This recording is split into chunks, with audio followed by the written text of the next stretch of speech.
main god of Egypt. This video is purely for entertainment and does not infringe on copyrights or laws. The rights to the novel and image belong to the original author. We do not claim ownership. Don't like waiting and want to listen to this fanfic in full now? Subscribe to our Patreon, where you'll find the best fanfics. Chapter 51 Fang Sui's Counterattack. On the vast sea of sand, a decayed and tattered undead mummy, with a bloody mark flashing on its forehead, ran at an unexpected speed. The mummy ran eastward, and after running for a while, it suddenly changed direction and moved southward. The bloody mark on its forehead was a witchcraft blood mark carved by Fang Sui with his spiritual power, which contained Fang Sui's own blood and essence. Therefore, when the mummy moved southward, a team of pursuers who were following Fang Sui along the way immediately sensed it with secret methods. The leader sneered and also moved southward. This team of pursuers belonged to Morius, led by the evil witch, and followed all the way. At first, their team had only 5 people, and later, strong men under Munisa came, and the two teams merged and grew to 11 people, all under the command of the evil witch. The strength of these 11 people together is really strong. Any 3 or 4 of them together can chase Fang Sui. Therefore, the evil witch divided the whole team into 3 teams, but he seemed to have other things to do. He disappeared mysteriously, only telling these people to chase Fang Sui along the way, and then disappeared. The 3 teams were dozens of miles apart from each other, advancing side by side, so that Fang Sui could effectively stop changing directions along the way. Only a straight line could be used to rush forward, so that no one could take the opportunity to close the distance. The team that was chasing behind Fang Sui had a total of 4 people, and the leader was Gimu. He led the other 3 people, and followed Fang Sui from a distance. When Fang Sui replaced himself with the mummy without anyone noticing on the way, and the mummy turned to the south, Gimu led the people and horses, and also deviated to the south, and chased after him. Just as they followed the mummy for a long time, Gimu suddenly made a gesture, and asked the other 3 to stop. The other 3 stopped moving forward without knowing why. One of the tall men asked in surprise, "Why stop? I can sense that we are getting closer to Fang Sui."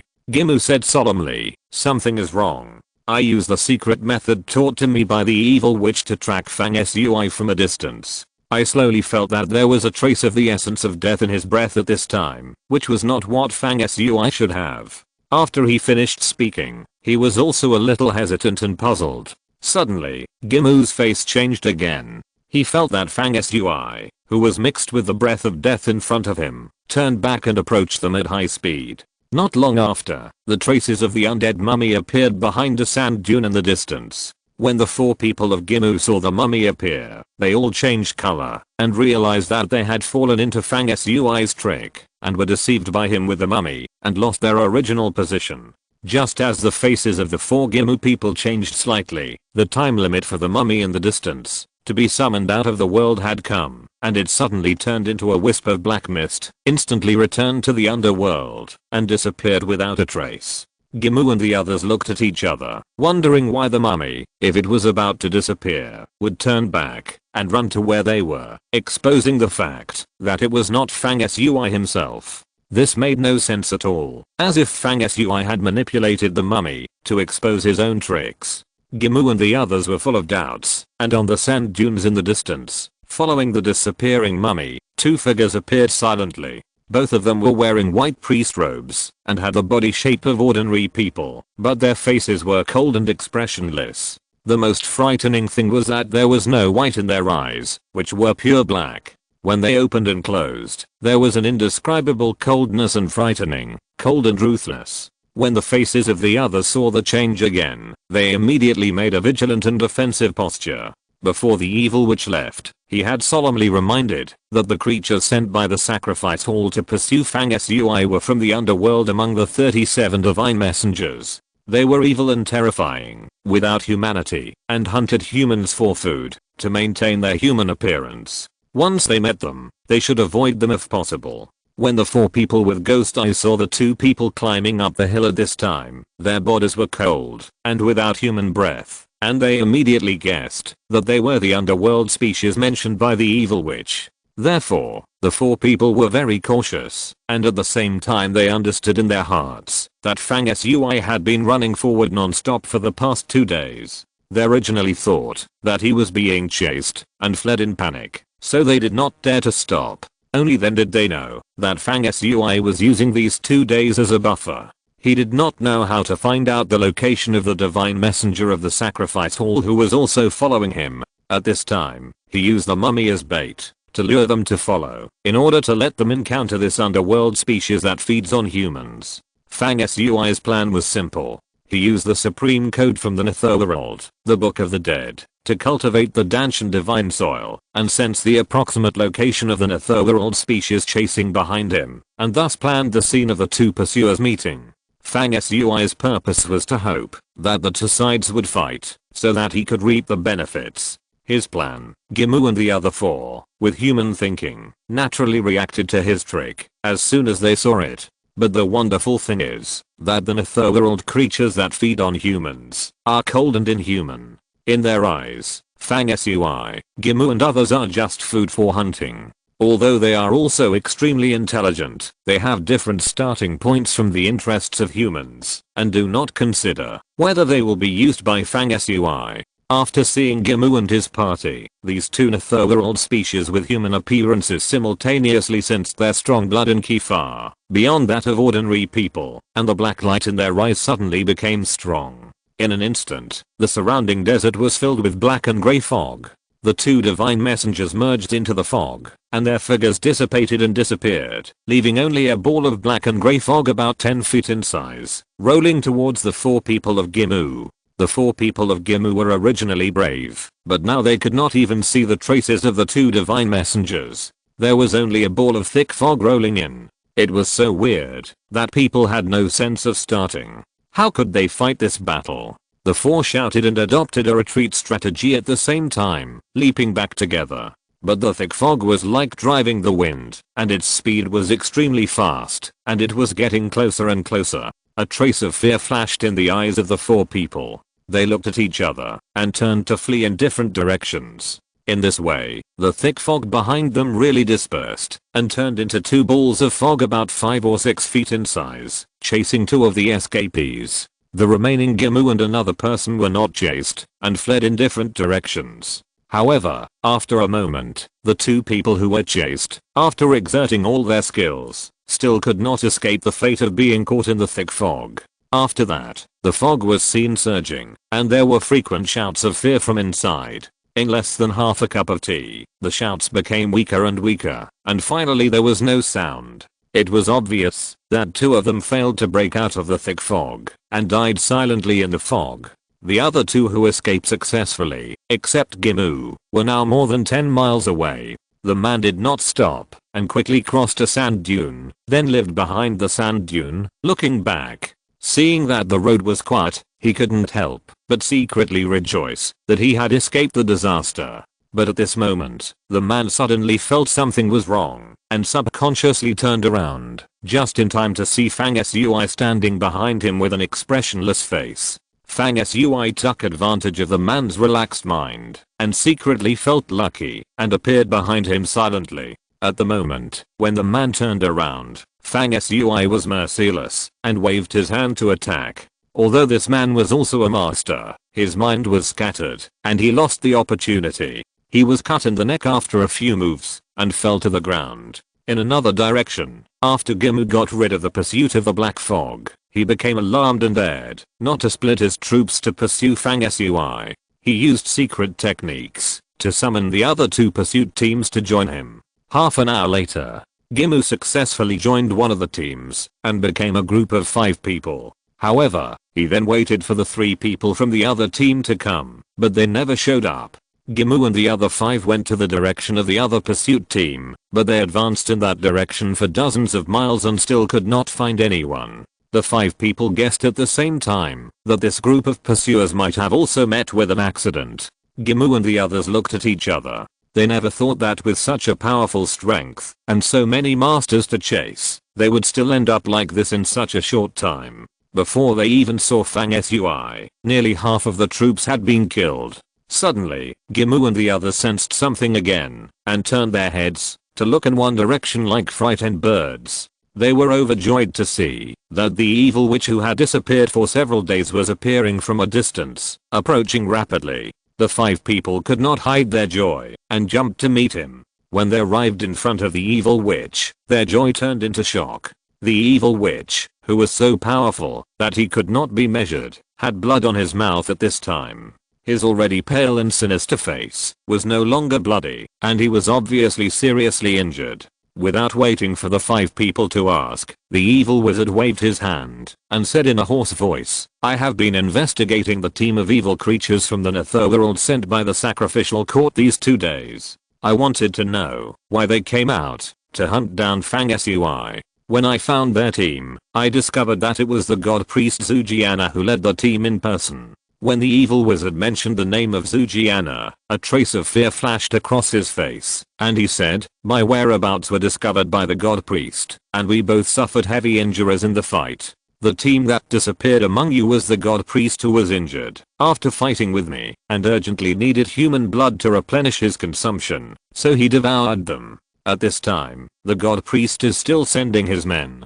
to search for humans around for him to recover from his injuries." Gimu then reacted. The 2 evil creatures from the Netherworld had come rushing over as soon as they appeared because of the order of the god priest Zujiana to go out and search for humans with strong blood and energy for him to recover from his injuries. At the same time, he was horrified to think that if Fang Sui also knew that the Netherworld species was searching for humans and was deliberately taking advantage of the current situation, rather than launching a counterattack at this moment by chance, then his ruthless and decisive strategy and his calm and forbearing progress in the past few days would be extremely terrifying. A counterattack that cleverly took advantage of the situation would immediately cause the Zuu's pursuit troops to suffer heavy losses. When Zuu, Gimu and others gathered to talk, Fang Sui was setting a killing trap nearly 100 miles away. This time, his target was the extremely terrifying Netherworld species. Chapter 52, Undead Evolution. A man who had previously separated from Gimu and escaped, but was eventually knocked down by Fang Sui. Fang Sui did not kill him, but knocked him out, and did something to him, using him as bait in a trap. This move was precisely a means to target the underworld species that were looking for humans with strong blood and energy. The sun set in the west, and darkness enveloped the earth. The night was getting darker. Behind a sand dune, a middle-aged man was lying, the man who had been knocked out by Fang Sui before. He woke up from a splitting headache, and was stunned for a moment. He seemed a little surprised that he was not dead.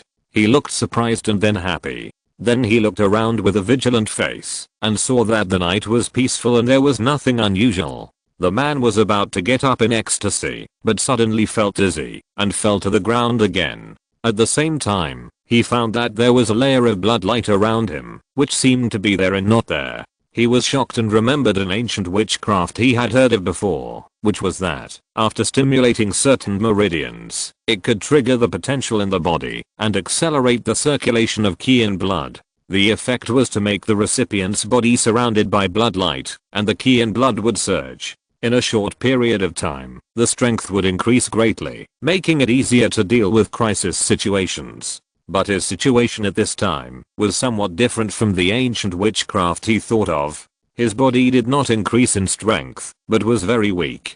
He naturally didn't know that this was Fang Sui's trick. The intention was to stimulate his blood and make it difficult for him to move, so as to attract the underworld species to come and check. Just when the man was full of puzzlement and confusion, he suddenly felt something in his heart, and his face was shocked. He turned his head and looked. A figure walked out like a ghost from behind a sand dune in the distance. His eyes were swallowing black light, without whites, and it was breathtaking. He recognized at a glance that this was one of the 2 underworld species he had encountered earlier. He was shocked, and barely struggled to get up, and wanted to escape. The figure that walked out from behind the sand dunes in the distance was approaching the man undetectably. When he reached out his hand, which was so cold that it had no temperature at all, seemed to be slow but actually fast, and strangled the man's neck. This underworld species, one of the 37 divine messengers of the sacrificial courtyard, raised the corner of his mouth slightly, revealing a sneer full of sarcasm. The accident happened at this moment. From the ground where the divine messenger stood, a sharp short blade suddenly emerged, piercing through the ground at an astonishing speed and directly attacking his chest. The divine messenger, who had transformed into a human form, was suddenly attacked, but he was not panicked. He let out a sharp howl and tried to hide in a short time of 1,000th of a second. But in the shadow behind the man, whose neck was strangled, a black shadow silently appeared, and it was like a chain that wrapped around one ankle of the divine messenger. It was this moment of obstruction that caused a sharp blade that came out from the ground, combined with a figure that rushed out, and with a flash of light, cut a shocking wound from the lower abdomen to the chest of the divine messenger. A fierce cry sounded, and dark red, almost black blood gushed out. The envoy of God threw the man in his hand with his backhand, resisting the next killing move of the man rushing up from the ground. At the same time, he exerted force with his feet to break the black hair that bound his ankles, and was about to go away in a flash. At this time, the figure rushing out from the ground attacked again, and the cold light in his hand flashed and disappeared. The bloodlight reappeared in the void, but it was a section of the envoy of God's forearm that was cut off and fell on the sand. At the critical moment, the envoy of God, like a gecko cutting off its tail, finally succeeded in going away at the cost of an arm, emitting a terrifying and fierce roar all the way, and disappeared in a blink of an eye. The attacker who rushed out from the sand was naturally Fang Sui. The short blade with a cold light in his hand was taken from the man he used as bait in advance. Fang Sui was not completely uninjured in the short battle. When the underworld creature left, he was knocked back several steps by the powerful force of the broken arm. His blood was boiling, and he almost vomited blood, so he could not continue to pursue. He did not expect that even with such an active advantage, he was still escaped by the God's messenger from the underworld. This made Fang Sui fully realize the horror of the God's messenger. During the previous ambush, the black hair that bound the ankles of the underworld creature was the undead spirit that Fang Sui had sacrificed in the shadow.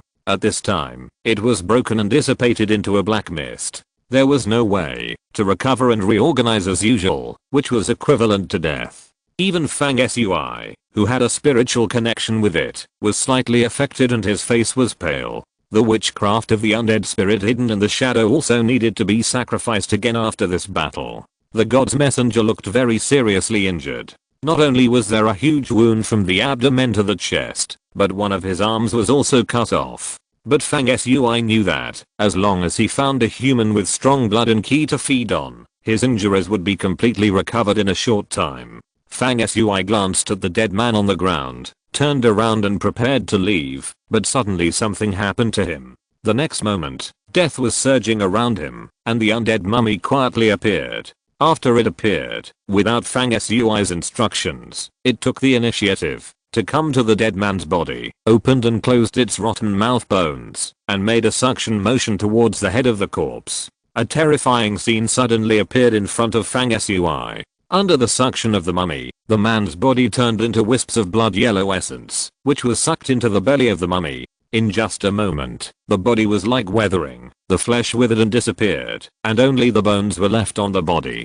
Afterwards, the bones began to decay and change color, the essence disappeared, and finally drifted away with the wind, leaving no trace. The mummy stood up straight, and the body, which was originally only a layer of bones wrapped in tattered shrouds, had undergone obvious changes. There was an extra layer of luster on the bones, as if it was much stronger. At this time, the undead mummy turned its empty eye sockets to the bloody arm of the messenger that Fang Sui had cut off earlier. It moved at an astonishing speed and came near the broken arm. It once again made a strange half squatting and half standing posture, leaned forward, aimed at the broken arm on the ground, and sucked it with force. The force used was so great that even the sand on the ground turned into a thin column, as if it was swept up by a strong wind, and rushed into the mummy's mouth filled with black air. The process of absorbing the broken arm of the messenger this time was very different from the previous swallowing of the corpse. The broken arm withered and decayed very slowly under the suction of the mummy, as if the blood and ki contained in it were endless.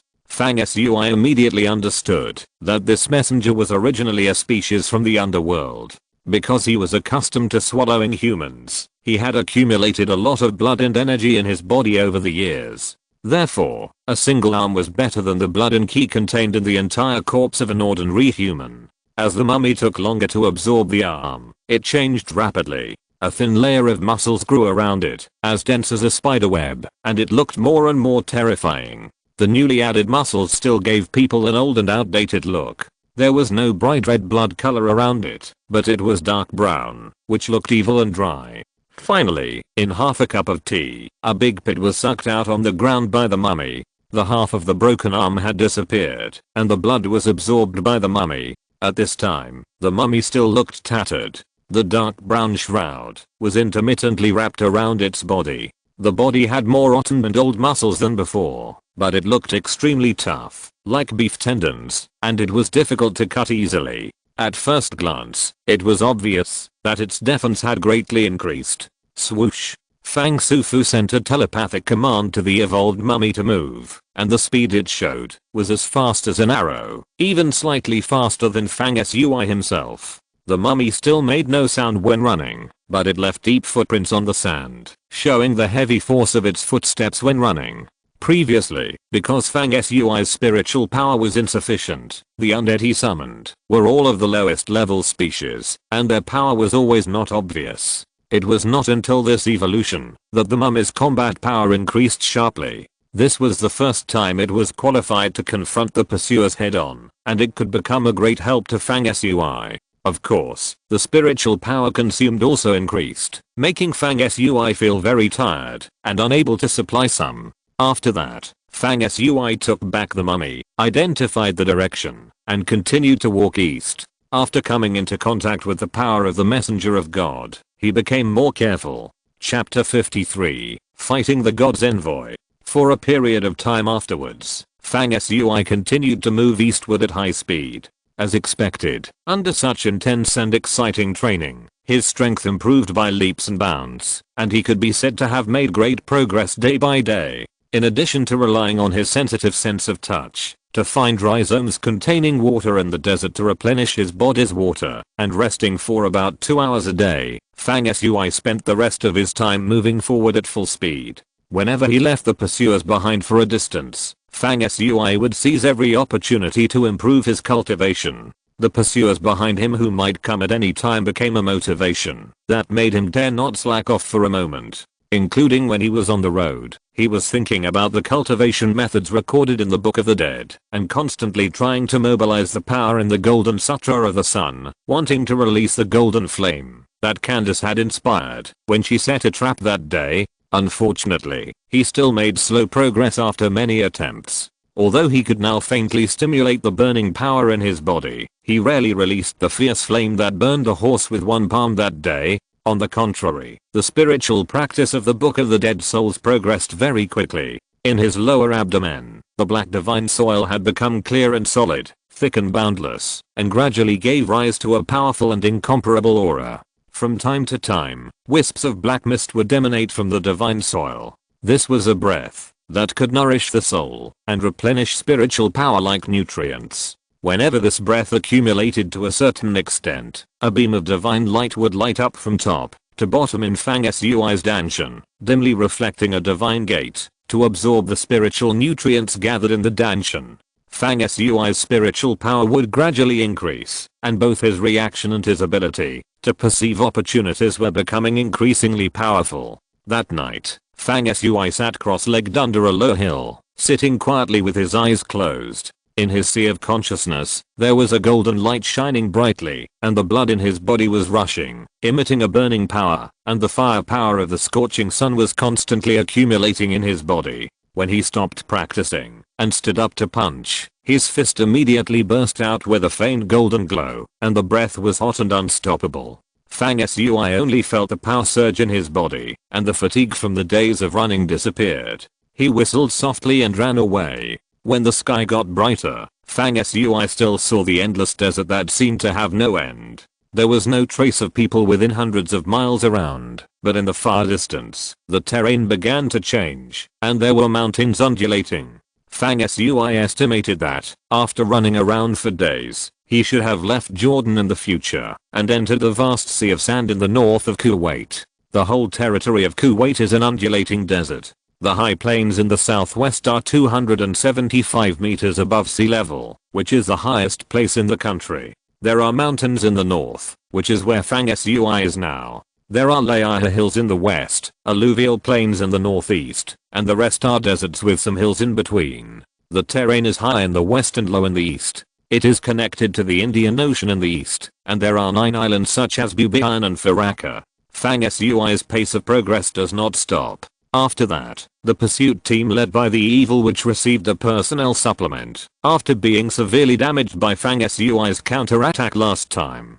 Another team of disciples summoned by the Evil Witch and the reinforcement of Morius came from afar, and their strength was greatly improved. They immediately increased their efforts to hunt Fang Sui. The battles between the two sides became more and more intense and frequent. Fang Sui's only advantage was to use his loneliness to avoid being surrounded by the opponent and to hide in the sand to recover his physical strength and avoid tracking to deal with his opponent. For a period of time, Fang Sui experienced many times of dying, but he finally relied on his body with unlimited potential that was burned and tempered by the scorching sunfire crystal to recover tenaciously. It is undeniable that the relationship between the two teams of pursuers is also hostile to each other, which gives Fang Sui, who cleverly uses the situation, more room to maneuver. Under such a difficult and unimaginable environment, Fang Sui realized that his sea of consciousness and lower abdomen action had been shaking many times in recent days, and it seemed that he was not far from the next breakthrough.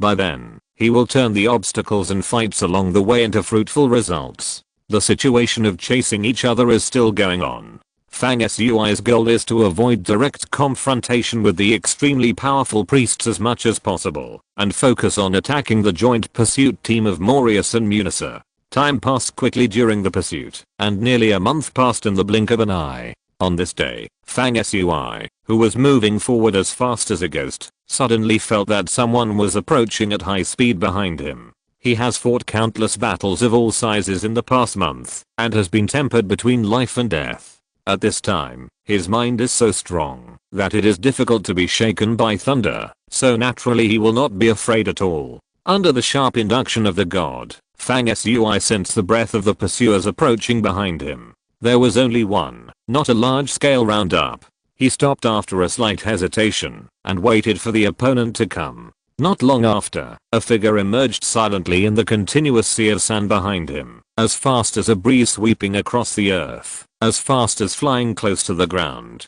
Fang Sui's eyes suddenly glowed, with golden light and black hair alternating, staring at the pursuers. The man had a cold breath, and was a god's messenger from the underworld, who had transformed into a human. He was the man who had been ambushed by Fang Sui a month ago, and had one arm cut off. His broken arm had not yet fully recovered, and the broken part strangely transformed into a hand made of black mist, like a ghost. The dark eyes of the envoy were filled with cold and resentful look. He stared at Fang Sui from afar, and said in a low and chilling voice, "Now that you have fallen into my hands, I will slowly devour your flesh and blood, and let you see with your own eyes that your body has disappeared bit by bit, so that I can restore my arm." Fang Sui said calmly, "The holy priest once told me that, as long as I hand over the content of the practice of the Book of the Dead, the Sacrifice Institute will not participate in the operation to hunt me down. What is the reason that made you change your mind and come after me?" A mocking look appeared on the envoy's face, and he said, "The night when you collapsed the underworld passage under the pyramid, the high priest faintly sensed a powerful fluctuation of underworld power. He suspected that you had some kind of holy object from my underworld on you. This idea was recognized by the holy priest, so he personally led a team to capture you." He sneered again. If the priests and the evil witches had not been concerned about each other, and had not fought many times in these days, they would not have the energy to hunt you down personally. Otherwise, you would have been captured long ago, and you would not have escaped until now. The next moment, the eyes of the envoy of God suddenly shone coldly, and layers of black fog spread all over his body, hiding his figure in it, and covering Fang Sui. The battle between the two sides unfolded without any buffer. At the same moment, Fang Sui used the dark energy to protect himself, and instead of retreating, he bravely and fearlessly rushed into the black fog. But the black fog that Fang Sui rushed into was constantly swirling, and the amazing power fluctuations that appeared and disappeared in it were emanating. Suddenly, in the dark and lightless black fog, there was a golden light as brilliant as the sun, burning like fire, rising into the sky, rapidly expanding, and burning the layers of black fog into white smoke. The black fog shrank and disappeared in an instant, and the figure of the messenger of God reappeared with a look of surprise. Obviously he was surprised that Fang Sui could stimulate the golden light and heat to break his magic of transforming into black fog.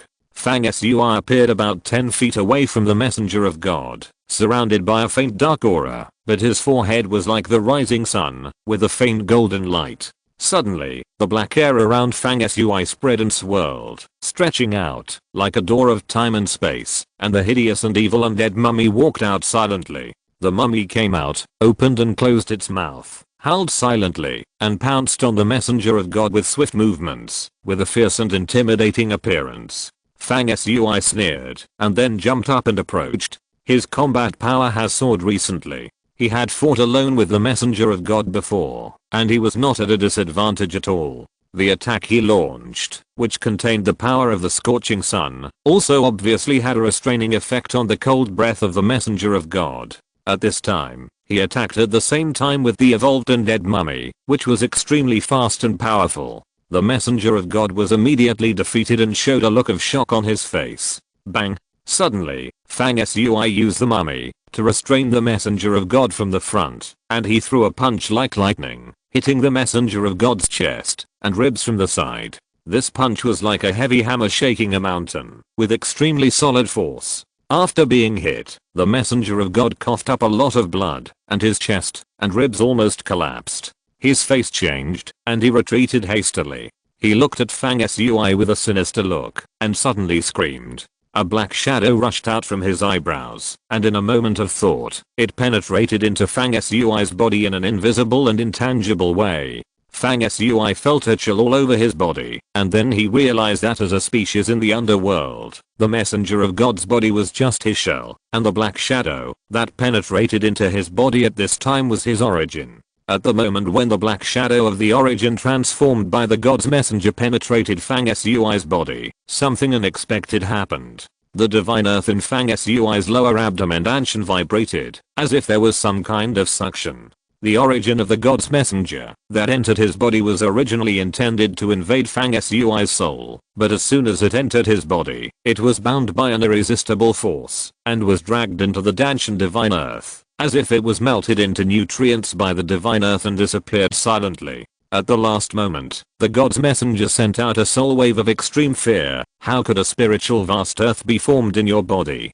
Before the wave subsided, it had lost all traces of existence. When the origin of the God's messenger was absorbed and perished by the divine earth, his body also turned into ashes and scattered with the wind. Fang Sui sighed that it was a pity. If this body was swallowed by the mummy, it would definitely promote the evolution of the mummy again. The battle with the envoy of God ended so abruptly that Fang Sui was a little surprised. He checked himself and found that the divine soil in his Danshan was steaming out endless black gas, and the speed was obviously much faster, which was obviously a great benefit. It seems that the next time the gate of God is opened, and the time for spiritual power to increase greatly will come soon. Then he took back the undead mummy and left the place quickly. At noon a few days later, Fang Sui, who was resting in the shadow under a low hill, suddenly had an inexplicable feeling in his heart. He subconsciously turned his head to look to the east. When he saw it, he was immediately shocked and stunned. I have seen all kinds of support from everyone recently. Thank you. Please continue to recommend and collect. Log in and click. Chapter 54 Burning the Shackles. Please recommend. Outside, the sun was shining brightly. The scorching heat baked the windless desert land into curling waves of air, which evaporated and dissipated like a distortion in the void. As Fang Sui stared in disbelief, in the distant blue and white sky, there was a figure who stepped on the void and crossed a long distance in a flash, disappearing at the end of the vast sky in a blink of an eye, without a trace. This scene was extremely bizarre, and it happened so fast in just a blink of an eye. Fang Sui shook his head in astonishment, and he couldn't even tell whether what he saw was real or an illusion, or a mirage in the desert. How could someone walk in the air in mid-air and disappear so quickly at the other end of the sky? In Fang Sui's mind, he recalled the figure who had walked into the air before. The figure was graceful and beautiful, like the back of a woman, dressed in a classical azure dress, with long black hair like a waterfall fluttering in the wind, like a fairy chasing the clouds. She seemed to be carrying a sword on her back. Fang Sui shook his head, as if to expel the unforgettable figure in his mind. Then he closed his eyes and fell into the process of warming up the breath in his body. Time passed quickly, and many days passed in the blink of an eye. Perhaps the two teams of pursuers behind him sensed that the pursuit of Fang Sui had dragged on for too long, and as Fang Sui left his homeland in Egypt too far away, they changed their attitudes at the same time and stopped fighting each other. Although they did not reach the point of uniting with each other, they began to pursue Fang Sui with all their strength. Except for the leaders of the two parties, the priest of God, Dong Jiana, and the evil witch, who had not shown up, the rest of the people began to make capturing or killing Fang Sui their top priority. As a result, Fang Sui fell into the biggest crisis since he started to move eastward. Both sides of the pursuers sent out extremely fast people to chase him. As long as someone could entangle Fang Sui and let others catch up, Fang Sui would be in a dilemma. In the following days, Fang Sui fought with alarming frequency. He might even be caught up 2 or 3 times in a day. Fortunately, his body, which had been burned by the scorching sun fire crystal, had unlimited potential, so he was able to recover quickly and continue to face the extremely dangerous situation. The situation became more and more serious as they chased and killed all the way. Fang Sui also felt that the pursuers were divided into several groups. Some of them were chasing him closely, while others were always on the high speed. It seemed that they were about to surpass his position in parallel. Once this happened, the pursuers in front and behind would cooperate to form a siege. If he was really surrounded, the consequences could be imagined with the strength of the opponent. On this day, Fang Sui, who had been running until late at night, stopped at the foot of a sand dune. He was sweating profusely and almost exhausted. But at the same time he stopped, a golden light began to flow in his body, helping him to quickly recover his consumed physical strength. The fierce killing for many days, although the situation was extremely dangerous and there were several moments of life and death, was by no means without benefits. The energy of the Jiaoyang fire crystal in his body flowed automatically after exhausting his physical strength again and again, which allowed Fang Sui's body, which had been burned by the fire crystal, to further develop its potential. At least Fang Sui himself could clearly feel that the recovery speed was faster and faster, and every time he recovered, his physical strength would be slightly better than before. After he stopped, he slowly exhaled and adjusted his breathing. He felt that he had left his opponent behind again and temporarily avoided the crisis of being besieged. Fang Sui looked around and finally broke through the earth waves next to a huge sand dune like a hill and escaped under the earth. He sensed that his Danshan divine soil had been vibrating frequently and filled with black air since it absorbed the essence of the divine messenger last time. It seemed that it was time to make another breakthrough. When Fang Sui hid himself deeply under the yellow sand, closed his mouth and nose to breathe, and opened and closed the pores all over his body, swallowing and exhaling the essence contained in the vast earth. He sank his thoughts into his Danshan, looked inward at the divine soil, and began this practice. Boom.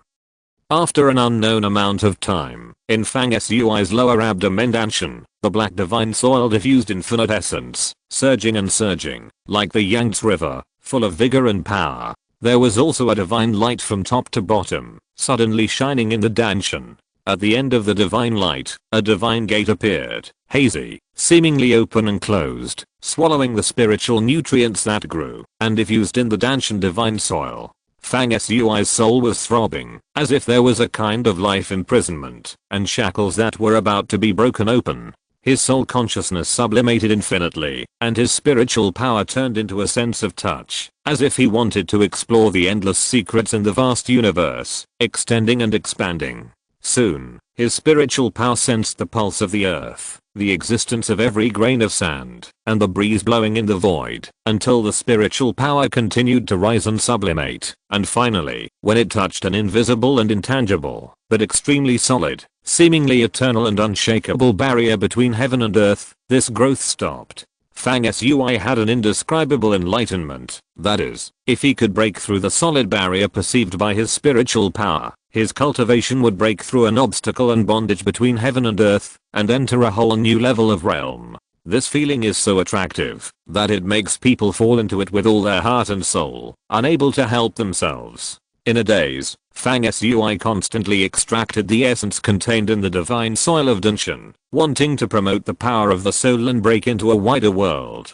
But he failed countless times in his attempts. The barrier between heaven and earth, that he felt after his spirit rose infinitely, was so strong and hard to break. It firmly imprisoned all living beings. No matter how Fang Sui accumulated strength, he never shook the barrier that separated the immortals and mortals. I don't know how many times he tried. In the end, with Fang Sui's firm mind, he began to feel a little depressed and gave up. He was ready to accumulate strength next time, to shake the invisible imprisonment between heaven and earth again. At this moment, he suddenly had an idea, and tried to circulate the power of the scorching sunfire crystal contained in his blood, and introduce it into his Danshan. When a trace of the golden scorching sun power, guided by Fang Sui's thoughts, really entered the Danshan, a wonderful thing happened. At this moment, it was like a sun falling into the Danshan, and this sun slowly rose, and entered the soul gate. Suddenly, everything Fang Sui sensed, was filled with boundless divine light. In the light, that penetrated the sky and the earth, an illusory soul image appeared, holding up a blazing sun, rising infinitely until it touched the barrier between heaven and earth. Swish. The barrier between heaven and earth, which had resisted Fang Sui's spiritual power countless times, was finally burned and shattered the moment it came into contact with the mysterious vision of the soul holding up the sun. The next moment, Fang Sui felt that his soul had crossed the barrier and entered an indescribable place. If it had to be described in words, it would be like his soul rushing into a higher world, which was full of mysteries and contained unspeakable secrets of the universe. Fang Sui's heart was filled with indescribable joy. He knew that, after leaving ancient Egypt and going through battles, he had finally made the breakthrough he had always dreamed of, and truly entered the realm, transcending the limits of the mundane, and entering another world. If according to the Taoist theory that Fang Sui knew before the time travel, there is indeed a distinction between the innate and acquired realms, then he must have entered the innate realm at this time. Once the way of cultivation enters the innate realm, it is equivalent to opening a bridge of communication with heaven and earth, just like a baby in the mother's womb, taking heaven and earth as a fetus, swallowing and exhaling the essence of all things to nourish itself. The so-called birth of a person in the normal way, and reversing to become an immortal is exactly this. When a person reverses and returns to being like a baby, he can breathe without using his mouth and nose, which indicates that he has officially taken the first step towards the gods and demons. According to a message from the Sun Golden Sutra in the Book of the Dead in his Sea of Consciousness at the moment of his breakthrough, his realm at this time is called Initial Reincarnation. This realm title is in line with the ancient Egyptian thought of advocating the cycle of life and death, and has a profound meaning. With the initial reincarnation, there may naturally be a second reincarnation, and even more subsequent realms. At this moment, Fang Sui's mood fluctuated. Could it be that the purpose of the end of the two sacred scriptures of cultivation in the Sea of Consciousness is really to get rid of reincarnation and break the barrier of immortality that no one has ever been able to cross? He then felt the fusion and confluence of his essence with the heaven and earth, circulating back and forth. His body was full of vitality, and it seemed that he had already approached the legendary wonderland of swallowing air to be born. Looking inside his body, Fang Sui immediately discovered the differences after the breakthrough. If you're listening to this novel on a channel other than Fanfic World, it means they downloaded and uploaded it without effort. We cordially invite you to visit our channel. Mundo Fanfic Novelos. There you'll find the original version of this story, and you can explore many other novels of various genres. We're waiting for you to immerse yourself in a world of incredible novels. Chapter 55, Summoning the Undead. Please recommend. First, in his sea of consciousness, the sun golden scripture was shining brightly. The book was constantly vibrating, as if it was about to open a new chapter, allowing Fang Sui to truly comprehend the mystery. Even the book had begun to faintly flow and reveal the vague words of the gods.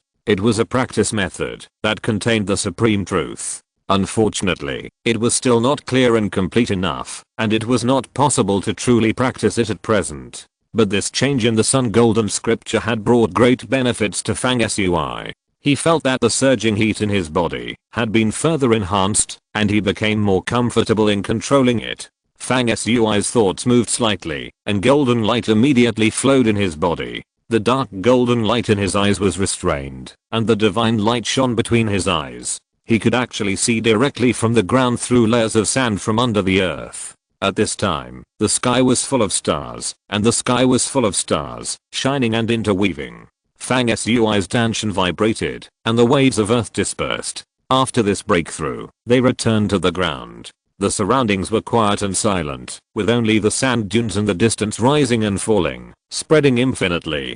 Fang Sui tried to look far away, and something wonderful happened immediately. His eyes glowed, and the deepest part of his pupils turned dark gold, which was extremely awe-inspiring, as if he could shrink and adjust the angle of distance. Incredibly, under the cover of night, he could see thousands of feet away, and the objects he saw were clear as if they were close at hand, with no omissions. Such eyesight is comparable to that of an eagle in the sky, looking down at the earth, and being able to distinguish the subtle changes in the swaying of grass and trees. Fang Sui was filled with joy and marveled, and then began to examine other changes in his body. When he sank his thoughts into his Danshan in his lower abdomen, the sacred land that nurtured spiritual power also became very different from before, filled with a sense of ancient time that was vast and boundless. Fang Sui activated his dark power, and in an instant, black air was steaming on the divine land in his Danshan, rolling like a dragon, whistling in his body, and the power was extremely strong, more than many times stronger than before.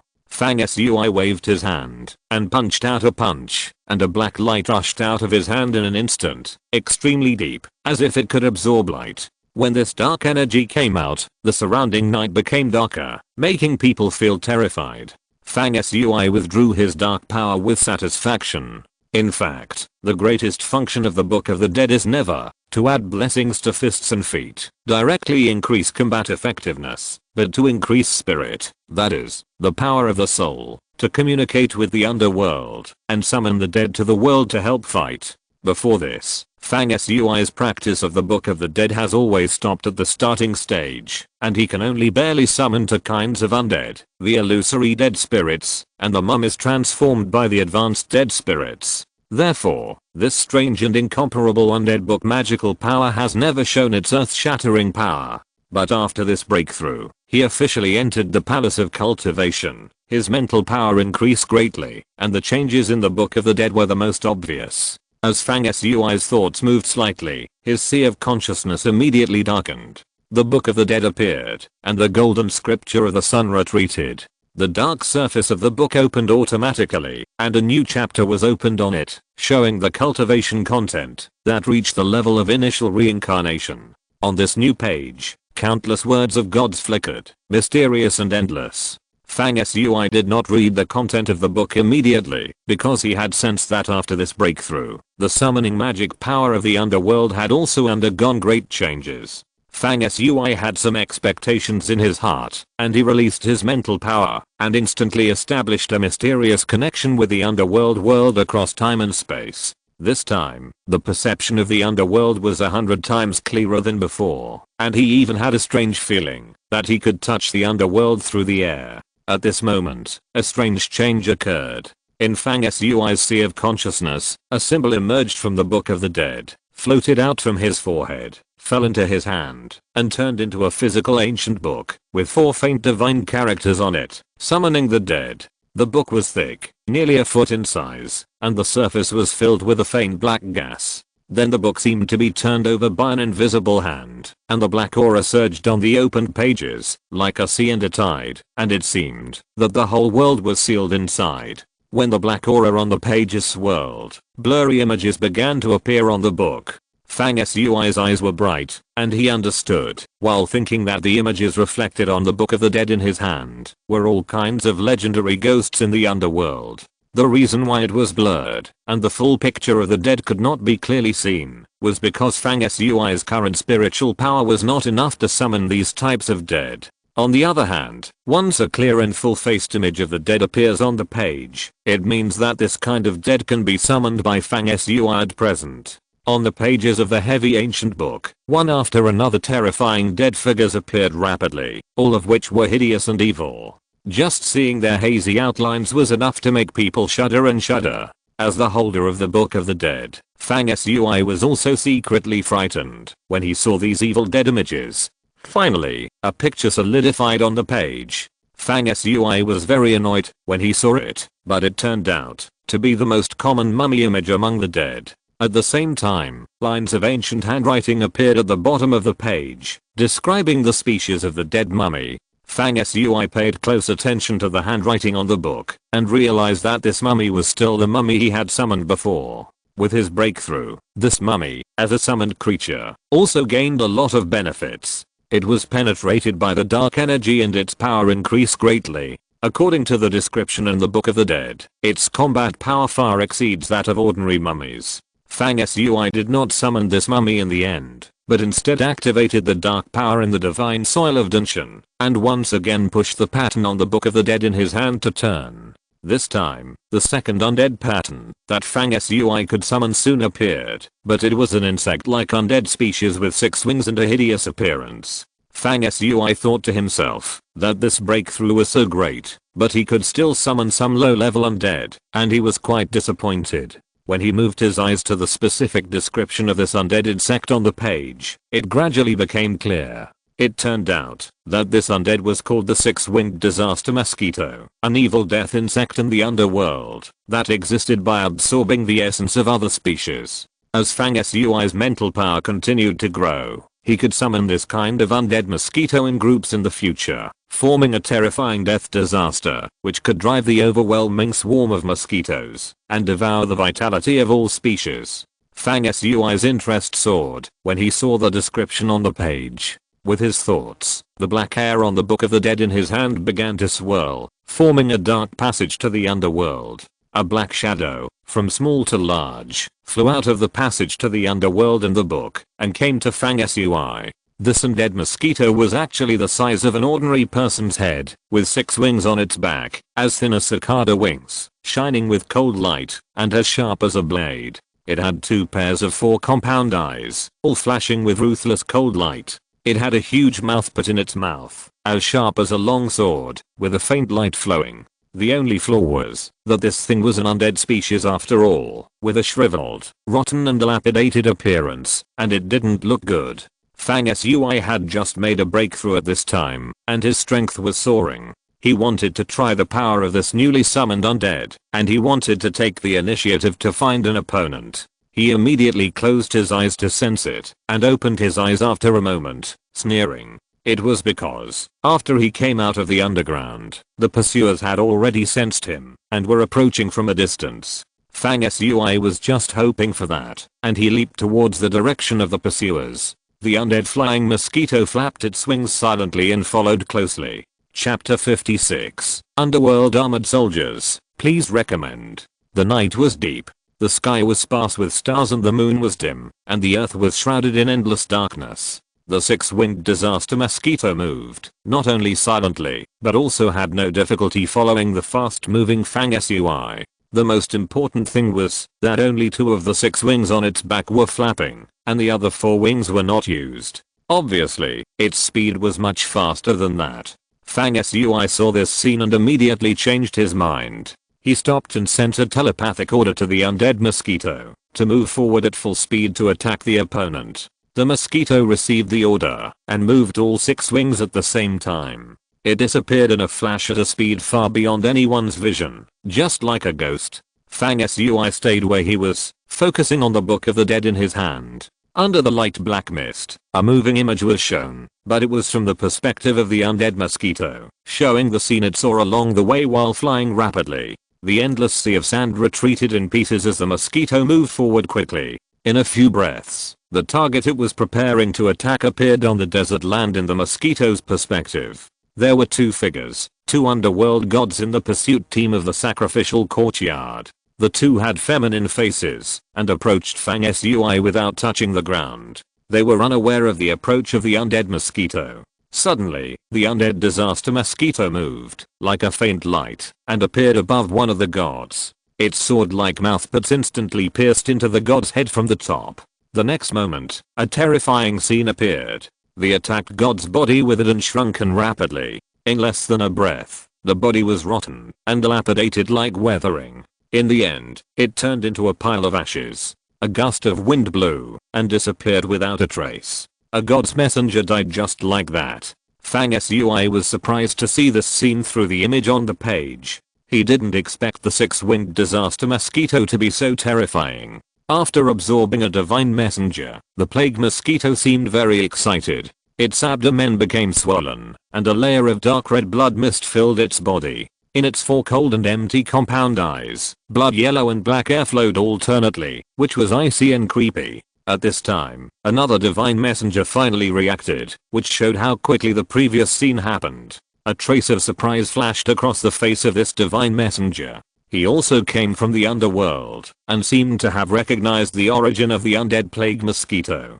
His face showed great fear, and layers of black mist filled his body. He merged with the black mist and disappeared into it. The undead mosquito attacked in an instant and inserted its sharp mouthparts into the black mist. In an instant, the black mist began to become thinner and was absorbed by its mouthparts. But at the same time as the black mist became thinner, a strong air wave suddenly rolled out of it, like a black mist column, rising into the air and hitting the flying mosquito's neck. With a click, the flying mosquito's neck was very fragile and was almost broken after being hit. At this time, the black mist was almost sucked away by the flying mosquito, but at the last moment, the mist, which had become very illusory, was still like a whip, and once again rolled up the flying mosquito's neck that was about to break.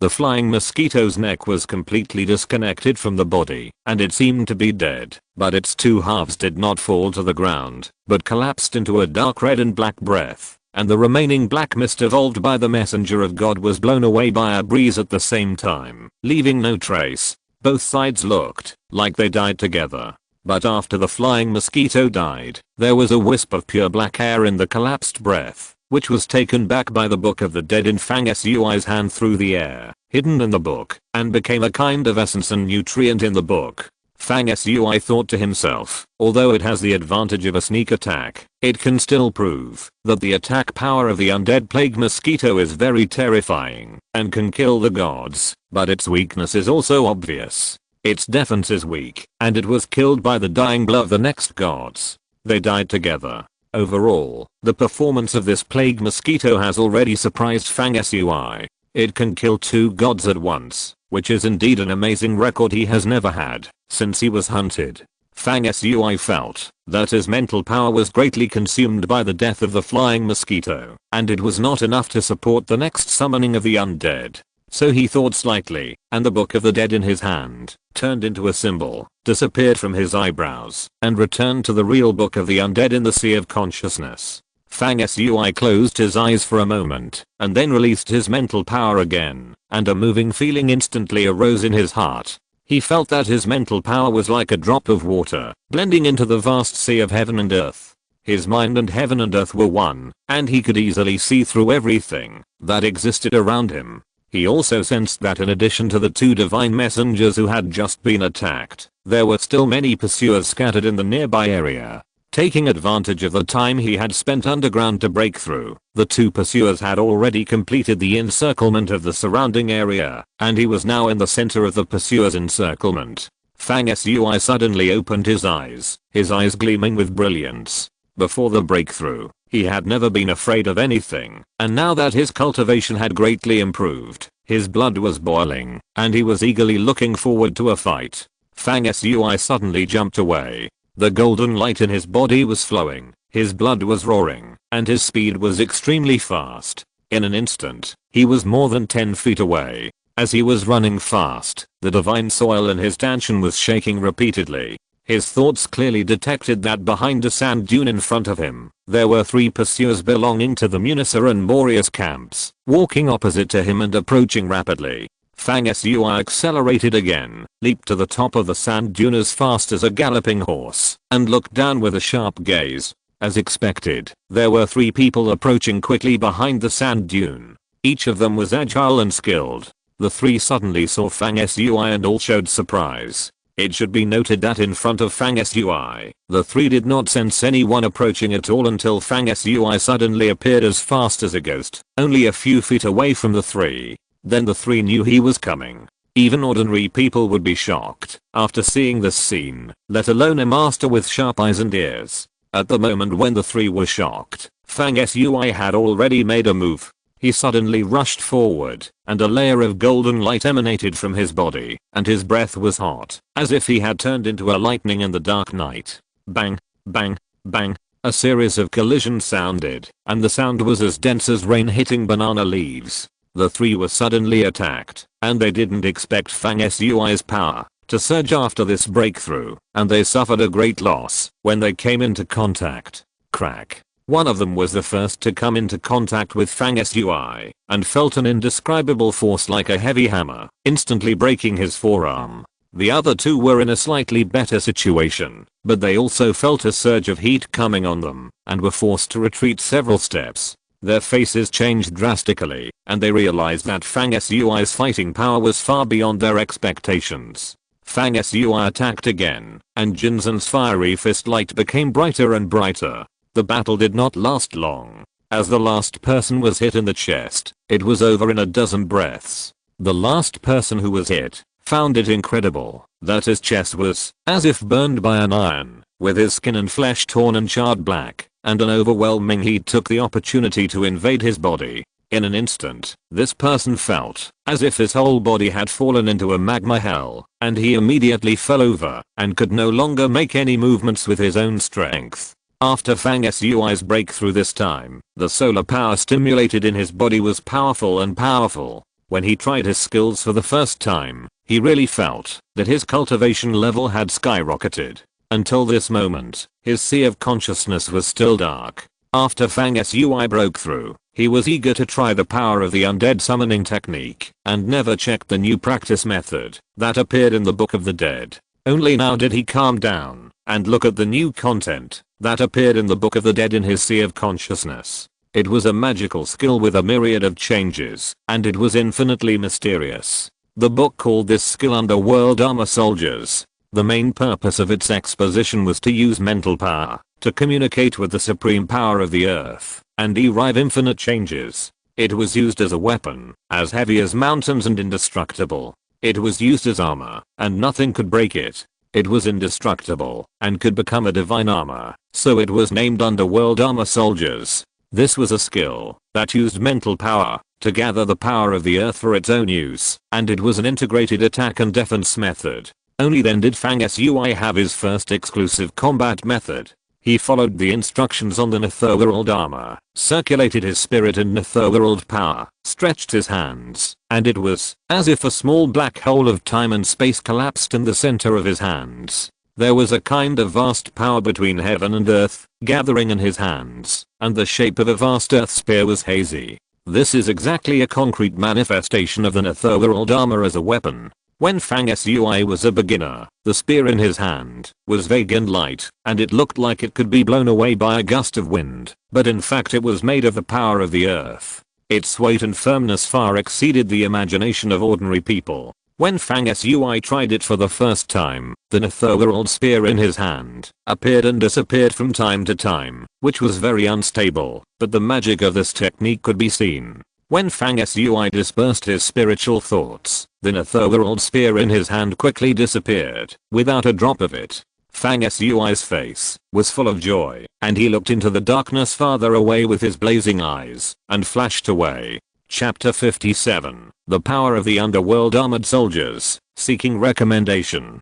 It was late at night, the stars were like chess pieces, and the moon was hanging in the sky. Among the pursuers who surrounded Fang Sui nearby, there was a joint team sent by Morius and Munisa, led by Gimu, with the largest number of people, nearly 10 in total. They separated from several other teams, forming a faint ring, and encircling the central area. Fang Sui has been fleeing for such a long time, being chased by us along the way, and he is in a very miserable state. Now he is finally surrounded, and can no longer escape. After killing him tonight, and taking back the scepter of the Holy Eye of Horus, we should be able to set off for home tomorrow. I heard that Fang Sui once entered the underground altar that His Highness Morius had been preparing for a long time, and was about to open, and obtained the relics of the gods therein. That's why he was able to escape from her hands time and time again. Not only does he have amazing physical strength, but he has also made rapid progress in cultivation.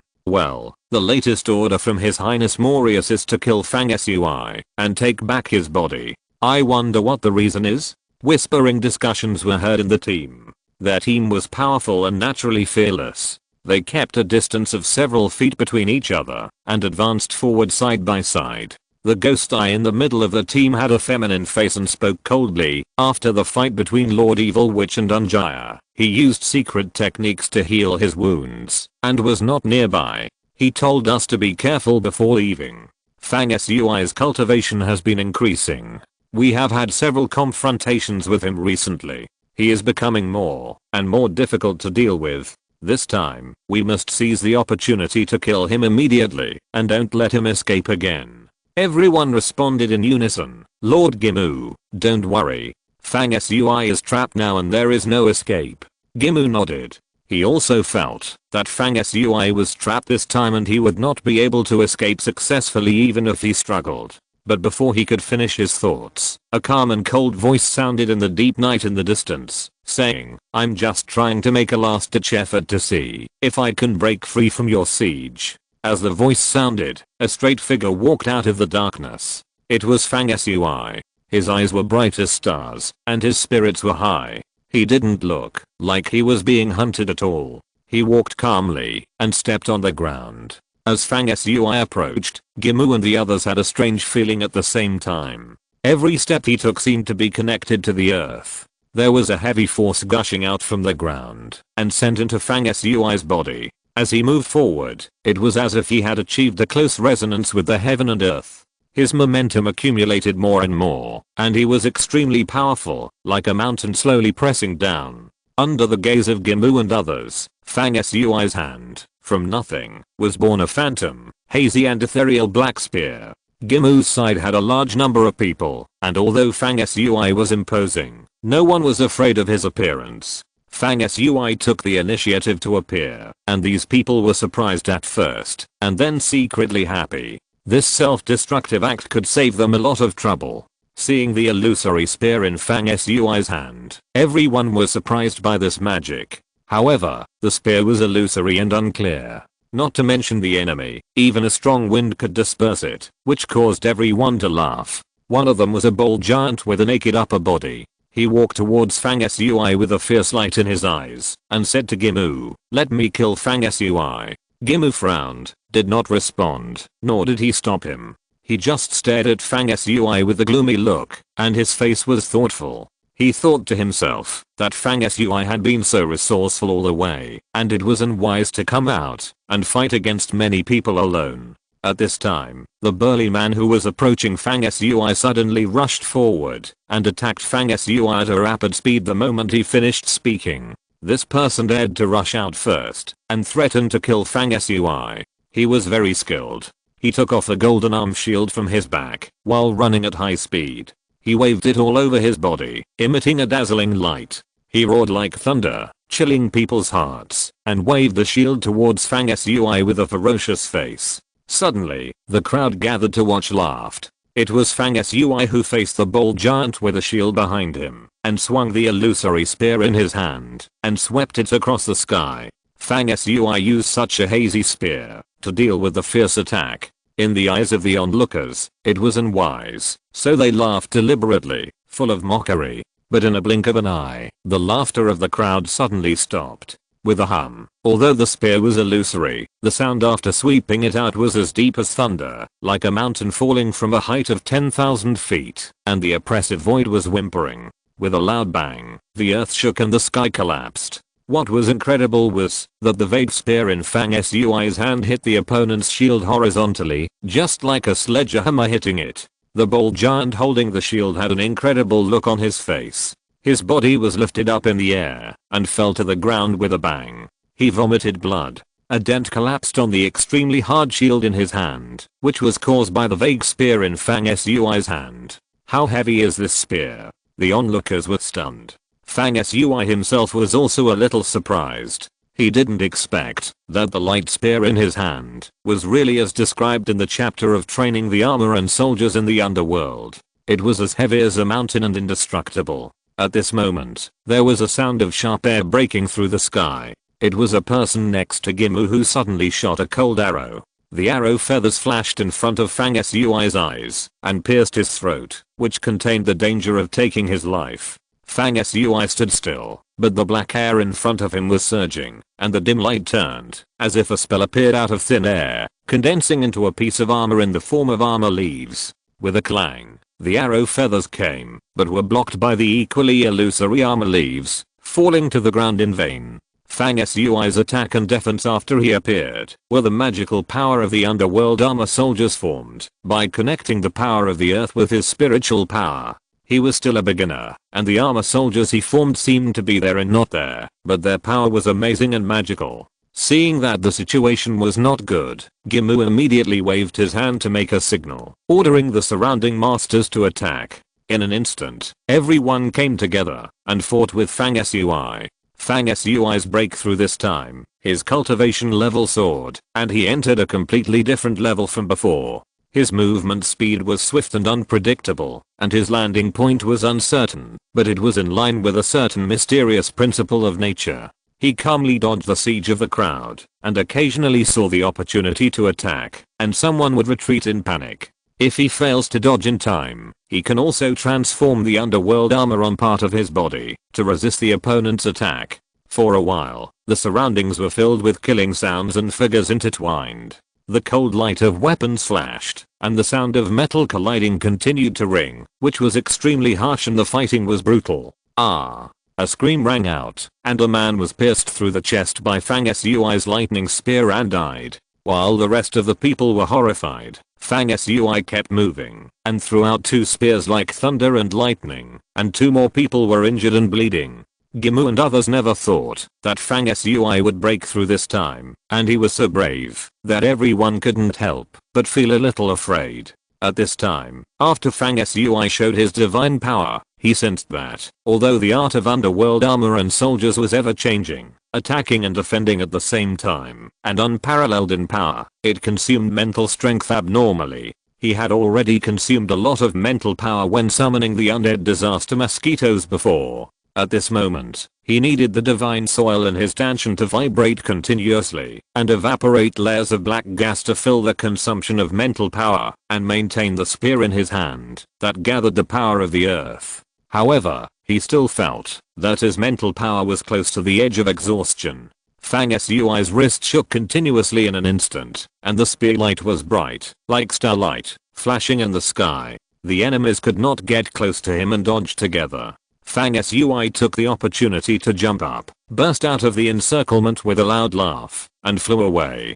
Everyone chased after him, but Fang Sui was getting farther and farther away, and disappeared in front of their eyes. At this moment, another arrow flew out, and hit Fang Sui's neck. This time, Fang Sui did not consume his mental power to form the netherworld armored soldiers to resist, but shook his body like teleportation, dodged the arrow, and shook out the netherworld spear in his hand with his backhand. The dark spear flew out of his hand, as if it could ignore the distance. It flashed with a faint light, and like a lightning bolt, it penetrated into the body of a thin figure who had shot 2 cold arrows in a row, nailing him to the ground. Then the spear lost Fang Sui's spiritual power supply and slowly dissipated. In the darkness, Fang Sui climbed over a hill and disappeared without a trace, leaving Gimu and others who stopped dejectedly looking at each other. Everyone looked horrified.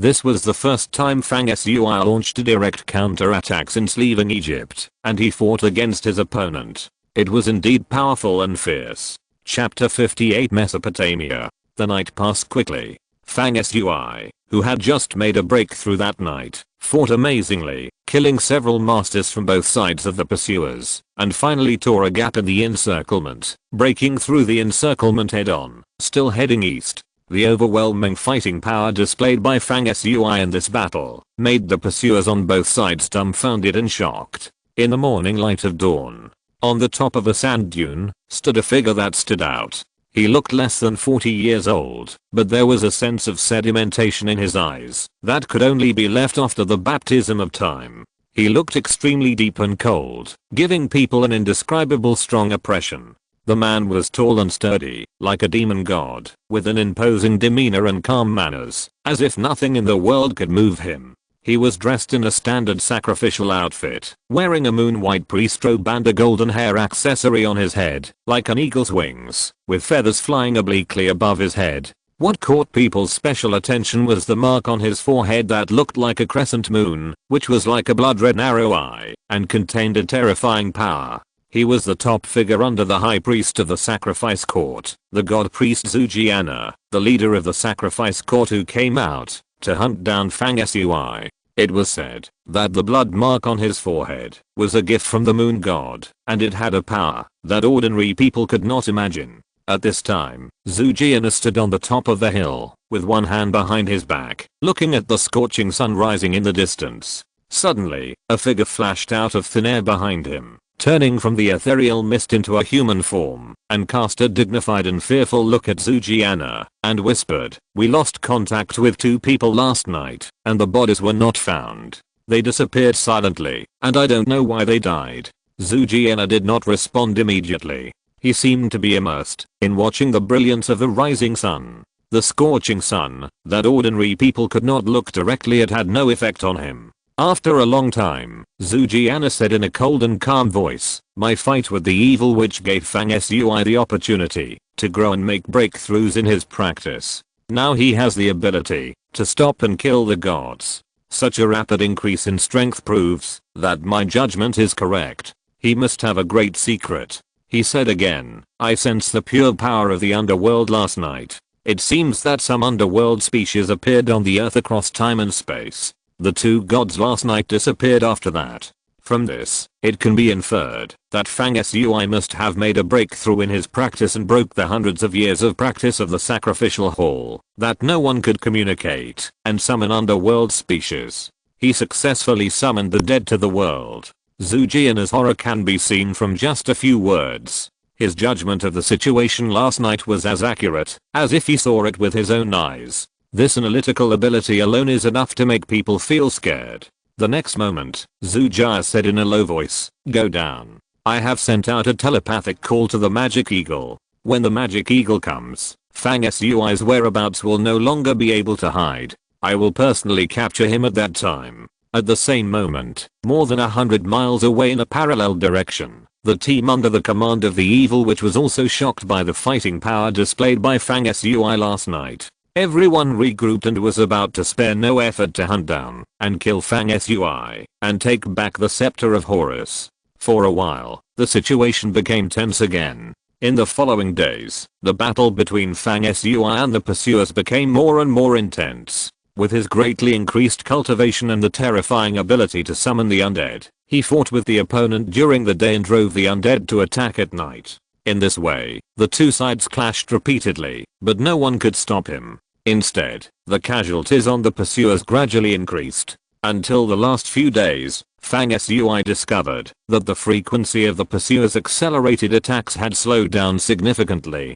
This situation was quite abnormal compared to the scenes in which they had been eager to hunt him down in recent days, just like the calm before the storm. After thinking about it, Fang Sui realized that the injuries of the leaders of the pursuers, Dongjiana and Ziwu, from the repeated fights had almost recovered. I'm afraid that in the near future, the 2 will personally attack. This can reasonably explain why the 2 pursuers have not continued to increase their pursuit. Fang Sui thought to himself that Since the pursuers were not in a hurry, he might as well take advantage of the situation and hurry on. He immediately went at full speed and headed straight to the east. In the following time, Fang Sui drove the dark power to flow at night, transformed into a shadow creature and ran fast, and during the day he was like a galloping horse, concentrating on hurrying on the road. At this time, he was running at a speed as fast as a good horse. Although he was not as exaggerated as 1,000 miles a day, the power in his body matched the heaven and earth and circulated endlessly. After running all day, he only needed less than 2 hours of rest to recover his physical strength. In a few days, he had walked thousands of miles. The terrain under his feet changed and gradually became fertile. The desert decreased and the greenery increased. Calculating the time, it has been about 2 months since Fang Sui left Egypt. Fang Sui estimated that the straight line distance from Egypt to ancient China is about 6,000 to 7,000 kilometers. He has been moving forward, climbing mountains and wading through rivers along the way. At this time, he should have crossed the Kuwait region of later generations. He is most likely in the 2 river basins known as the earliest birthplace of human civilization. Historically, this place was called the Mesopotamian Plain, located between the Tigris and Euphrates rivers, which is within the borders of Iraq in later generations. This place was first inhabited by Sumerians, and later replaced by the ancient Babylonian civilization established by Semites, later Jews and Arabs. Fang Sui was in the period when Semites ruled the area, and their relationship with Egypt was not harmonious. Fang Sui knew little about the rest of the news about this area. Thinking that he was in the earliest source of human civilization, Fang Sui felt strange emotions in his heart, but unfortunately he could not stop and wandered here, feeling quite regretful. When night fell that night, Fang Sui came to a magnificent river. The river was surging, and its vastness was no less than that of the Nile River in ancient Egypt. Fang Sui knew that this was most likely the Euphrates River flowing through Iraq.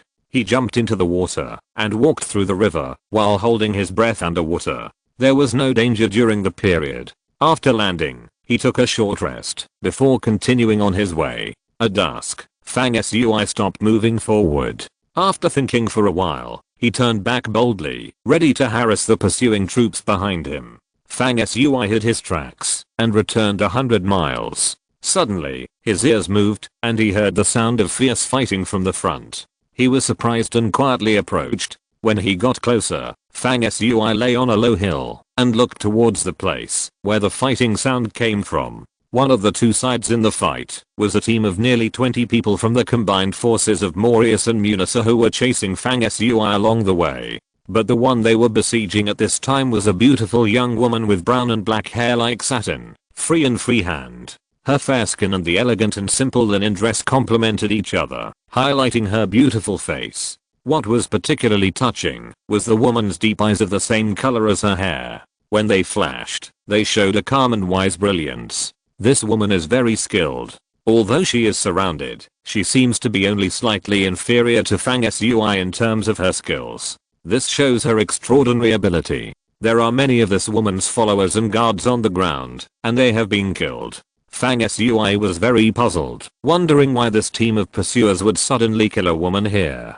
The next moment, one of the pursuers shouted, "Stern Hel Rao, hereinafter referred to as Hel Rao. If you are captured, your clan will definitely be willing to pay a large sum of money to redeem you, and His Highness Marius will also be very happy." Fang Sui then realized that this woman named Hel Rao might be the current ruler of the Mesopotamian basin and an important figure among the Semites. This team of pursuers obviously discovered her trace temporarily, so they wanted to capture her. Fang Sui did not deliberately intend to be a hero to save the beauty, but since he could destroy the pursuers' plan, he was willing to do it. He immediately roared and rushed out like a tiger. When Fang Sui appeared, the attention of the pursuers was immediately diverted. Hel Rao, who was originally besieged, saw the opportunity very quickly, turned around and glanced at Fang Sui, chuckled, took the opportunity to retreat, and went far away in an instant. Fang Sui saw that he had successfully destroyed the pursuers' plan to capture Hel Rao, and he also made a feint. When he came into contact with the pursuers, He opened his mouth and whistled. The sound was like thunder, and jumped away in an instant. The pursuers were of course in hot pursuit, and in a moment, this place where the previous fierce fighting was already deserted. Fang Sui ran along the way, and successfully got rid of the pursuers after an hour. In the following days, he continued to travel east without stopping. One day, Fang Sui was running fast, and suddenly he felt that he was being monitored. His mental power was so strong at this time that he immediately looked up and found a small black shadow circling and dancing in the sky thousands of feet away. Fang Sui's eyes suddenly became sharp, and he recognized that it was a giant eagle. Fang Sui had seen this giant eagle many times before. It was a ferocious creature domesticated by the sacrificial court. When he first saw it, it had torn a sand python apart at the pyramid construction site.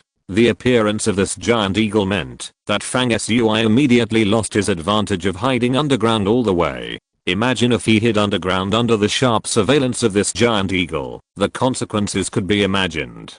Before Fang Sui could come out again, he would have been found and dug out. Fang Sui's eyes wrinkled. With the appearance of this giant eagle, the pursuers of the sacrificial court would be able to accurately grasp his position. I'm afraid there will be a big battle soon. He thought about it, and a book of the dead filled with black mist appeared out of thin air in his hand. The pages of the book turned, the black mist spread, and the six-winged undead mosquito quietly appeared, and immediately took off to attack the giant eagle. Who knew that the giant eagle was spiritual, and never showed off its strength and ferocity when performing monitoring tasks? When Fang Sui summoned the Book of the Dead, it had already flown obliquely into the distance, and its speed was not much slower than that of the mosquitoes of the dead. Fang Sui knew at once that it was impossible to kill the giant eagle with the mosquitoes of the dead, so he had no choice but to take back the flying mosquitoes, and the Book of the Dead in his hand also turned into a black gas and disappeared.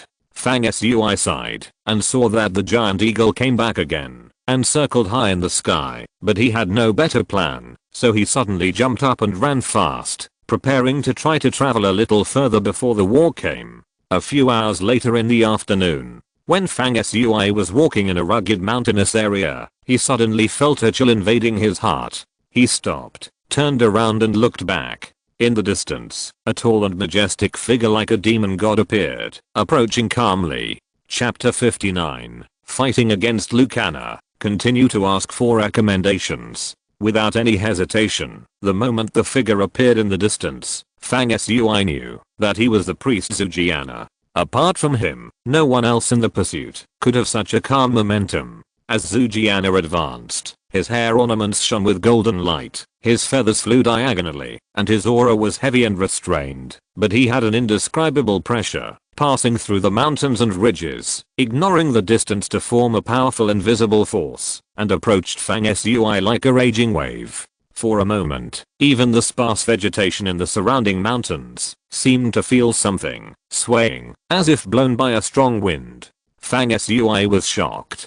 He had already thought that the priest Zujiana must be extremely powerful, but it was not until the moment when the two met that he knew that Zujiana was so powerful. The pressure he exerted from a distance seemed to contain the weight of mountains and seas, invading wave after wave. Anyone with a weak mind would be frightened by his powerful aura, and would be scared and timid. If they fought under such circumstances, the outcome would be obvious. The sun was hanging in the sky, and it was close to the west mountain. Fang Sui stood on a hill with a slightly higher terrain. The surroundings were empty, and there were long hills in the distance. The light of the setting sun shone down, stretching him out as a long shadow. Fang Sui took a deep breath, and his heart was peaceful and calm at the moment when the war was about to start. He felt as if he had merged with the surrounding heaven and earth. He felt the power contained in the earth under his feet, which was so heavy that it would never waver, no matter how time passed. In the distance, the momentum of Zujiana was rising steadily, but it could no longer affect him. Suddenly, Fang Sui's eyes seemed to be ignited with two flames. He suddenly opened his mouth and roared, and ran down the hill like thunder, heading straight for Zujiana. The distance between the two kept getting closer. Fang Sui's eyes were shining, but his powerful spiritual power was as calm as the deep sea. Surprisingly, while his body was running at high speed, his spiritual power seemed to be withdrawn from his body. From a bystander's perspective, he stared calmly at the distant Zujiana, looking for his flaws. At the same moment, the priest Zujiana, who had always been moving forward calmly, not slowing down or speeding up, suddenly brightened his eyes and said in a low and pleasant voice, "Excellent. You have reached the level of transforming spirit into substance, leaving the body and merging into the world, and there are no more mental flaws. When I capture you, I can find out what secrets you have and make breakthroughs in your cultivation in a short period of time." 30 feet, 20 feet, 15 feet. When the distance between the two sides approached 10 feet, the two of them attacked at the same time without any difference in time, as if they had agreed. Boom. The power of the two people's attack was like a tsunami hitting the sky, making a rumbling sound. An incredible clanging sound rang out around Fang Sui, like metal colliding. The divine earth in his body vibrated, and layers of black air churned out. Fang Sui activated the magical power of the underworld armor. His fist was faintly shining with a layer of light, and it turned into a hazy fist armor, which wrapped his fist with the power of the thick earth. At this time, Fang Sui punched out, and his every move contained the gravity of collapsing mountains. This move is called the Underworld Force, shaking the earth in the practice chapter of the Book of the Dead, which shows how powerful and shocking its weight will be. Boom. Fang Sui's attack, like the faint halo of Zunjiana, collided with the power of the moon shining on the divine light, and within a few feet around, there was a momentum of earth shaking and mountain collapse. Unexpectedly, Fang Sui's punch, which was so powerful that it could split mountains, did not gain an advantage. After colliding with Zunjiana, Fang Sui's heart was slightly disturbed. You have to know that the previous attack was from a distance, with the momentum of running forward, and the strong momentum of the active attack. However, the two sides were still tied. This shows how amazing Zujiana's cultivation is. The two did not stop after the collision. Their bodies turned into two shadows that were so fast that they could not be seen clearly. They fought against each other. As the lightning crossed, Fang Sui, with his eyes blazing and golden light hidden, suddenly laughed as if he had discovered something. "So Zujiana, you are so anxious to come to me before you recover from your injuries." Seeing Zujiana shouted coldly and once again offering a moon-like scroll, Fang Sui did not dodge or avoid it. Layers of dark energy spread from his chest, flowing and evolving into a layer of hazy chest armor, protecting his body. At the same time, his fist light was swallowing and spitting out, and he hit back at Zujiana, clearly exchanging attack for attack. Bang, bang. When Zujiana hit Fang Sui's chest, Fang Sui's heavy punch, which was wrapped in the magical power of the Netherworld armor, hit Zujiana at the same time. The two of them swayed slightly, and their faces changed color. Obviously they were both injured by this blow. Even though he was protected by the Netherworld armor, which offset most of the killing power, Fang Sui still felt a huge force rushing into his body, spreading wildly, and his chest was stuffy, as if he was hit by a huge hammer, and blood spurted out of his mouth. Similarly, Zujiana was also hit by Fang Sui's attack, which he did not dodge or avoid, and he also turned pale, pursed his lips, and almost vomited blood.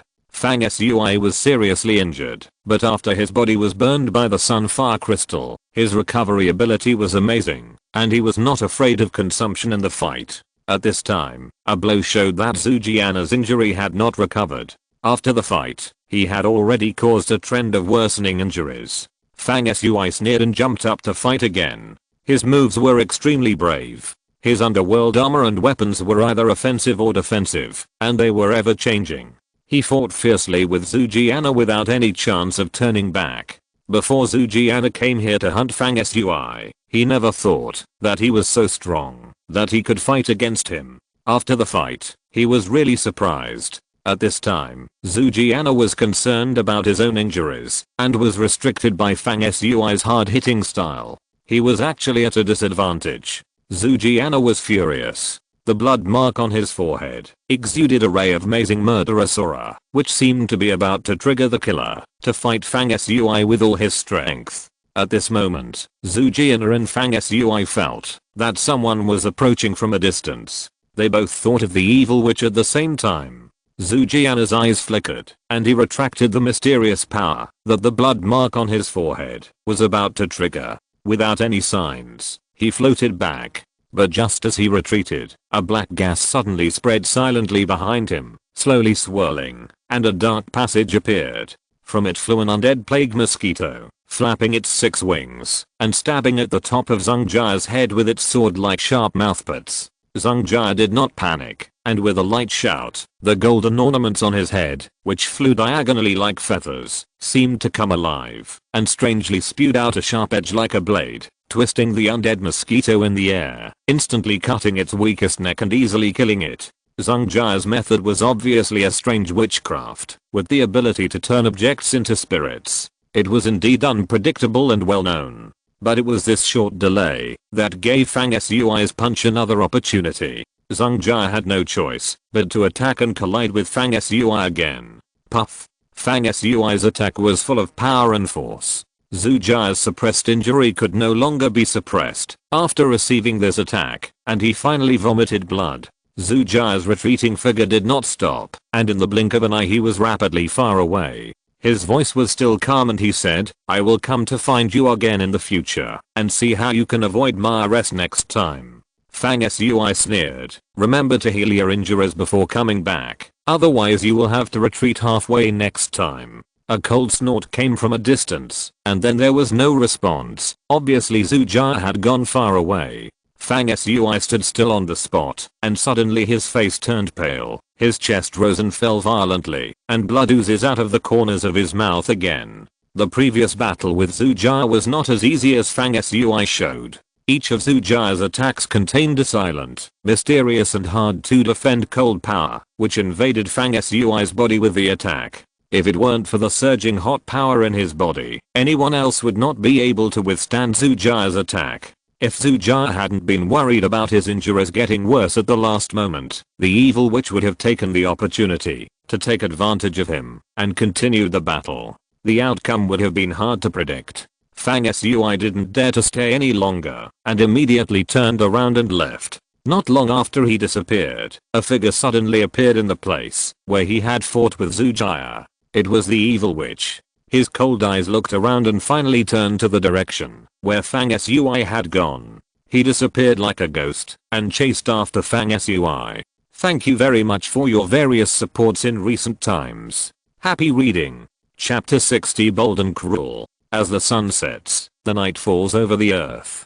In the complex area of the Middle East where the vast deserts and mountains intersect, the evil wizard moves forward as fast as a ghost. He pursues Fang Sui in the direction he left quickly. After a while, the evil wizard climbs over a hill and looks down at the endless dark area behind the hill. Not far behind the hill, there is a quiet little lake. Set against the endless yellow sand in the mountains without vegetation, the little lake is hidden in the light of the stars and the moon, shimmering and shining, like a piece of jasper inlaid on the earth, which makes it particularly precious. Fang Sui's breath disappeared near the lake. The evil wizard sneered secretly. He is proficient in the magic of distinguishing the source of ki. Unless Fang Sui closes all the ki, hides under the earth, and hides motionlessly with the help of the vast breadth of the thick earth, he will not be able to hide from his search, no matter how he hides. At this time, Fang Sui's breath disappeared near the small lake. There was only one possibility, that is, Fang Sui was near the small lake, and he used the same trick again and hid underground. The evil witch let out a trace of contempt, thinking that Fang Sui was distracted by his relentless pursuit, and hid in the underground in a hurry. Although he could escape for a while, he was actually seeking his own death. He would eventually break out of the ground, and then he would fight or kill him. The initiative was in his hands. The evil witch jumped down the hill, where he was standing, and came to the dark blue lake silently. He looked at the lake, which was less than 100 feet in size, with a sharp eye. He stood leisurely beside the lake, as if he had merged with the surrounding mountains and rocks. His eyes narrowed slightly, and sometimes there was a gleam of brilliance flowing. There was no trace of impatience in his expression, as if he could stand like this forever. Suddenly, the evil witch found a ripple in the small lake below. His eyes were slightly bright, but he still stood there, unmoved. The next moment, he felt something again, and a trace of murderous intent flashed across his face. He did not change his posture facing Xiaohu, but suddenly retreated without any warning. While rapidly retreating, he took off an accessory like a collar from his neck, shook it gently, and stretched it silently, becoming like a slender and sharp scimitar, but because it was only the width of a finger, it looked like a spike. Silently, the evil wizard penetrated the spike into the ground. After the spike entered the ground, the touch changed immediately, and at the same time, a deliberately suppressed, weak and undetectable groan of pain came from the ground. The evil wizard showed a cold and grim smile on his face, knowing that he must have successfully stabbed Fang Sui who was hiding underground, and shouted in a deep voice, "Come out." Then he exerted a suction force, and pulled out the evil weapon in his hand, that looked like a cone and a knife. With a rumble, dust flew. As the evil wizard pulled out the strange weapon, a figure really emerged from the ground, and the evil wizard's slender weapon was pierced in the abdomen of this figure. However, at the moment when this figure came out, something unexpected happened. In the flying dust, a figure wearing a white priest robe, and with a black aura on his face, hiding his true appearance, appeared from behind the figure. As fast as lightning, he rushed in front of the evil wizard. Bang! The evil wizard reacted so quickly that he waved his hand and collided with the attacker. Although he was in a hurry, the evil wizard was still not at a disadvantage, which shows how powerful he is. At the same time, the evil wizard understood that Fang Sui had the secret ability to summon the undead mummy. It seemed that he had been hiding behind the mummy before, and it was the mummy that he stabbed. He took advantage of the dust that was deliberately raised when the mummy was pulled out and rushed out to carry out this sneak attack. The evil wizard was determined that Fang Sui's attack, which had the advantage of sneak attack, still failed to gain any advantage and was destined to fall into the hands of the evil wizard. This series of changes may sound complicated, but in fact, they all happened in the blink of an eye. The flying sand and dirt from the ground had not yet fallen. At this moment, the evil wizard suddenly felt something was wrong. He saw that the figure not far from him, who was stabbed in the abdomen by him, was also wrapped in black air, and his true appearance was not revealed. Almost at the same moment, when the evil wizard resisted the attack of the other white-robed figure, he suddenly moved. Under the surging black air, a fist wrapped in a dim light fist armor flashed out, gathering momentum and attacking the evil wizard's chest and ribs with great ferocity. This punch was as powerful as a mountain and as powerful as a giant hammer. The evil wizard had fought with Zhujiana a few days ago, and the two were very close. Since Zhujiana had not recovered from his injuries, he naturally could not fully recover. At this time, he was attacked continuously. Even if he was strong, he could only absorb part of the force of the attack in a hurry. In the end, he was hit by the strong momentum of the punch, which broke through his defense. With a puff, he immediately spit out a large mouthful of blood. His injuries that had not been healed suddenly flared up and became extremely serious. At this time, another figure attacked again. The evil wizard's face changed drastically, and his body retreated like lightning. In the blink of an eye, he floated more than 10 feet away without touching the ground. He retreated all the way silently. At this moment, the evil wizard, who left at an incredible speed, was in turmoil and could not calm down for a long time. Only then did he realize that he had been wrong. The facts were exactly the opposite of what he had thought.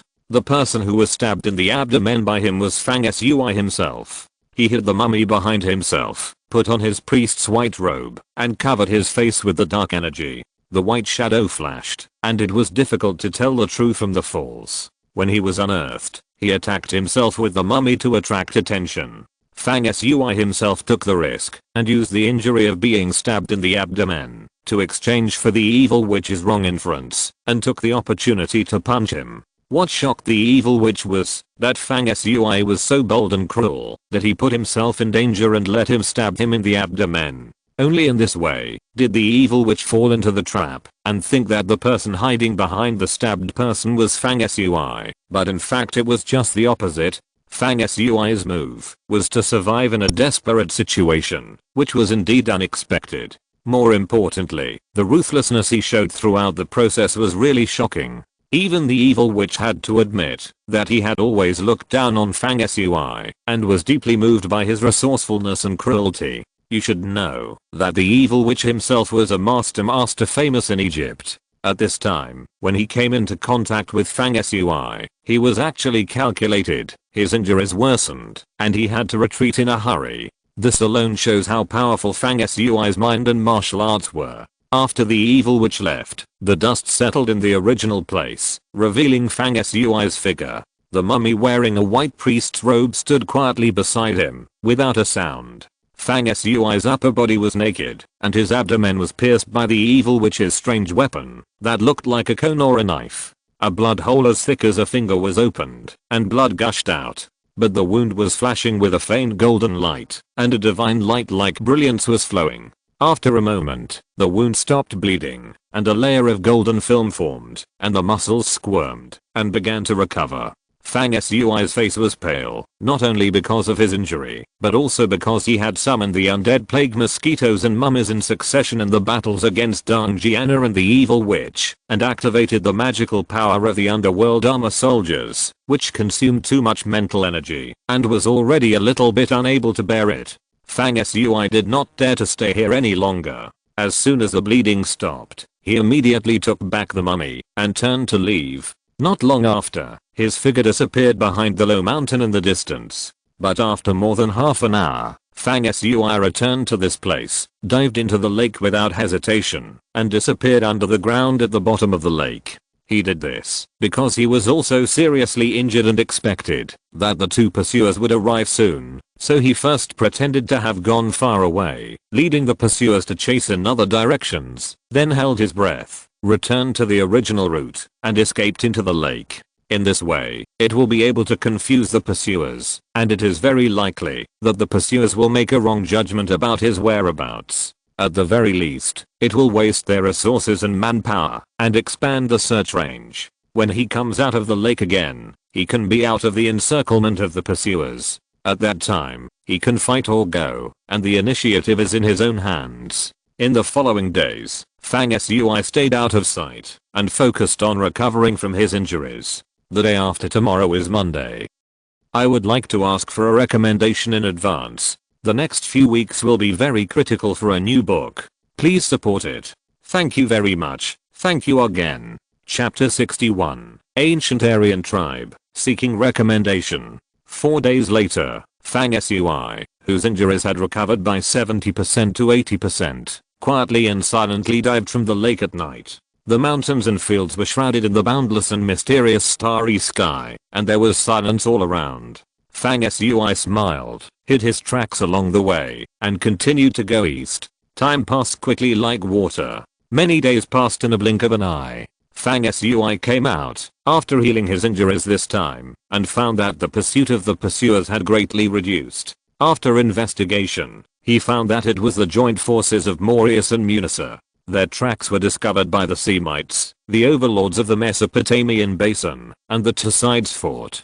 Therefore, some of the pursuers were too busy to take care of themselves, so they slowed down their pursuit of Fang Sui.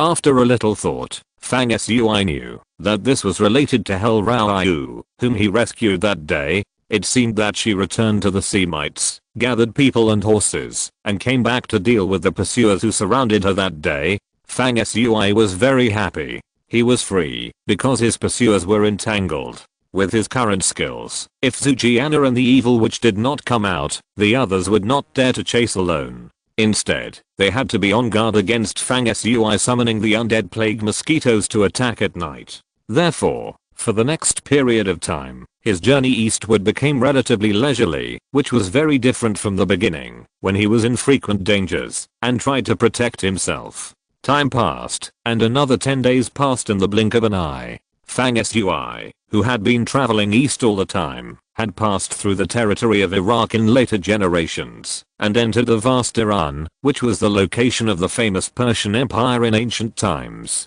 Unexpectedly, Fang Sui discovered the traces of Helian Rao on his way east. Accompanied by several elite guards, she galloped on horseback, and was also traveling eastward, in the same direction as Fang Sui. During the journey, Fang Sui saw his traces twice from a distance. He even explored the camp where Helian Rao and others had camped and rested out of curiosity. On the ground, he saw some traces of patterns that were outlined and then erased, which seemed to depict a huge mountain range. Time passed quickly. Although the pursuers behind him slowed down their pursuit, their tenacity was beyond Fang Sui's expectations. They chased him along the way for thousands of miles. At this time, neither of the pursuers gave up, and was still far behind Fang Sui. Fang Sui's pace was very fast. He went east along the way, and then passed through Iran and Afghanistan in the future. The climate gradually became colder. The journey was endless. After several months, Fang Sui's pre-strobe had long been damaged.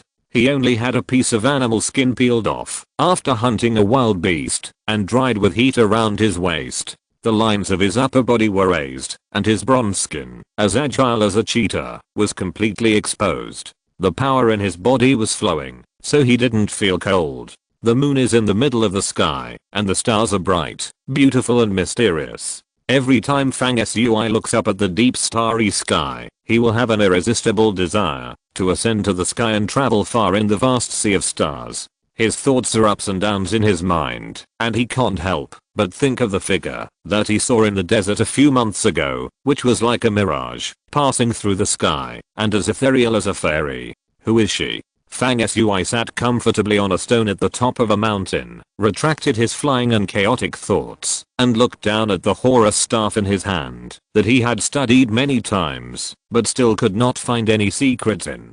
Staring closely, Fang Sui suddenly remembered an ancient witchcraft. This witchcraft is called the art of offering sacrifices to the spirit. He has seen it in the practice method inherited by the sacrificial courtyard. This kind of sacrifice to the spirit is to nourish a certain spiritual object with one's own essence and blood for a long time. Over time, the object and oneself will have a wonderful induction, gradually increase spirituality, and then with the secret method of witchcraft, it can eventually drive such an object to produce various wonderful uses. Fang Sui thought that maybe he could give it a try to see if he could use this method to awaken the secret in the scepter of Horus. He immediately forced out a drop of blood from his fingertips and ripped it onto the Eye of Horus on the top of the scepter. In an instant, a wonderful scene happened. The Eye of Horus circulated with strange rays of light, which quickly absorbed Fang Sui's blood. At this moment, Fang Sui clearly saw that the eagle on the staff opened and closed its eyes, which were originally tightly closed, again very quickly, and its eyes were strange and sharp. Unfortunately, the eagle's eyes closed afterwards, and the entire scepter did not change. Fang Sui was not discouraged. This kind of witchcraft that feeds objects with blood and essence is not something that can be achieved overnight. He was well prepared. The key is that the scepter has a reaction, which shows the feasibility of his method. Shaking his head, Fang Sui put away the scepter and looked up at a small black dot flying and hovering under the dome above. It was the giant eagle trained by the sacrificial courtyard. It reminded Fang Sui all the time that the pursuers behind him had not given up and were still chasing him. Although the two pursuits have been much quieter recently, Fang Sui knows that when they increase the speed of pursuit again, it is likely that the evil witch and Zujiana will come again, which will be far more dangerous than any previous time. The long pursuit has long eliminated the weaker ones among the pursuers. According to Fang Sui's investigation, the remaining number of the two teams of pursuers still hanging behind him is less than 20, but they are all elite masters, and everyone has a strong aura. The evil witch and Zujiana seem to have disappeared without a trace, not in their respective teams, and no one knew where they were hiding. In fact, Fang Sui had not been among the pursuers behind him for some time, and could not sense the strong aura of the two. Of course, this could also be an illusion created by them, deliberately creating a scene that he was not in the team. If Fang Sui took the opportunity to go back and attack, he might fall into their calculations. The fight between the two sides along the way has long been more than just force. The test of mental endurance is particularly arduous. A slight mistake may cost his life, and Fang Sui cannot afford to be careless. He took a short rest, then slipped off the stone and disappeared into the night. For a while afterwards, Fang Sui continued to hurry on his way. Gradually, the terrain under his feet changed, getting higher and higher, and he walked into a plateau area.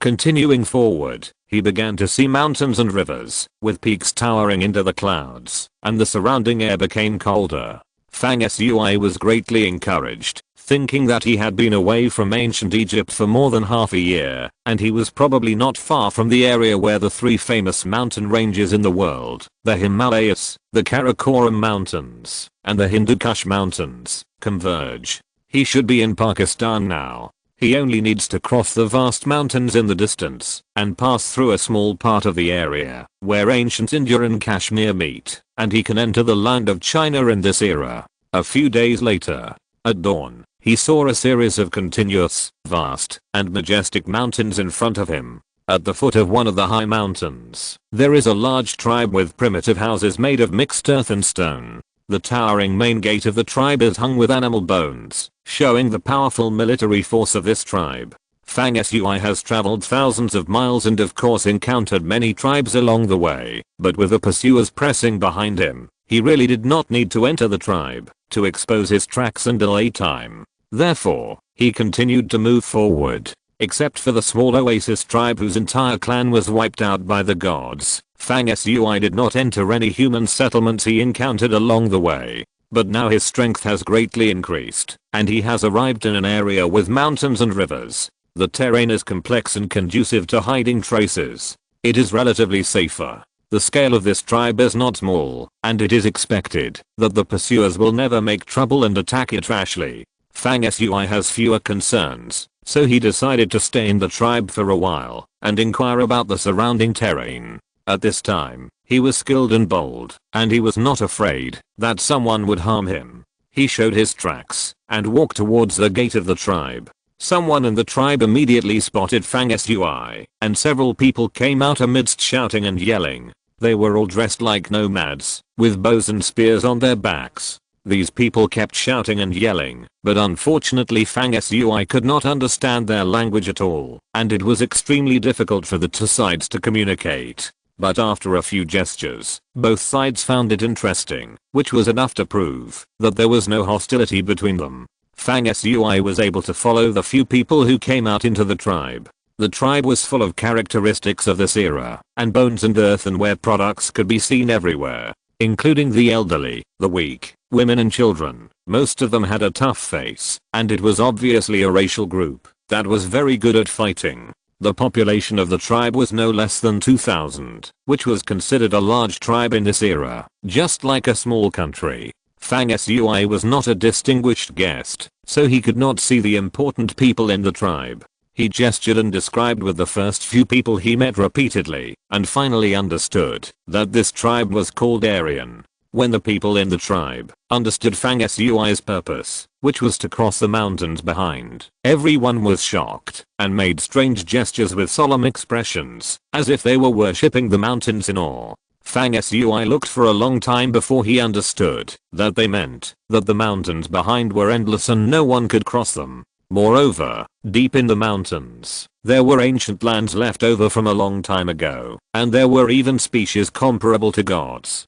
Tomorrow is Monday, and I sincerely ask for your recommendation votes for next week. Please don't forget to vote. Thank you very much. Thank you very much. If you're listening to this novel on a channel other than Fanfic World, it means they downloaded and uploaded it without effort. We cordially invite you to visit our channel, Mundo Fanfic Novelos. There you'll find the original version of this story and you can explore many other novels of various genres. We're waiting for you to immerse yourself in a world of incredible novels. Chapter 62, The Secret Palace on the Cliff. Continue to ask for recommendations. The vast mountains were covered with frost and snow, rolling and undulating. After Fang Sui left the Aryan tribe, he resolutely walked into the mountains where the Himalayas, Karakoram and Hindu Kush meet. Entering the mountains, Fang Sui temporarily got rid of the two pursuers who had been chasing him for months along the way. No one could effectively hunt Fang Sui in such a cold mountain with endless mountains. Even if the evil witch and Zujiana wanted to chase him, the difficulty would increase several times. The temperature in the mountains dropped sharply, and the deeper you went, the colder it was. The snow on many towering cliffs never melted all year round, and the temperature around could be imagined. But for Fang Sui, whose flames were flowing in his body, this did not have any effect. He flew through the deserted mountains, and finally got rid of the pursuers behind him. This was an unprecedented moment of relaxation in the more than half a year of rapid travel along the way, without enemies coming to kill him at any time. Fang Sui was so happy that he even wanted to sing. Although he was tone deaf and his singing was terrible, he was still humming a tune that no one could understand, only he knew what it was, and walked leisurely into the depths of the mountains. After entering the mountain, there was an accident that exceeded Fang Sui's previous expectations. That is, the ferocity of the wild beasts in the mountains was far beyond imagination. Fang Sui saw many animals that had become extinct in later generations. There was an animal with snow-white fur, which looked like a fox, but its eyes were deep and green. At the moment, when Fang Sui entered the mountain, it appeared on a mountain top in the distance, and stared at Fang Sui from a distance. There was a strong spiritual power that pressed over him in a gloomy way, which surprised Fang Sui a little. He thought to himself, I have heard that strange things often happen in deep mountains and swamps. In this ancient era, all things between heaven and earth are pure and the breath is far-reaching. I think it is even more so. After entering this mountain, I always have an indescribable sense of abnormality. With Fang Sui's skills, although this mountain is difficult to walk, it cannot hinder him. In a few hours, Fang Sui climbed over many mountains and rivers, and approached the depths of the mountain. Going further into the mountain, Fang Sui saw another lynx, with a unique appearance. Unlike the lynx of later generations, it was as big as a leopard, with exposed fangs, and looked very ferocious. The lynx stared at Fang Sui from a distance, as if it was considering Fang Sui as its prey, and vaguely felt that Fang Sui was lurking with great danger. It never dared to move, but refused to give up, and followed Fang Sui from a distance, lingering. Fang Sui was annoyed by the lynx, and suddenly a black light surrounded him, and the undead mummy quietly appeared. This mummy has benefited greatly from Fang Sui's breakthrough in recent days, and has evolved many times, and is far from comparable to the past. Although it still looks tattered and decayed, its strength, mobility, and defense capabilities have greatly increased. After the mummy appeared, it leaped up and down like a flying bird, showing agile movements that were very different from its appearance. It climbed the mountain, and jumped over the wall, and pounced on the lynx behind it at an extremely fast speed. The lynx's hair stood up, and it bared its teeth and howled, but how could it threaten the mummy, that had no sense of fear? When the mummy approached, the lynx pounced in the air, but the mummy opened its mouth and spit out a black air wave in a terrifying manner. It hit the lynx, and fell to the ground. When it stood up again, the lynx was already very frightened, and its majesty was completely suppressed. It tucked its tail and ran away. Fang Sui laughed loudly, collected the mummy, and ran all the way deep into the mountain without slowing down. A few days later, he had walked a very long distance in the mountain. That night when the night fell, Fang Sui used his special skills in rock climbing and mountaineering. He ignored the ice and snow on the cliffs, and climbed to the top of a mountain to see the peaks. Then he sat cross-legged on the top of the mountain and meditated, immersed in cultivation. The main purpose of his cultivation this time was not to circulate the power in his body, but to comprehend the Book of the Dead in his sea of consciousness. He broke through the realm of the initial reincarnation a few months ago. At that time, the Book of the Dead opened a new chapter, and the magical power of the underworld armor and soldiers that came out was not just as simple as being able to transform armor. The Book of the Dead is the highest code of cultivation. The content expounded in it is profound, and it also has mysterious and unpredictable changes. In addition to the normal evolution of armor, the most bizarre thing about the magical power of the underworld armor and soldiers is that it can engrave all kinds of complicated and mysterious spells on the derived armor, which doubles the power of the armor, and the wonderful changes are even more difficult to guard against, and are amazing. Fang Sui opened the Book of the Dead in his sea of consciousness at this time, and was watching the related spells that appeared together with the magical power of the underworld armor and soldiers. These spells have strange effects, and their functions are very similar to the many death curses in ancient Egyptian legends. If the spells are engraved on weapons and armor, they can give the weapons and armor the ability to curse. Imagine if Fang Sui's underworld armor is engraved with the power of curse, then the opponent who attacks him may be cursed back. This is a powerful and difficult to defend power. Similarly, if the power of curse is added to the weapon, its lethality will increase. It is self-evident how much the spells manifested in this book of death are ever changing, but they are all based on spiritual power. The casting of each spell requires the infusion of powerful spiritual power. Some spells are so strange that they can also cooperate with undead creatures to increase each other's power. Fang Sui watched these spells quietly, with a flash of light in his eyes. Soon after, he evolved the underworld armor outside his body, infused it with spiritual power, and carved complicated and dazzling spells with his hands in the air. On the underworld armor, there slowly appeared a number of extremely illusory and strange spells, which flickered and disappeared, and finally slowly disappeared into the armor. Fang Sui had just started learning the spell art, so the spells he carved were of course not complete, and the spell power was also very weak, but it had already made the power of the underworld armor show some signs of growth. Time passed as Fang Sui practiced. At midnight, Fang Sui, who had already put away his spell power and turned to sit in meditation with his eyes closed, was suddenly awakened by waves of shaking, like shaking the ground in the mountains. Woo!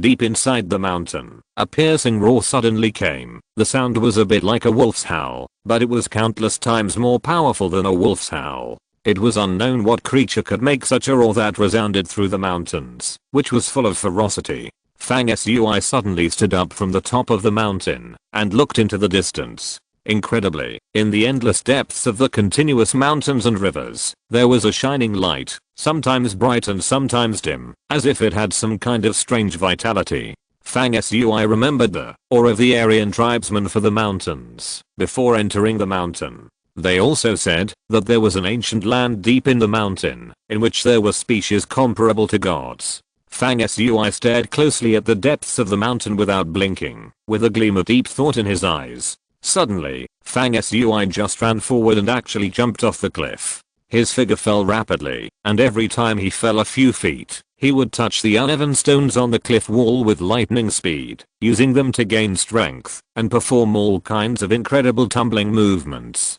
It was so thrilling that the descent was almost the same as a straight fall. When he reached a height of more than 10 feet above the ground, Fang Sui shouted, and his spiritual power surged outward.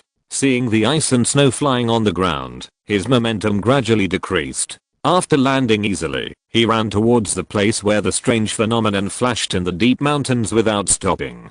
For 2 consecutive days, every night near midnight, Fang Sui would look at the mysterious light coming from the deep mountain, but the roar of the unknown creature he heard at the beginning was never heard again, except on the first night. On the third day, Fang Sui was very close to the source of the light deep in the mountains. He found that the strange light came from behind a high mountain. Fang Sui finally came to the foot of the mountain and began to climb the mountain. In the evening of this day, he climbed to the top of the mountain and looked behind the mountain. He was surprised and surprised. Behind the mountain was a huge crack in the cliff, like an abyss, which seemed to lead directly to the deepest part of the Earth's core. The crack is 100 feet wide and hundreds of feet long. It is unfathomable. Standing in Fang Sui's position and looking down, a cold breath rushed up, making the abyss of the cliff more dangerous and gloomy. Looking from a close distance, it is not obvious how bright the cliff is. Only a halo appears in the deepest part.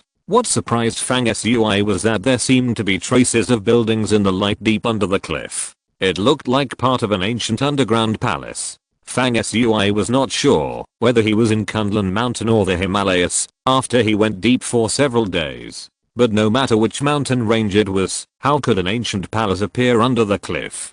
Prehistoric relics? Or an unknown mysterious place? Is this the ancient land that the Aryans talked about?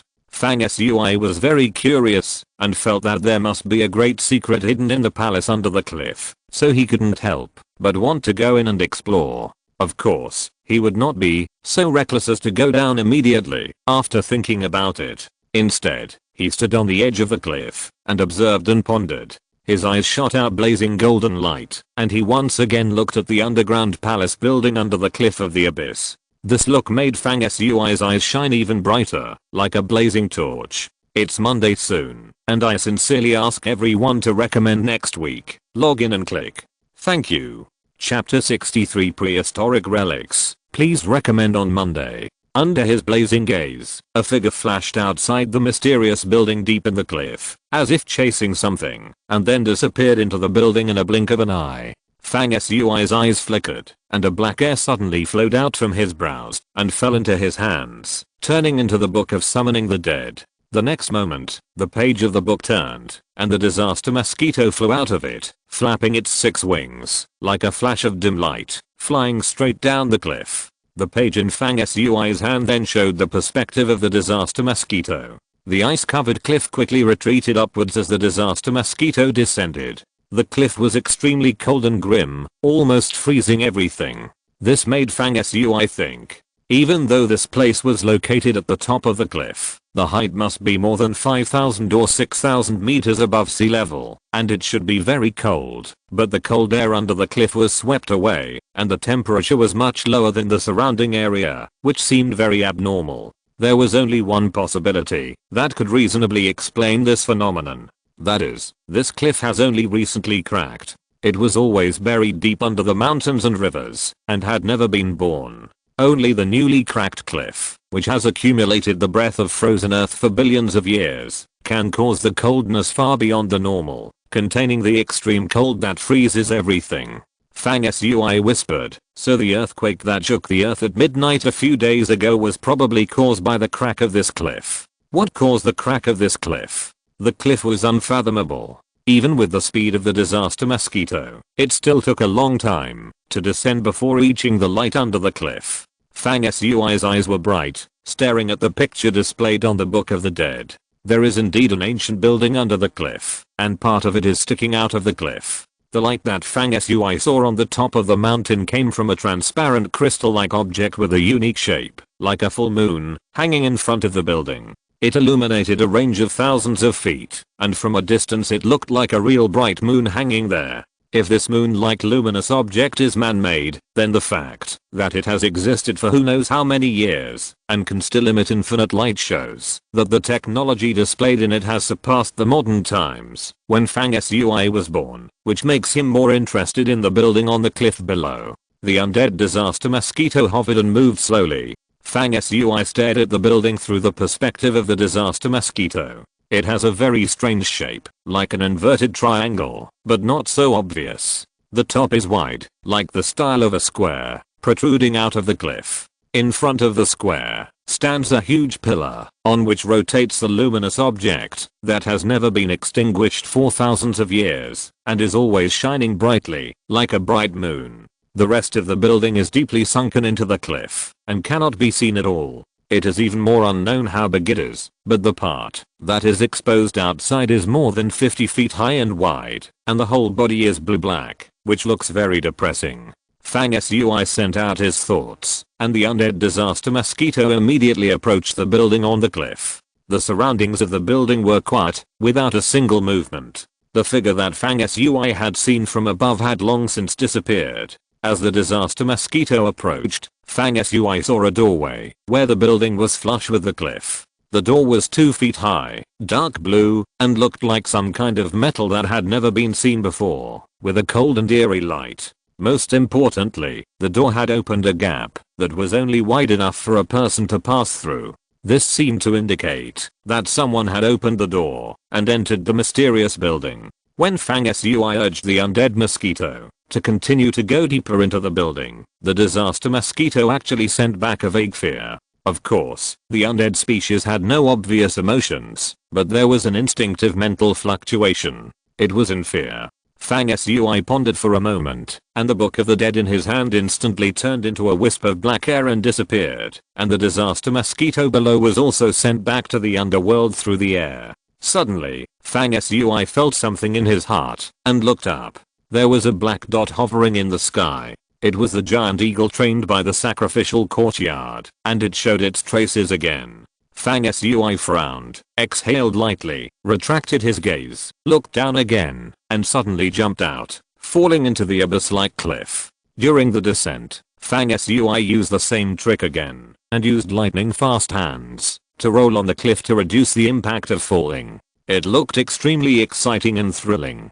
His movements were refined and beautiful, but they also showed an endless sense of vigor and smooth power. If there were bystanders at this time, they would be amazed by the calmness and composure shown by Fang Sui during the descent, and even his control of the strength and angle when he stretched out his hand to borrow the force on the cliff. His descent in this way was naturally extremely fast, almost falling in a straight line. After about 100 breaths, the cliff building below was getting closer and closer in front of Fang Sui's eyes, and it was rapidly enlarged. He silently released his spiritual power, and his feet seemed to be lifted by an invisible cloud, slowing down. Finally, he flipped in the air, dissipated the momentum of his descent, and landed silently and like a feather on the square in front of the palace that protruded from the cliff. The cliff at this depth was indeed extremely cold, and the cold air was overflowing. If an ordinary person came down, he would probably freeze to death in a short time.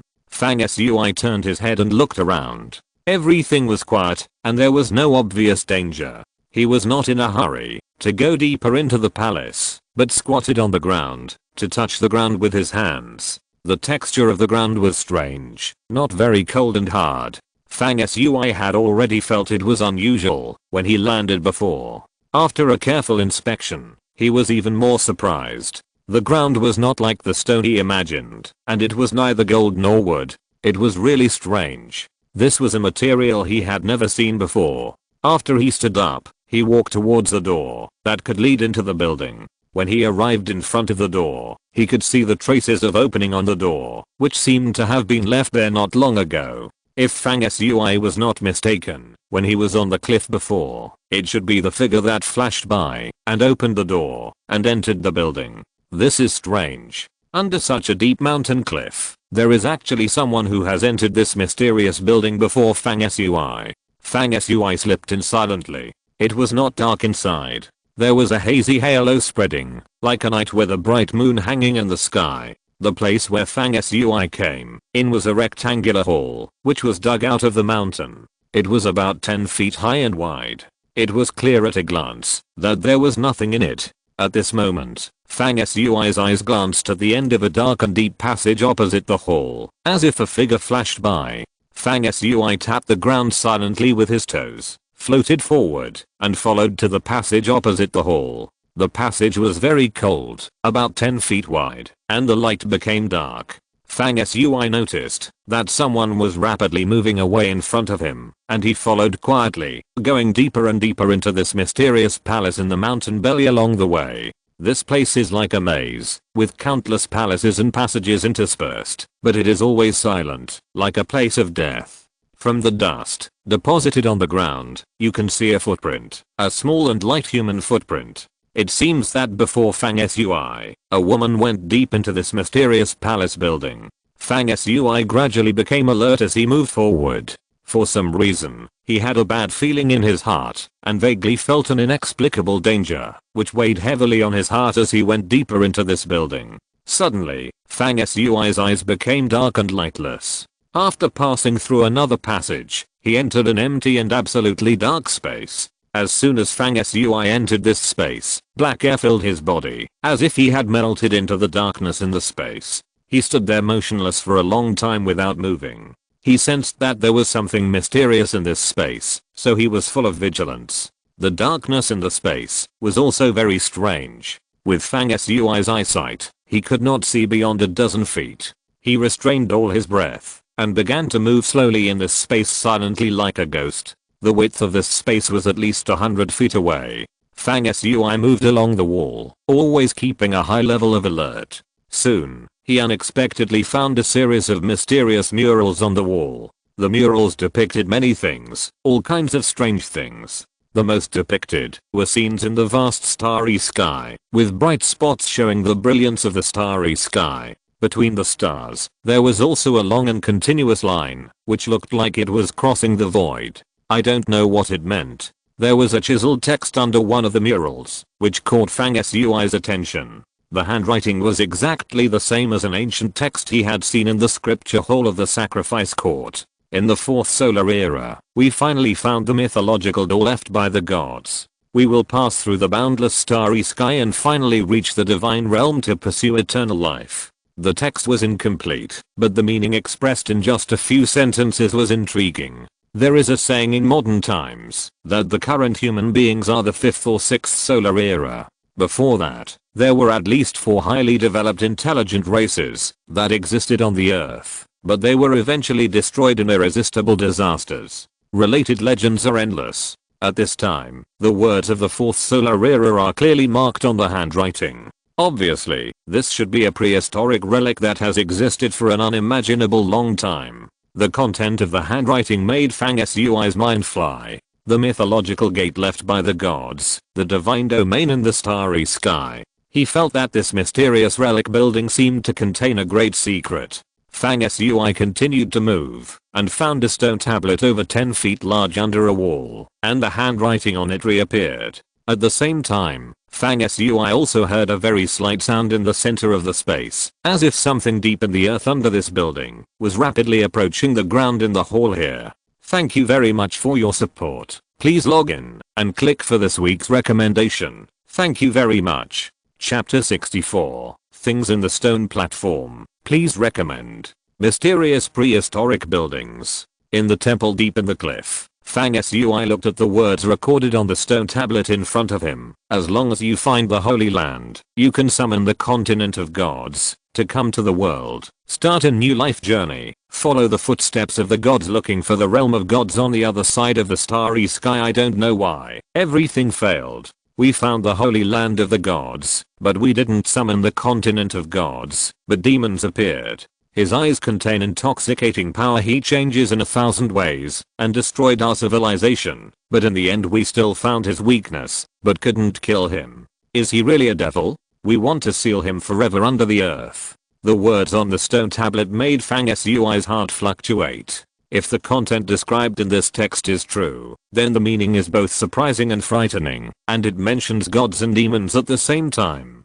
There is one last paragraph on the monument, written in a line of bloody handwriting, scarlet and glaring. The priests who are in touch with the gods say that the demon has a long life. He can sleep deeply and will not die. After endless years, when the mountain cracks, he will break free from the seal of the underground and wreak havoc on the world. This paragraph is shocking. The murals and texts in this space repeatedly mention the continent of gods, the divine realm on the other side of the starry sky, and the demon sealed under the earth will be born when the mountain cracks. Just as Fang Sui's mind was turning, he suddenly had a warning sign in his heart, sensing that some unknown danger was approaching. Fang Sui reacted quickly and immediately decided to exit this space first. As he was thinking, he had already floated up, chasing the light and catching lightning and rushing towards the direction of the passage. When he came in, suddenly, Fang Sui's face changed slightly, and he found that a strange pattern was lighting up on the ground at the exit of the passage, and a layer of light curtain barrier visible to the naked eye quickly grew, like a door closing.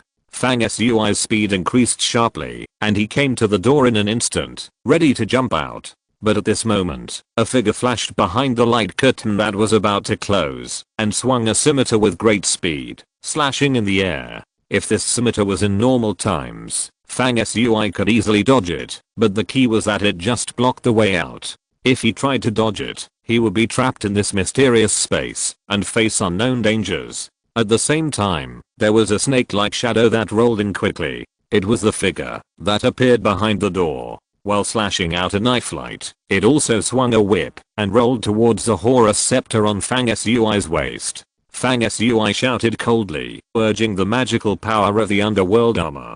A faint light emerged from his palm, turning into a short blade. With a swish, he slashed the whip as agile as a snake with divine precision, instantly cutting off the front end of the whip. At the same time, the spell he had recently engraved on the underworld armor also exuded an invisible and intangible secret power, quietly spreading along the whip, disappearing in a flash, and its effect was unknown. Fang Sui's reaction was not slow, but even with this delay of less than a breath, the light curtain at the exit had closed, locking him in the hall.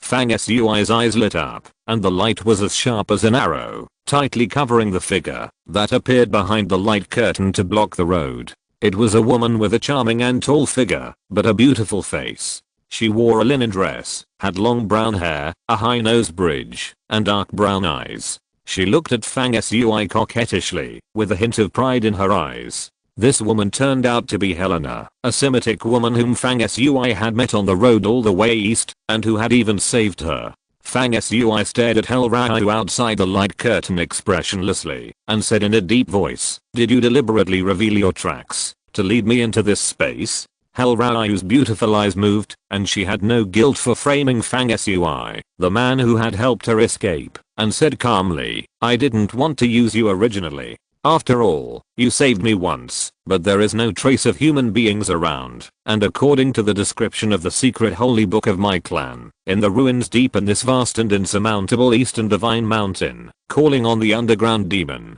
to wake up requires a powerful sacrifice. You are very powerful and fully meet the requirements, so I can only sacrifice you," he added. "In fact, you don't have to hate me. If I hadn't closed the killing array here in order to lead you in, you might have died now. How could you have gone deep into here?" Fang Sui was furious. This woman not only repaid kindness with enmity, but also had such a cruel heart. He said lightly, "If I get out of here, I will definitely kill you." A flash of contempt flashed in Hel Raju's eyes, and she smiled and said, "Talk about it when you can come out." At this moment, the entire ground in Fang Sui's space suddenly lit up with a faint light, interweaving a huge array pattern. The dark space was thus slightly brightened. Under the faint light, the space revealed its complete appearance. It was square in shape and more than 100 feet in size. At the center of the interweaving array pattern on the ground, it was slowly cracking. An ancient and heavy stone platform was silently pushed up from the ground. The stone platform was about 10 feet high and more than 2 feet long. From a certain angle, it looked like a long-standing sarcophagus. The stone platform had clear edges and corners and a cold and hard style. It seemed to be made of stone, and it also looked like it was cast from some metal. It was engraved with dense and intertwined spell patterns, as if suppressing something inside the stone platform. This reminded Fang Sui of the inscription he had seen before, which mentioned that they sealed the demon underground. After endless years, when the mountain collapsed, the demon would be reborn and bring disaster to the world. Could it be that the demon was sealed in this stone platform? Fang Sui suddenly raised his hand and punched without any warning. With a bang, his fist used the art of the underworld armor and struck out a mountain of gravity, but it hit the light curtain at the exit, where Helion Raju was standing, which only made the light curtain shake violently and ripples grow, but it was not damaged at all, and did not break. Helion Raju stood calmly behind the light curtain, as if she had expected that Fang Sui would find it difficult to break the light curtain. She chuckled and said, "How can you shake the restrictions of this ancient sealed place? You should prepare to deal with the things that are about to break the seal in the stone platform." Fang Sui ignored Helion Raju and looked around calmly. This space is almost sealed, and there are no other entrances and exits. But Fang Sui still walked around to check. Suddenly, in the central position, in the stone platform rising from the ground, there was a muffled sound of dong, as if someone was beating a huge drum in the ground, and the whole ground was shaking, and it seemed that there was some great evil thing that was going to blast the stone platform from the inside out, and come out to cause trouble. Dong, dong, dong. The sound became louder and louder, and the rumble continued. The many lines carved on the stone platform intertwined and flickered, as if exerting some kind of sealing and imprisoning power, but they were constantly bombarded by the things in the stone platform, and the light of many lines gradually dimmed. Fang Sui quickly walked through the space of this temple, and made sure that there were no other entrances and exits. He was trapped here. At this moment, there was a sudden huge earthquake, and countless lines on the stone platform in the center of the space broke together. Crack. The sound of breaking sounded in the silent space deep in the cliff, which was particularly frightening. After the stone platform cracked and shattered, something emerged from it. Fang Sui looked at the thing exposed in the stone platform with full vigilance. It was a stone urn about a foot in size, with a blue-gray body, and covered with black and brown spots. At first glance, it was known that it had existed for an extremely long time.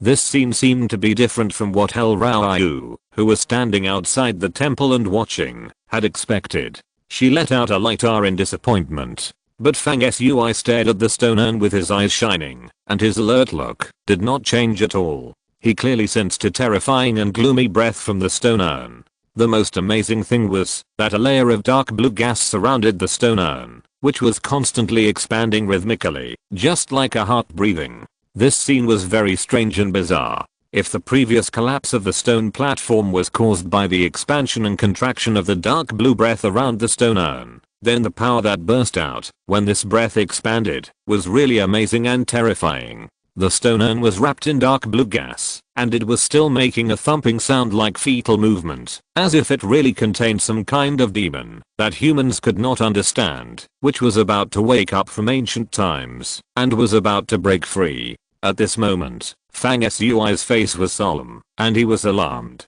I see all kinds of support from everyone, and I'm really grateful. Please recommend, log in and click. Exclamation mark close bracket.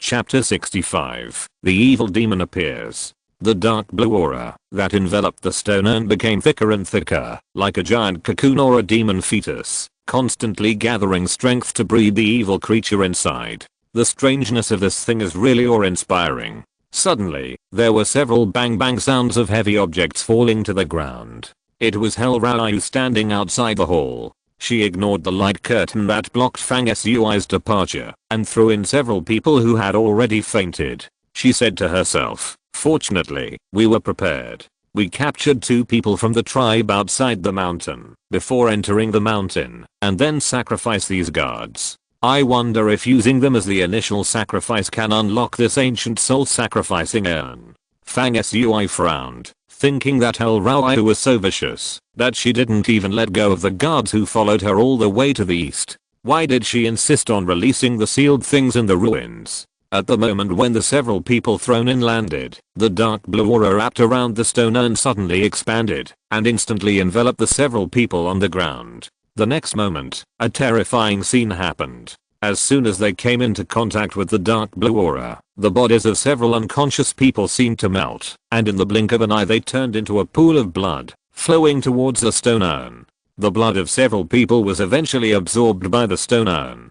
There were dark blood-colored lines on its surface, flickering and flowing like a life. The dark blue aura around the stone urn became thicker and thicker, like a thick fog, wrapping the stone urn inside, making it impossible to see further changes in it. Indistinctly, it seemed that something was born in the fog, turning from virtual to real, growing rapidly, and there was an amazing power fluctuation, which came out from weak to strong. The occurrence of this scene was really weird and frightening, completely beyond Fang Sui's cognition. The evil thing brewing in the jar seemed to have been sealed for too long and almost died, but a life imprint similar to a spiritual imprint was preserved, like a withered seed. At this time, by absorbing the several people thrown in by Hel Rao, it was like a seed that was nourished by water and regained its vitality, so it came back to life. The evil thing was emerging from the jar in a form beyond human cognition, shaping its body in the violently churning mist.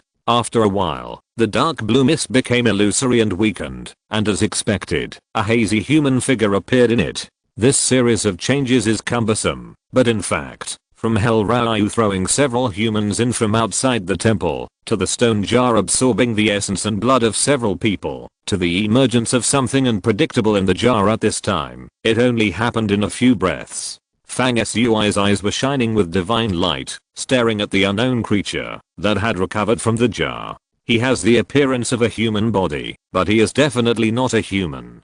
Perhaps because of the insufficient amount of blood essence it absorbed, it was unable to completely shape a human body, and it looked a little hazy, but it was still possible to tell that its skin color was pale and had a strange dark blue hue, and a trace of coldness was coming out of its body, as if it had just come out from under a glacier. When this creature was first formed, its life breath was very weak, it was skinny, and it had an indescribable coldness and weirdness all over its body. But in just a short breath, it began to show incredible signs of enhanced life symptoms. The blood in its body was like a glacier melting, making a sound of rapid and strong flow. He slowly stood up from his curled and hunched thin appearance. His eyes, which had always been closed, were also slowly moving. Suddenly, an indescribable cold light, like 2 cold lightnings breaking through the air, pierced Fang Sui. The creature sealed in the jar finally opened its eyes. In his eyes, a piercing cold light first flashed, like a sword light swallowing and spitting. Fang Sui, who was being watched, even felt invaded in his soul, which showed how strange this creature was. Then the light in his eyes dimmed, revealing his pupils. His pupils were originally two gaseous forms, one black and one white, which were very creepy. Then the black and white aura in his eyes swelled and retreated, and finally turned into human pupils. His eerie pupils turned awkwardly, staring coldly at Fang Sui, and said in an awkward and unusually feminine voice, "Which era are you, a human?" Fang Sui was fully alert, and instead of answering, he asked, "Which era are you a monster from?" The strange creature heard this, and a strange light flashed in his eyes. This time he spoke much more fluently, saying, "Ignorant and humble life, forget it. No matter which era you are a human, you will become the nutrients I need. I sense that your life essence is very powerful." Just before the evil creature finished speaking, Fang Sui's eyes suddenly flashed and suddenly moved. He silently transformed his hands into a divine spear, derived from the magical power of the underworld armor, and stabbed the strange creature as fast as lightning. The creature showed a contemptuous smile, and its reaction was indescribably fast, but its movement seemed to be unable to keep up with the speed of reaction. It made an evasive move early, but unfortunately its body moved slowly, and was stabbed in the chest by Fang Sui's spear. But no blood flowed out of it, and the next moment the wound began to heal, and there was no sign of injury in the blink of an eye. The creature's eyes shot out a sinister look, and whispered, "This body is so weak." Fang Sui was as fast as lightning, sweeping and stabbing with the underworld divine spear in his hand, unfolding the experience of observing the pharaoh's blood crystal, and thus witnessing the invincible spear method of fair omens. The opening and closing were unparalleled and strange. In an instant, the whole hall was filled with the flow of sharp spear light. The strange creature's eyes emitted a strange light that was sometimes bright and sometimes dark. It dodged left and right under Fang Sui's attack. At first, it was frequently killed by Fang Sui, but after a while, its movements became more and more skillful and swift, and it began to counterattack. Soon after, he and Fang Sui fought with both merit and defense. When Hel Raju first saw this creature being forced into a disadvantage by Fang Sui outside the palace, she was disappointed. Later, she saw that it grew rapidly and could fight with Fang Sui. She immediately changed her worry into joy and laughed softly. At this moment, Fang Sui shouted softly, and his moves changed. The spear in his hand whistled, and there was a thunderous sound. The spear of the underworld seemed to become extremely heavy, splitting into faint lights, shining continuously in the air, as dense as a woven net. At the same time, a light lit up on Fang Sui's forehead. A golden light was like the rising sun, shining on the world, and radiant from Fang Sui's forehead, spreading a hot and dazzling light. At this moment, the sun golden sutra in Fang Sui's sea of consciousness was rippling with golden ripples, and the pages turned automatically, and a big sun appeared on the first page.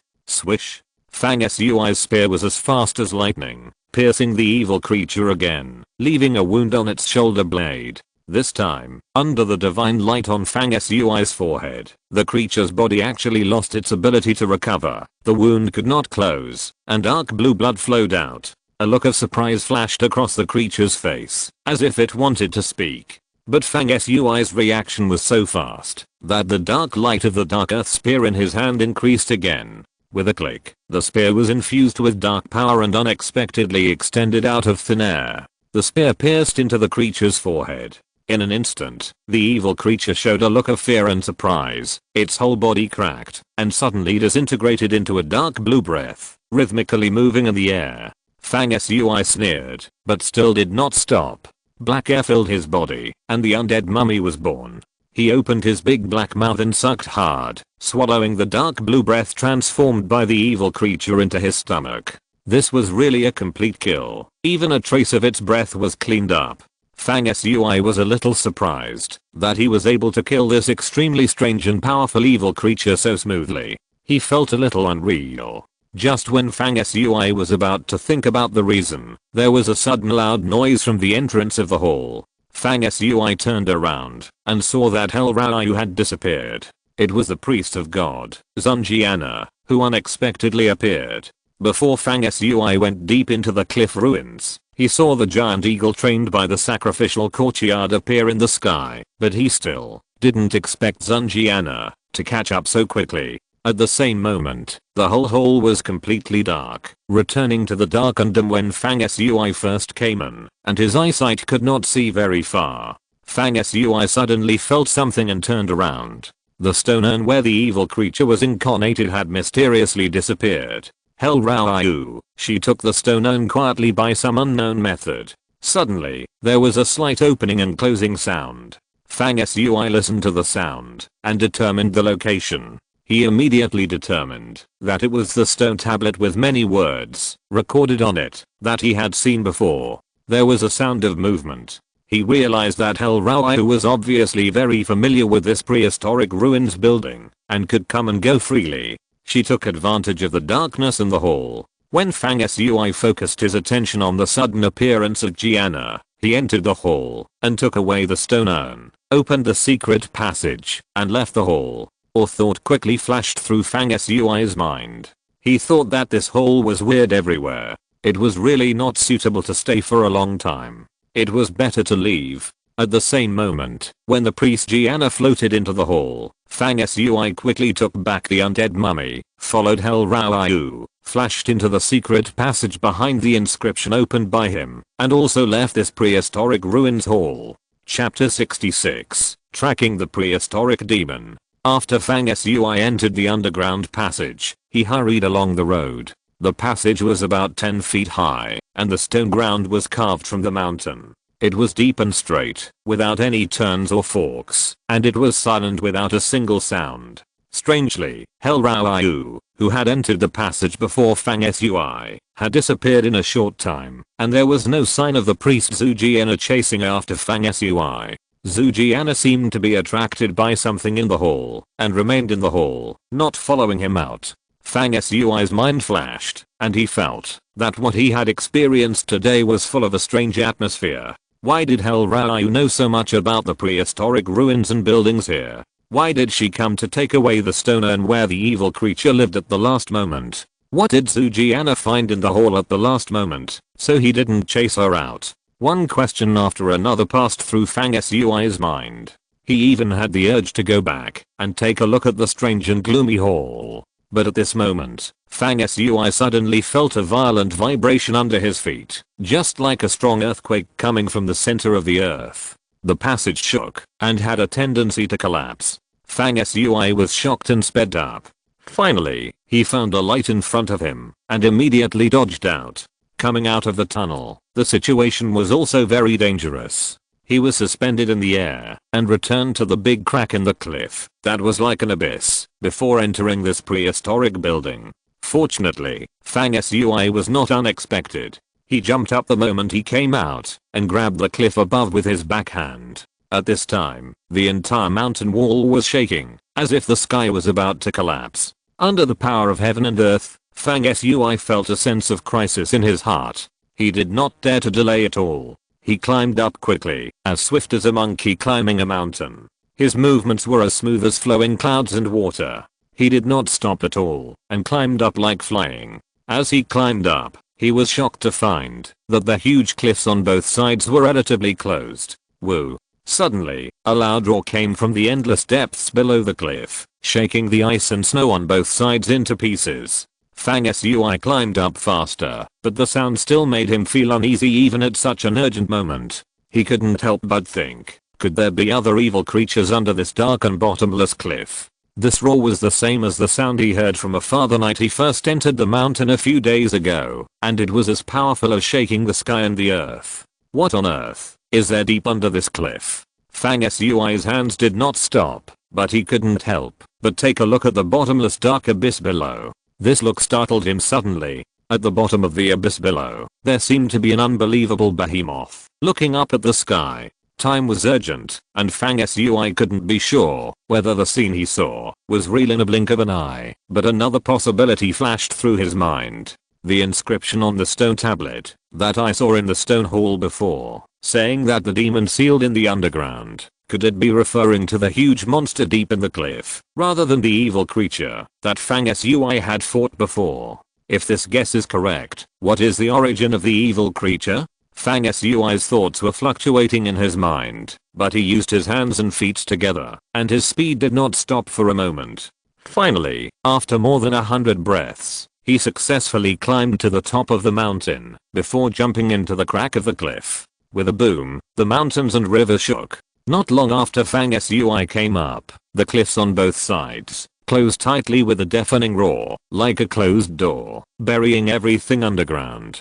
Fang Sui stood on the top of the mountain, and the wind blew, fluttering his hair. For a long time, there was still no trace of the priest and Hel Rao. He summoned the undead mummy, wanting to observe it swallowing the dark blue breath dissipated after the evil creature was killed, to see if there was any difference. But after careful observation, it was found that the mummy had not changed much, except that the death and decay around it became slightly stronger, as if it had absorbed only a useless breath before. When Fang Sui was concentrating on thinking, he suddenly felt that he was being stared at. He turned back suddenly, and the mountains around him were cold and silent, with no one living. He sneered inwardly, sure that his feeling was not wrong.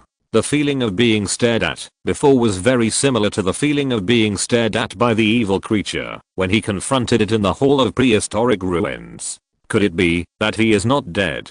This is not impossible. The process of killing the evil creature just now was too smooth, and Fang Sui had doubts in his heart at that time. The real situation is probably that the evil creature used the illusion of dissipating into a deep blue breath to attract Fang Sui's attention, but the real body took the opportunity to escape back to the stone urn from which it came out. This can also explain why Hel Rao sneaked into the hall at the last minute and took away the stone urn. In this case, the warning signs in his heart a moment ago and the feeling of being stared at may be that Hel Rao has come out with the stone urn. It must be the evil creature in the urn, unable to bear the hatred of Fang Sui for killing it once, staring at Fang Sui in a dark place, which made Fang Sui feel it. This whole process flashed through Fang Sui's mind quickly. He exhaled slowly, and his eyes flashed with a thoughtful brilliance. He felt that the stone urn brought out by Helion Rao from the ruins hall was a big problem. If it could not be removed soon, there would be disasters. Fang Sui released his spiritual power, as if he was combined with the natural world, and his thoughts spread infinitely. For a long time, he did not move, using his connection with nature, following a mysterious spiritual power similar to the sixth sense, and conducting a mental lock that was far beyond the imagination of ordinary people. He wanted to find out the direction in which Hel Rao and the evil creature left, and kill them at all costs. Earlier in the ruins, when Hel Rao first appeared, Fang Sui had used the whip that attacked him to send out a death curse from the armored soldiers of the underworld, which quietly lurked in his body. Therefore, Fang Sui's spiritual tracing at this time was not without trace. Finally, he suddenly opened his eyes, with a blazing divine light in his eyes, and looked towards the vast mountains in the south. The next moment, the divine soil in his dantian shook, and his body seemed to turn into a black smoke, which flashed and disappeared on the top of the mountain, chasing south. For many days afterwards, Fang Sui rushed along the way, passing through the mountains and ridges. From time to time, he could sense the presence of evil and cold breath in front of him, so he was sure that he was not chasing in the wrong direction. Fang Sui's pursuit had already alerted the evil creatures in front, who were most likely with Hel Rao. They also sped up, and the distance between them and Fang Sui was sometimes close and sometimes far. Hel Rao and the evil creature seemed to have a clear destination. They were always moving south, almost in a straight line. A few days later, Fang Sui followed the looming breath in front of him, all the way out of the mountain area, and into a plain area. In the evening of this day, he saw a small tribe in front of him from afar. When he entered the tribe, he found that there was still a bonfire in the open space in the center of the tribe, but bloodstains could be seen everywhere in the whole tribe, and a strong smell of death was spread in the air. Fang Sui had realized what had happened here. He opened a tent and saw a horrible scene. The ground was full of corpses. To be precise, it was full of corpses that had decayed and cracked after the essence was absorbed by people. The hideous and terrifying remains. In this huge tent, Fang Sui also saw a bloody pattern depicting a square stone urn with blood-colored lines flowing. It was that evil creature. He passed by here and devoured and absorbed all the lives in the tribe, just like absorbing the several people thrown in by Hel Rao in the stone hall, so as to restore his vitality, but deliberately left behind so many horrible corpses. This was a provocation. He knew that Fang Sui was chasing after him. Chapter 67 The Mystery of the Dead Hill. Please recommend. The sky darkened, and on the deep sky, stars twinkled and rose into the sky. The Milky Way flowed, and the moonlight shone, covering the earth with a layer of hazy silver. Fang Sui's eyes sparkled, and his expression was cold. He turned his head to look in the south of the tribe. The evil creature and Hel Rao were still going south. After absorbing the life essence of the people in this small tribe, the power of the evil creature became obviously stronger. In Fang Sui's perception, not only did their speed increase, but an indescribable cold breath also increased. To kill this evil creature, you must speed up. If he can continue to rely on devouring life to increase his strength and grow without limit, Fang Sui will soon not be his opponent. Layers of black air suddenly emanated from Fang Sui's body, and his body seemed to melt into the black air, becoming extremely light and chasing south, as if driving the wind. According to the direction of his behavior in recent days, Fang Sui should still be in Pakistan in the future, near India. Going further south, one has to follow the Indus River that flows through Pakistan, all the way to the southernmost Arabian Sea in Pakistan. In theory, this place is not far from the ancient Chinese land, only separated by India. But Fang Sui has always had an inexplicable feeling in his heart for the past few days, that is, if the evil creature is allowed to grow, sooner or later there will be no one to control it. Since Fang Sui has already made an enemy of the evil creature, he has made up his mind to strike early and kill it completely without leaving any trouble. Therefore, he has currently adjusted his short-term primary goal to hunting the evil creature. After several days of chasing, Fang Sui felt that the evil creature was sometimes far away and sometimes close. The creature's physical strength seemed to be no less than Fang Sui, who had been burned by the scorching sunfire crystal. Fang Sui chased the enemy along the way, but he did not forget to practice, which is the root of everything. Only by keeping himself strong can he calmly deal with any danger. At dusk that day, Fang Sui took a short break, sitting cross-legged on a large rock at the top of a low mountain, visualizing the two codes in his sea of consciousness. He could see the aura flowing around him, constantly emitting layers of black underworld energy, as cold as water. The scene in the black energy was extremely bizarre, and it kept transforming into various weapons. Although they were all hazy, they all had a majestic and heavy feeling that integrated the power of the earth, as if they contained the weight of mountains and rivers. The next moment, the underworld energy changed again, and surrounded Fang Sui, who was sitting cross-legged in the center of the black energy with a cold face. In the center, pieces of ethereal llama leaves emerged from all parts of his body, and the death spells on them appeared and disappeared in turn. When Fang Sui finished practicing the Book of the Dead and began to activate the Golden Sutra of the Sun, the light in his body changed, and a blazing golden light flashed again. In his sea of consciousness, the Golden Sutra of the Sun slowly opened, and the handwriting of the gods on the pages was clearer than before, as if a complete practice content was about to be born. Countless numbers flickered on the pages of the book, containing endless mysteries and mysteries. Time passed. Soon, 2 hours passed. Fang Sui suddenly opened his eyes, and his figure disappeared in a flash. He continued his journey to catch up with the evil creature, but after a few hours, Fang Sui suddenly lost the telepathy that had been tracking him all the way. The evil creature and Hel Rao disappeared from his perception at the same time. They seemed to have entered a mysterious area, thus blocking Fang Sui's tracking perception. Fang Sui continued to travel south, faster and faster.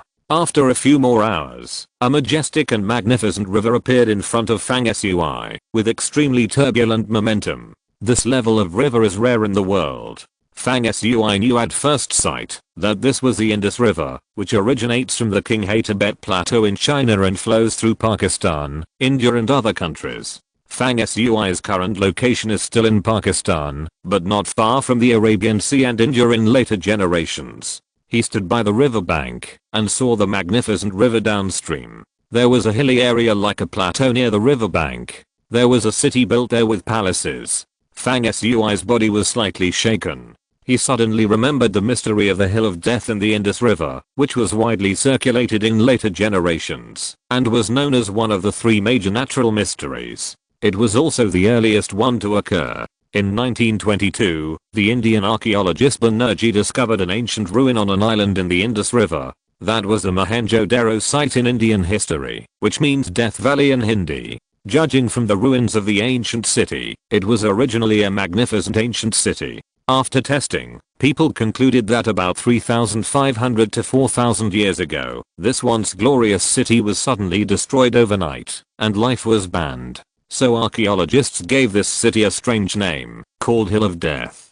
How did the city get destroyed? The scientific community has conducted a lot of field investigations and proposed several possibilities, such as flood disasters, extinction diseases, invasions by conquerors, and even meteorite falls. But these evidences are not convincing enough, because some scientists have also found huge evidence of explosions in the Dead Hill city. Within a radius of 1 kilometer from the center of the explosion, all buildings turned into powder. Some human and animal skeletons were found farther away from the center. From the posture of the skeletons, it can be seen that the disaster of death came suddenly, and people were unaware of it. The power and phenomenon of this explosion are surprisingly similar to the consequences of the explosion of the atomic bomb, a cutting-edge weapon in later generations. People have started a long debate, but there is no conclusion. Thousands of years ago, humans on Earth certainly could not have such cutting-edge weapons as atomic bombs. Another theory about the mystery of the Dead Hill is that the most likely reason for the shocking explosion at the Dead Hill was that other intelligent life from the universe had descended on Earth in that era. The specific cause during the period was unknown, but it eventually caused this huge explosive disaster. These thoughts flashed through Fang Sui's mind, and the cold night wind blew around him. His hair fluttered in the wind, and his eyes showed a thoughtful look. He remembered that he had read about the Dead Hill in a record before crossing over. The ruins of the city of Mohenjo-Daro, where the Dead Hill was located, were on an island in the middle of the Indus River. The river course and terrain in front of him were obviously different from those in later times. The city on the high ground in front was built along the river bank, not in the middle of the river, and the location was different. This should be related to the deviation and diversion of the Indus River in later times. Fang Sui was almost certain that the city in front was Mohenjo-Daro, which was called the Dead Hill in later times. The amazing coincidence was that the time when the Dead Hill incident occurred in history overlapped with the time point where Fang Sui was now, and was very close.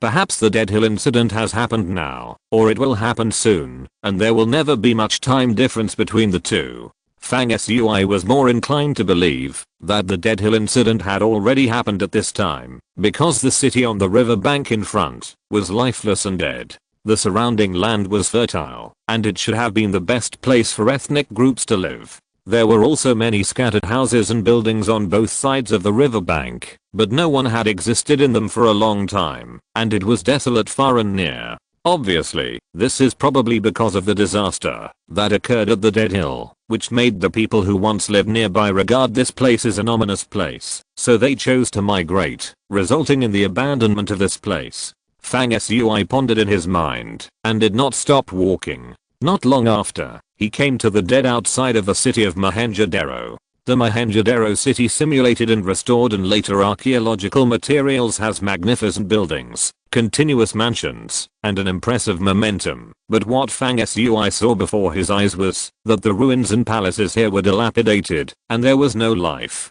This further proved Fang Sui's speculation that the Dead Hill incident had already happened at this time, but it was definitely not too long. At the same time, he sensed the breath of Helion Ryu and the evil creature again. They are in the ruins of Mohenjo-Daro. What is their purpose? Thank you for your support. Thank you very much. Please log in and click and recommend. Chapter 68, Extraterrestrial Objects. Please recommend. Fang Sui walked into the ruins of the city in the darkness before dawn. As he went deeper, he found that there was no grass growing here, as if there had been a big fire. Most of the palaces and buildings in the city, which were once extremely prosperous, had collapsed at this time, with scorch marks everywhere. Occasionally, bones buried in the soil could be seen. from which it can be judged that the disaster here did not happen very long ago and should be within 100 years. Finally, Fang Sui passed through the ruins scattered and silent along the way and came to the central area of the city. In the center of Mohenjo-daro city, a huge sunken pit appeared, as if at some point in time, a mountain had been thrown down from the sky and smashed into the ground. The depth was more than 10 feet and the extension was more than 100 feet. The surrounding ground was cracked, and except for the churning earth waves, everything seemed to be instantly destroyed by a surging and terrifying force, turning into flying ashes, and it seemed unusually empty. A little further away from the giant pit, there appeared many stone platforms and wooden frames built for sacrificial ceremonies. It was obvious that after a great disaster had occurred here, a nearby race had listed this place as an ominous place and had held an ancient ritual of witchcraft and exorcism here. On the ground around the place where the ceremony was held, there were several stone slabs painted with ancient patterns, as if depicting the scene when a great disaster was coming. The breath of Helion Ryu and the evil creature disappeared again at this point, leaving no trace. Fang Sui came to the edge of the giant pit and looked down. At the bottom of the pit, a part of a silvery, crescent-shaped object protruded from the ground. It was unclear what material it was made of. It was about 10 feet high and wide, with cracks everywhere and serious damage. It was impossible to judge how big the part buried underground was based on the exposed part alone. What is this? Is the destruction of Mohenjo-daro related to it? Fang Sui also sensed a hidden power from the silver object, which seemed to be extremely lethal. Facing this unknown foreign object, Fang Sui was very cautious. He summoned the undead mummy and asked it to jump into the deep pit to approach the silver object and finally entered its interior from the cracked position. At the same time, Fang Sui's hands were like flowing clouds and water, continuously forming several hand seals and using spiritual power to change the gestures. Soon, the tips of his fingers began to flicker with a series of dark spells, which flowed alternately. The scene was strange, as if communicating with some unpredictable mysterious power. He was activating a spell in the Book of the Dead, which could cooperate with the summoned undead to open the spiritual eye for it and observe and feel the surrounding things. However, after a moment, the mummy who entered the deep pit below indeed changed in its empty eye sockets, and two dark breaths like whirlpools were spawned, like two strange pupils. Suddenly, Fang Sui was able to feel and observe the scene of the mummy's current location through this spiritual eye. The space inside the object buried underground in the deep pit was not very large, less than 100 feet in area, and there were cracks everywhere inside, which was seriously damaged, but it was filled with a dark red light everywhere, which looked very evil. There was a depression in the center of the space, which was close to the size of a person's space, like a coffin, and it seemed that a person had been lying in it, or something had been stored in it. But the depression was empty, and no matter what was in it, it had now disappeared, or been taken away. When Fang Sui saw this scene, his first reaction was that evil creatures had come here and taken away the things in it. He and Hel Ryu traveled all the way south and came here almost in a straight line.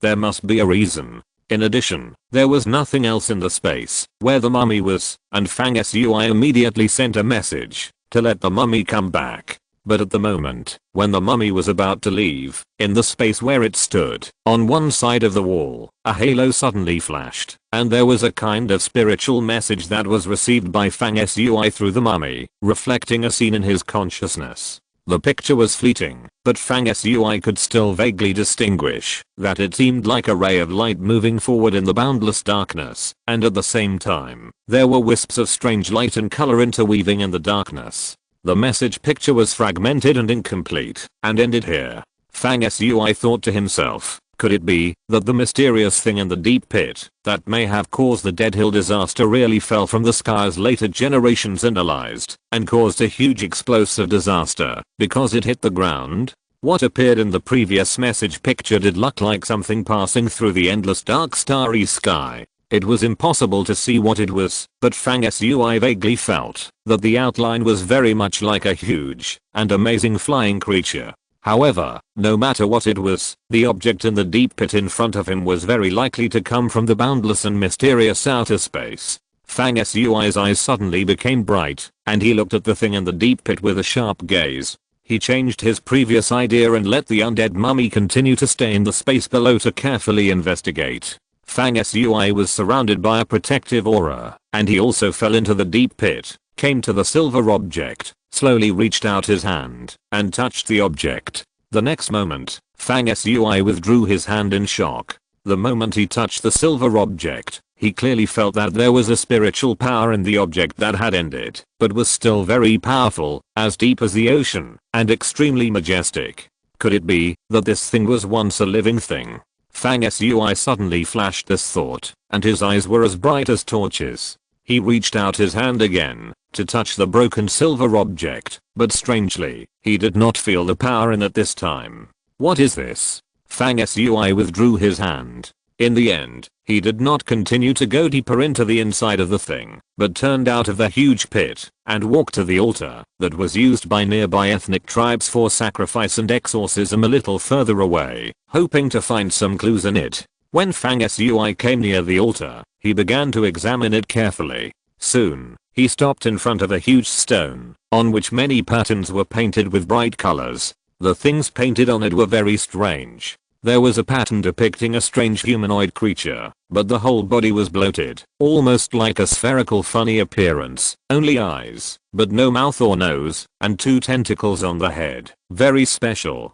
Fang Sui thought silently after seeing it, and felt vaguely that a similar picture seemed to have been seen somewhere. Suddenly he remembered that this pattern was somewhat similar to the form of astronauts wearing aviation suits that he had seen in modern times before crossing. If so, who in this ancient era actually depicted the image of astronauts that appeared thousands of years later? Just as Fang Sui's heart was fluctuating, his eyes suddenly flashed, and he said in a deep voice, "Hell Rao, come out. Priest Fang is indeed very powerful in spirit. I was so careful to hide it, but you still found it." Hell Rao walked out from behind a stone platform in the distance. She was still dressed the same as many days ago. Her appearance did not seem to have changed, but Fang Sui noticed that her aura had become much stronger in a short period of time. And the fact that she called Priest Fang showed that she already knew Fang Sui's origins. Where did she get the information about herself? Fang Sui thought of various possibilities, but he remained calm and asked the question that had been lingering in his mind for several days. Why did you insist on releasing that evil creature? If you're listening to this novel on a channel other than Fanfic World, it means they downloaded and uploaded it without effort. We cordially invite you to visit our channel, Mundo Fanfic Novelos. There you'll find the original version of this story and you can explore many other novels of various genres. We're waiting for you to immerse yourself in a world of incredible novels. Chapter 69. Unexpectedly, continue to ask for recommendations. The dawn breaks in the sky, and the long night is about to end. Fang Sui's question makes Hell Rao's eyes become deep and ethereal, as if there is a hint of contempt. She glanced at Fang Sui and said lightly, "Evil creatures? Are humans noble? Aren't they just relying on the strong to bully the weak and feed on other creatures? How come other lives that feed on humans are evil creatures now?" Fang Sui said, "This is not a question of strong and weak, or who to feed on. In many cases, I'm not against killing, but the evil creature you released did not regard humans as intelligent species of the same level that can communicate, but despise the existence of humans from the bottom of his heart. What he hopes for is genocide or enslavement of humans.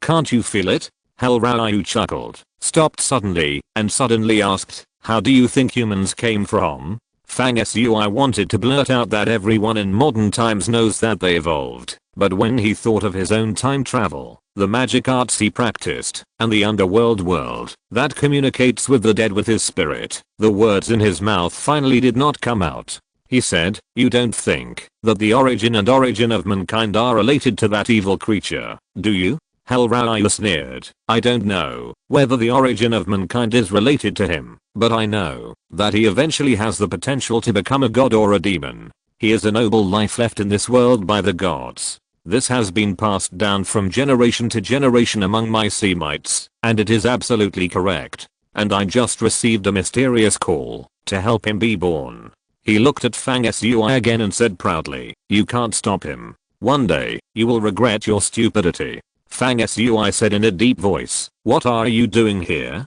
The mocking look on Hel Rao's face became more and more intense, as if she was laughing at Fang Sui's ignorance. She did not answer Fang Sui's question directly, but said, after we arrived, he found something below. His strength will increase greatly in the near future. It depends on whether Priest Fang dares to continue chasing us by then. Without waiting for Fang Sui's response, she smiled and said, of course, this requires Priest Fang to survive today. Fang Sui also sensed at the same time that someone was approaching, and the breath was very familiar. It was the pursuers who had been haunting him for more than half a year, and they appeared at this moment. Fang Sui looked at Hel Rao and said, you are really doing everything you can, and you are very good at taking advantage of the situation. Hel Rao knew that Fang Sui was about to attack, and she said it lightly, but in fact she was very cautious about Fang Sui, and she always kept a distance from Fang Sui, and did not dare to get close.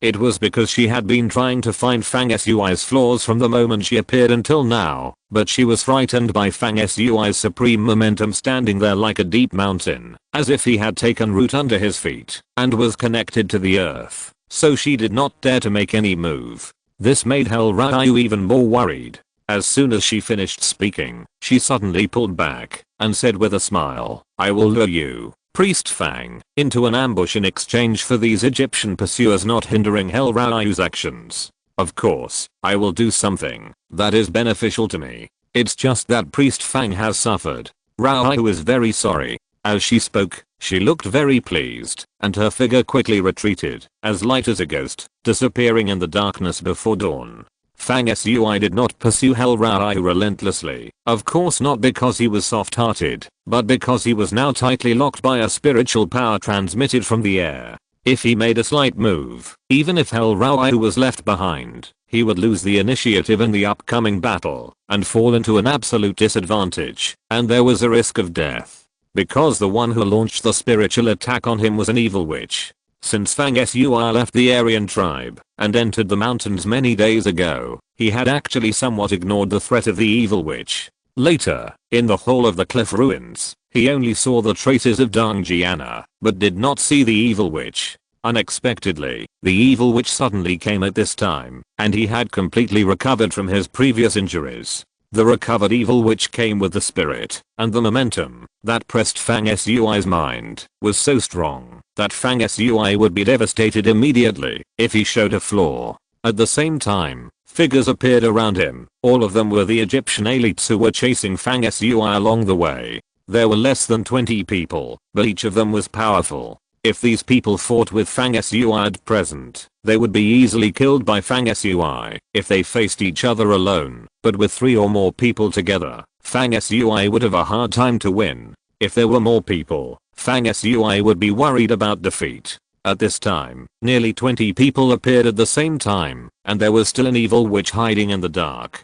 From this, it can be seen that Fang Sui's situation was dangerous, and almost to the point of being trapped in a desperate situation. But he was still able to keep his face calm, and was not panicked by the impending danger. He seemed to be motionless, but in fact, on the invisible spiritual level, he was engaging in a life and death collision with the evil witch. The pursuers from the surroundings felt that Fang Sui's momentum was rising rapidly like a majestic peak rising from the ground, and it was deep and unmatched. He stood there like an ancient mountain that could never be shaken. What was even more shocking was that the momentum emanating from Fang Sui was still increasing rapidly. The whole process was like a vast power rising from the depths of the earth, which was constantly merging into his body, making Fang Sui, who stood out, more and more imposing, and gradually there was a sense of majesty that people dared not look directly at, spreading like a tidal wave. However, if Fang Sui gave people the feeling of a stationed peak, then the evil witch's spiritual power was like a cold river, surrounding Fang Sui without a gap, looking for his flaws.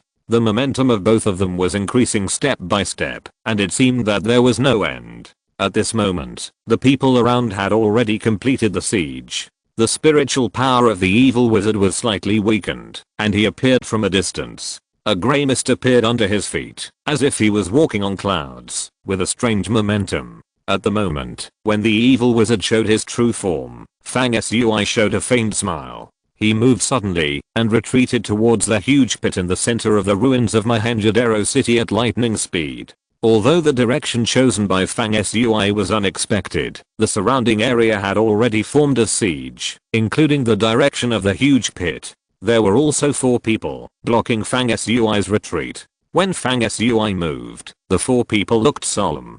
2 of them held arm shields and took a defensive posture, and the other 2 held short spears. The 4 people cooperated with each other and looked like they were ready to fight Fang Sui steadily. Everyone knew that Fang Sui could not break through the defense of the 4 masters in the first encounter. If he was blocked for a moment, he would be attacked by the evil wizard who was accelerating due to his hasty retreat, and then he would be surrounded. But at this moment, an unexpected change occurred. Behind the 4 people who blocked Fang Sui's retreat, a figure with surging black hair suddenly jumped out of the deep pit in the center of Mohenjo-daro city and attacked the 4 people from behind like lightning. The 4 people were attacked from the front and back, and the battle immediately became chaotic. Fang Sui rushed to the front of the 4 people like thunder and lightning.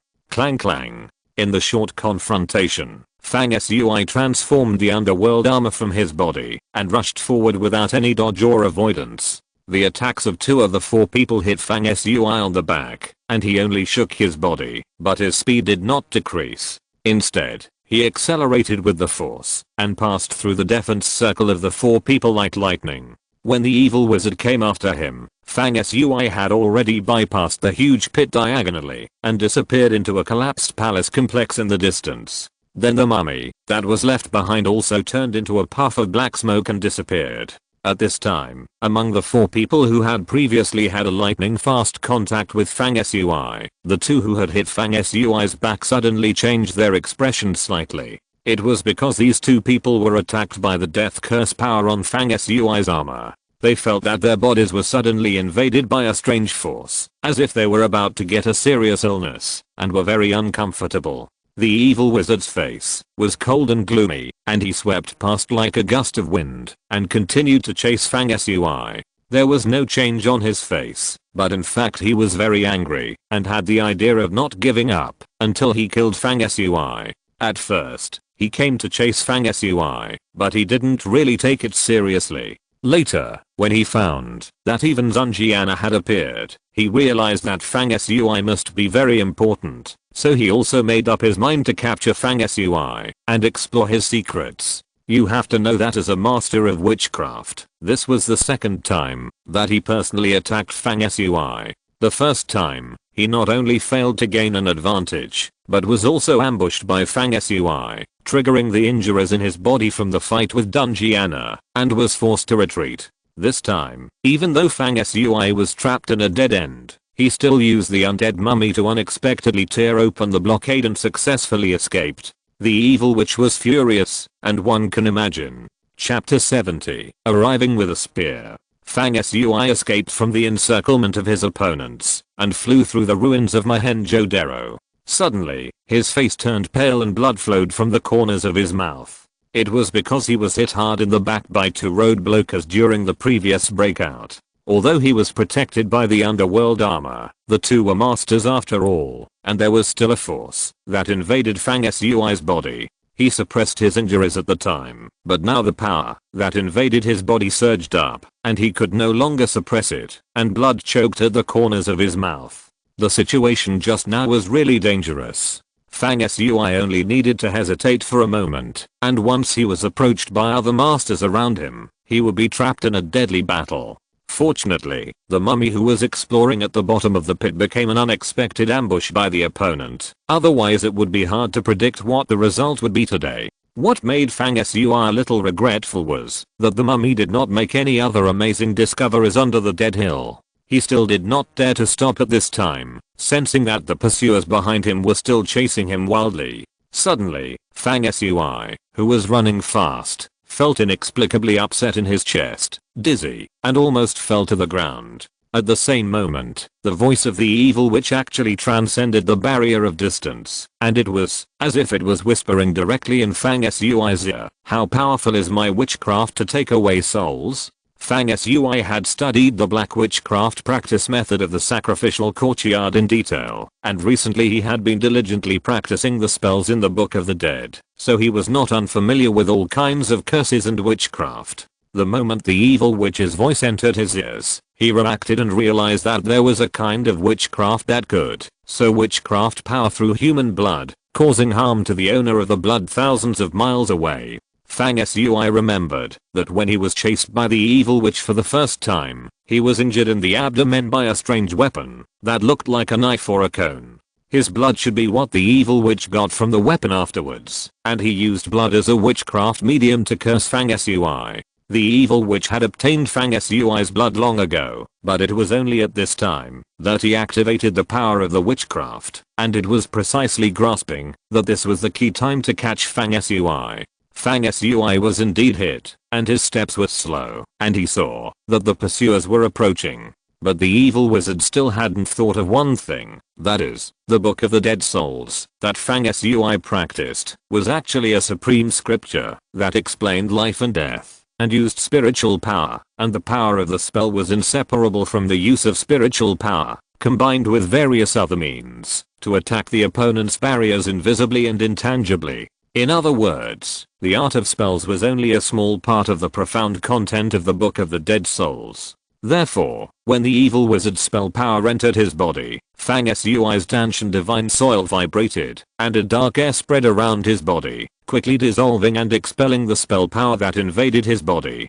Moreover, the operation of the Book of the Dead Souls also completely cut off an invisible breath, making it impossible for the evil wizard to activate this spell again. Fang Sui only delayed for less than a breath, and then recovered, laughed, and the speed became faster. Not long after, he left the city of Mohenjo-Daro, dodged into the rushing water of the Indus River outside the city, and disappeared under the eyes of the evil wizard and a group of masters who were chasing him. Everyone on the shore looked at each other, their faces livid. They didn't expect that Fang Sui would still get away despite such a large number of people and a tight siege. Everyone hesitated for a moment, and the powerful water of the Indus River had already taken Fang Sui away for an unknown distance. After Fang Sui entered the water, he was sure that he had gotten rid of the pursuers, and the power in his body began to flow immediately. He left only a trace of consciousness as a warning, and sank his body underwater,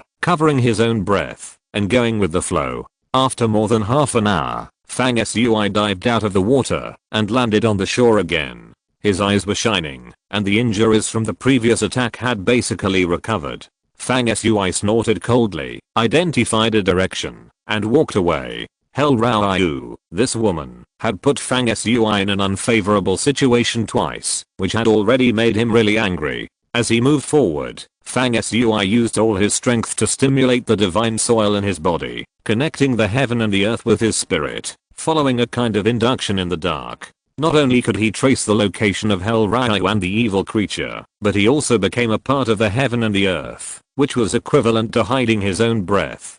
2 hours later, Fang Sui felt that Hell Rao's breath was getting closer and closer. She was not far ahead. Fang Sui used his spiritual power more carefully to attract the breath of heaven and earth, blending himself into it, and moved forward calmly. Hell Rao's graceful and tall figure appeared in the center of a small valley with slight undulations. Not far in front of her was a large stone that was taller than a person, on which sat a man. This man was the evil creature that Hell Rao brought out from the underground palace on the cliff. Unlike the weak and thin man, when he was seen in the underground palace, he was sitting cross-legged on the stone at this time, with brown animal skin around his body, a sturdy figure, well-proportioned muscles, and full of healthy luster. His body seemed to contain some kind of mysterious energy, and a strange light and light were faintly emitted from his body. He was just sitting there, but he was like a god or a demon, with a surging pressure that made people dare not look directly at him. His breath was several times stronger than the last time he saw him, and was not inferior to the outstanding masters of Fang Sui's level. He sat cross-legged and motionless, as if he was practicing. His whole body seemed transparent, and one could vaguely see a deep blue light circulating in his body. Beside him, there was a stone box, which had been opened. In it, there was a fist-sized deep blue object that looked like it was formed by a falling star from outer space, shining brightly. There was also a blank space in the stone box, where there should have been another such object, but it had been refined and absorbed by the evil creature. He seemed to have gained a great benefit from it. He closed his eyes and felt a certain power. His aura continued to expand, rising step by step and becoming more and more powerful. He was trying to break through a certain barrier. Hell Ryu suddenly spoke in a low voice. You said that you went to Mohenjo-daro city to get this star stone and refine it into your body, which would help you increase your strength. How about it now? Are you sure you can kill Fang Sui? The moment Hell Ryu spoke, the light around the evil creature gradually faded, and he slowly opened his eyes. In an instant, his eyes burst out with 2 rays of blue light, flickering and extremely sharp. He put away the stone box in front of him, stood up calmly, with his long hair loose, and said in an imposing manner, Fang Sui is just a humble human. Killing him does not require my strength to continue to grow. I can do it now. His voice was unusually low and cold, but very pleasant to the ear, and had a strange magic. Hell Ryu frowned and said, didn't you say that Fang Sui can stimulate the power of the scorching sun and restrain you? Although he is trapped in the evil witch's ambush, he may still be able to escape and chase you. If you are not sure, we should hide for a while and wait until your power completely surpasses him before killing him. The evil creature laughed deafeningly, as if he was extremely disdainful of Hell Ryu's treating Fang Sui as his opponent. He said coldly, Starstone is a treasure beyond human cognition. I have refined a piece into my body. Although I have not fully absorbed the secret energy in it, my strength has increased greatly. Fang Sui can no longer be my opponent. After a pause, he turned his eyes to a distance and said in a deep voice, and Fang Sui doesn't know whether to live or die and has hurried here to die. Hell Ryu's face changed slightly. She didn't expect Fang Sui to kill her so quickly, so she turned her head to look. Under the shining sun at the beginning of the morning, Fang Sui walked out from behind the rock in the distance. His face was hidden in the partial darkness between heaven and earth, which made his tall and powerful nose bridge and the turning point of his facial lines more prominent. His eyes were shining, and his spirit was shining. As soon as he walked out, his eyes were full of light, and he had already firmly covered the evil creature. In Fang Sui's hand, as he moved forward neither slowly nor hurriedly, the black air was rhythmic, and a spear of the underworld was created out of nothing, from virtual to real, and was hazily formed in his hand. The war was about to start. Chapter 71. Blood-stained spears burn the enemy. The sun was shining brightly in the sky. The evil creature stood on the stone with his hands behind his back. His figure was tall and imposing, and his aura was powerful and overwhelming. The sunlight shone from behind him, making him look more powerful, as if he could block out the sunlight. In the short period of time that Fang Sui was chasing him, he had grown at an incredible speed and broke through to the ranks of the strongest people in the world. His potential was indeed amazing. He looked down at Fang Sui with a strange light in his eyes. His voice was cold and low, but there was a kind of pleasant attraction. He said contemptuously, "You are now vulnerable to me. If you are defeated by me today, I will slowly suck you into ashes." Fang Sui remained silent, but his eyes became brighter and brighter, and his aura radiated outward. Holding the underworld divine spear in his hand, he pressed towards the evil creature and Hell Ryu. His footsteps trampled on the ground, as if awakening a power dormant deep in the earth, and the world seemed to come alive. Within a dozen feet around, with every step Fang Sui took, the ground was shaking, as if it was about to turn over. The power was extremely amazing, as if every step he took was echoed by the world. Hellion Ryu never spoke, but when she saw Fang Sui's terrifying power, her face changed. On the other hand, the evil creature was handsome and cold, and his face was full of ruthlessness, without any emotion. He suddenly sneered and said, "Although your power combines the natural power of heaven and earth, you cannot make full use of it. In my eyes, you are still unbearable to be an enemy." Fang Sui walked forward calmly and responded calmly, "Since Fang is so vulnerable, why did you flee in panic along the way when I chased you like a wild dog? Today, after absorbing a piece of starstone, you dare to bark without any reason?" The evil creature was furious when he heard this. His eyes were as bright as a knife, staring at Fang Sui fiercely, and suddenly disappeared from the stone. He moved so fast that it was amazing. He turned into a wisp of blue smoke and crossed several feet at a speed that people could not react. He raised his hand and pointed at Fang Sui's eyebrows. A blue light flickered from the tip of his finger, and it seemed that he was going to kill Fang Sui with one blow. At this moment, a dark golden glow flowed from the depths of Fang Sui's eyes. The attack of the evil creature was clearly captured by his eyes. Fang Sui's expression was calm. Facing the extremely dangerous finger of the evil creature, he did not dodge or avoid it. He only transformed a piece of nether armor leaf at the position of his eyebrows. Clang!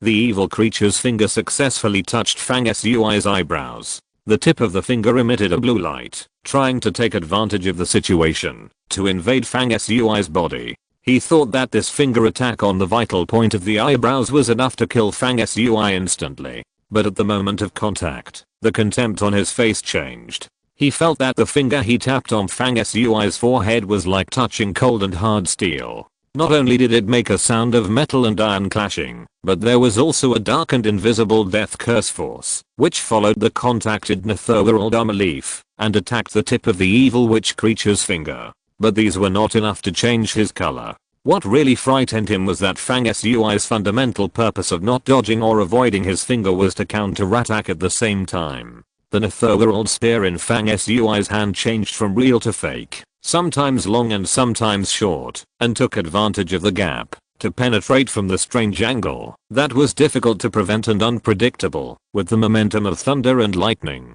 In the original consideration of the evil creature, Fang Sui would die tragically in an instant if he was hit on the forehead by his finger, or at least lose the strength to fight again, so Fang Sui's counterattack was not within his expectation. At this time, he realized that Fang Sui's armor and weapon magical power was mysterious and unbreakable. At this time, if he wanted to avoid Fang Sui's counterattack, he was already a step slower in time. In an instant, the figures intertwined, merged, and separated. The evil creature's face changed greatly, and it retreated. However, dark blue blood was seen flowing out of its abdomen, and a layer of black hair was stained on its face. It was pierced by the dark spear in the abdomen, and the death spell engraved on it invaded its body, which greatly damaged its vitality. He shouted wildly, and his body flashed with a blue halo like stars. Only then did he successfully suppress the backlash of the spell in his body, and the wound began to heal. Fang Sui secretly felt it was a pity. He had practiced the death spell for a short time at this time, and the killing power of the engraved spell was too weak, so it was easily suppressed. Otherwise, this spell counterattack alone would have seriously injured the evil creature if it didn't die. Hell Rao, who was watching, didn't expect that Fang Sui's choice would be so brave and fearless. As soon as they came into contact, while enduring the opponent's attack, he gave a stronger counterattack and drew blood with one blow. Of course, although Fang Sui was protected by the underworld armor, he could not completely resist the destructive power contained in the finger of the evil creature that hit his forehead. After being hit by the finger, his whole body seemed to be invaded by a cold breath, and his face was pale and injured. But the fire of war in his eyes became more fierce, and he shouted, "How does it taste?" As the evil creature retreated, Fang Sui followed, and stuck to it. The two of them were instantly caught in a fierce fight, fighting in a ball, and it was difficult to distinguish between the enemy and us. The fierce battle between the two sides was really amazing, and Hell Rao's face changed in an instant. But in the surrounding void, the dark blue light and the dark light of the underworld spear flashed in the air, and the sand and stones on the ground around were lifted up by the wind, formed by the high-speed movement of the two people, as if swept by a strong wind, whistling and dancing. Clang, clang. The evil creature's body was like iron, and the palms and fingers kept emitting azure blue light. It collided with Fang Sui's underworld armor with its bare hands, and it was not at a disadvantage. The two of them attacked and defended each other, and the fight was fierce. In the midst of the killing, the evil creature suddenly had a fierce look in his eyes, and he put his hands together, as if lifting a heavy object, and a ball of blue air was born from his palms, like a shrunken star, with a round shape, as if containing infinite gravity, and it flew out to Fang Sui. This ball of blue star-like light finally formed a dark energy with Fang Sui, like a hazy dark shield armor formed by the power of the 9 mountains of the earth. The two exploded at the same time, and the surrounding airwaves rolled, and even the ground was shaken out of a deep pit and cracked. The two people in the battle also retreated. At this point in the battle, the evil creature was frightened for the first time. Before the battle, he never thought that Fang Sui's strength was so amazing that he could withstand his almost full strength attack after absorbing the Star Stone. At this moment, Fang Sui became more and more courageous. With a slight shout, he changed his moves, and it seemed as if golden magma was surging out of his body. The dark spear he stabbed out was carrying a trace of firepower, like the sun shining in the sky, and a shining golden flame lit up on the tip of the spear. This flame, like a spiritual being, stabbed out from the tip of the spear, carrying Fang Sui's spiritual power, locked the evil creature in the air, and instantly it was like a flame thunderbolt, so fast that it was completely beyond the range of anyone's vision, and it slammed into the evil creature that was trying to dodge. The evil creature's body gushed out a starry blue light, flowing up and down, trying its best to resist the invasion of the flames, but the flames still burned faintly in its chest and abdomen. At this moment, Fang Sui looked up to the sky and howled. His howl was impassioned, and he had endless murderous intent in his heart. He suddenly turned into a ghost and attacked the evil creature that was burned by the flames and looked like a ghost without touching the ground. The tip of the spear in his hand split into thousands of cold rays, like lightning interweaving in the sky. Suddenly, all the cold rays disappeared together and magically turned into a spear tip, drawing a trajectory containing the truth of heaven and earth, and flashed into the chest of the evil creature. At this moment, the onlooker Hel Rao was shocked. The defeated evil creature had a vicious look in his eyes and roared like crazy, full of unwillingness. Fang Sui showed murderous intent on his face, and his wrist trembled slightly. A golden light was visible on the spear of the underworld, which was transmitted to the body of the evil creature pierced by the spear tip, burning its vitality. Just as Fang Sui provoked this evil creature and was about to kill it completely, he suddenly felt something in his heart and turned his head to look. In the distance, the figure of the evil witch reappeared from afar, with a sinister face, leading a group of Egyptian elites, and was approaching rapidly. Just during this delay, the evil creature let out a fierce roar, and his body suddenly exploded, turning into a blue aura, and disappeared strangely, as if it had collapsed by itself. Hel Rao had left earlier, and now her figure was dozens of feet away, and she would disappear in the blink of an eye. Fang Sui shouted softly, and the spear in his hand flew out like lightning. Puff! Hel Rao tried her best, but was still brushed by the spear tip. A powerful force rushed into her body, causing her to move hastily and spurt blood, but she did not dare to stay for a moment, barely suppressing her injuries, and finally disappeared in the distance. Fang Sui's eyes were sharp and his momentum was unparalleled, but he sighed in his heart. Although he almost killed the evil creature again, he did not die. He should have only been seriously injured and successfully preserved the mark of life. With its strangeness, it should still be able to recover. However, when the evil creature finally turned into an invisible breath and escaped, an object fell from its body. It was a small box, and a star stone rolled out of it, shining. Chapter 72, The Mystery of the Scepter of Horus. At this time, the evil witch and others who appeared in the distance were less than 200 feet away. Fang Sui's eyes were bright, and he quickly picked up the star stone. He didn't leave, but saw a black light in his hand, and the black air became real, and he repeatedly appeared with the dark spear, and threw it out. Woo, woo, woo. The sound of the heavy spear tip breaking through the air was terrifying. Fang Sui's movements were as fast as lightning, and he threw out 3 dark spears in succession. Among the pursuers who came quickly, 2 of them dodged a little slower. Although they avoided the tragic disaster of the spear tip piercing their bodies, they were still swept by a sharp air, bleeding from their mouths and showing horror. Fang Sui threw out 3 dark spears in a row, and he already felt that the dark energy was about to run out. Then he let out a long roar, took a deep look at the evil witch who was approaching rapidly, and his eyes were cold, so he decisively turned around and left. Fang Sui immediately went all the way south for nearly an hour, and finally relied on the advantage of the Indus River again, to successfully get rid of the pursuers. However, in this way, he lost the opportunity to kill the evil creature completely, while it was seriously injured. Fang Sui was filled with hatred. If the pursuers had not come, he would have been able to burn the evil creature to death this time. He didn't expect that he would have taken the opportunity to escape. Through a kind of mental induction, Fang Sui vaguely realized that the evil creature did not die in the flames, but its breath became extremely weak. He turned his head to look east. The evil creature and Hell Rao were going far away to the east. Fang Sui's eyes were shining, and he whispered, "Going further east, through ancient India, you will reach the land of China.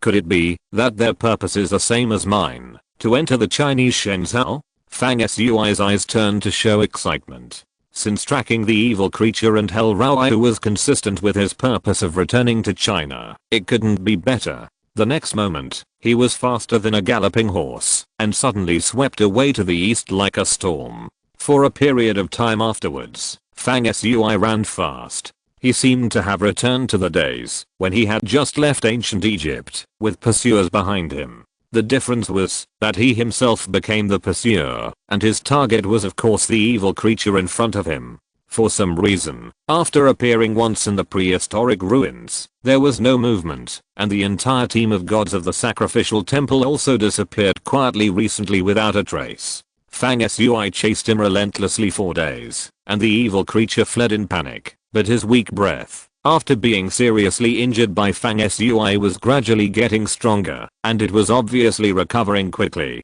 Soon after, Fang Sui knew the reason why the evil creature could recover so quickly from the injuries of the burning body and the flames. When passing two small tribes along the way, Fang Sui discovered another shocking tragedy. There was no trace of people in the tribe. The breath of death was spreading, and it was a mess. Fang Sui knew at a glance that these tribes were also swept and swallowed by the passing evil creatures, and became his medicine to recover from his injuries. This is also a kind of revenge. In his opinion, Fang Sui is also a part of the human race. If he is injured by him, he can also take revenge on other humans. Strangely, he despises humans so much, but he can live in peace with Hell Rao.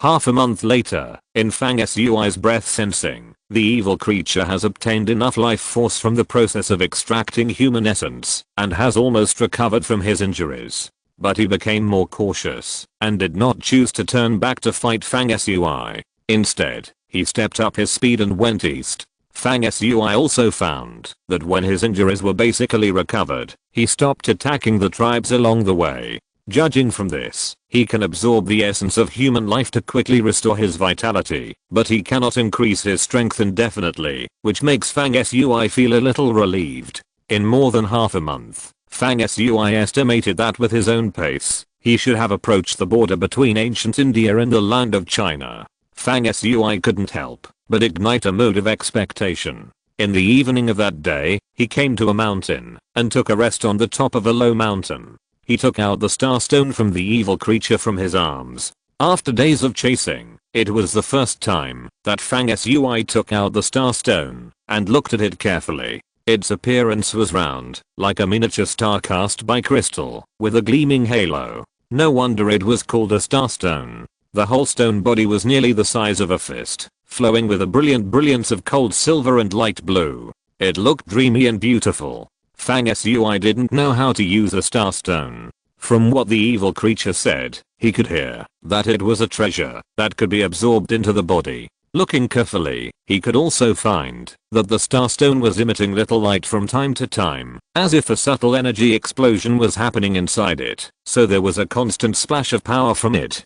Fang Sui tried to absorb the power of the star stone, but he was unable to take it into his body as he wished. Fang Sui studied it for a while, but could not get the point, so he put away the star stone, and took out the scepter of Horus. He had been feeding the Eye of Horus on the staff with his blood in recent days. At this time, there seemed to be a strange light in the Eye of Horus that ordinary people could not see, showing an unprecedented mysterious light.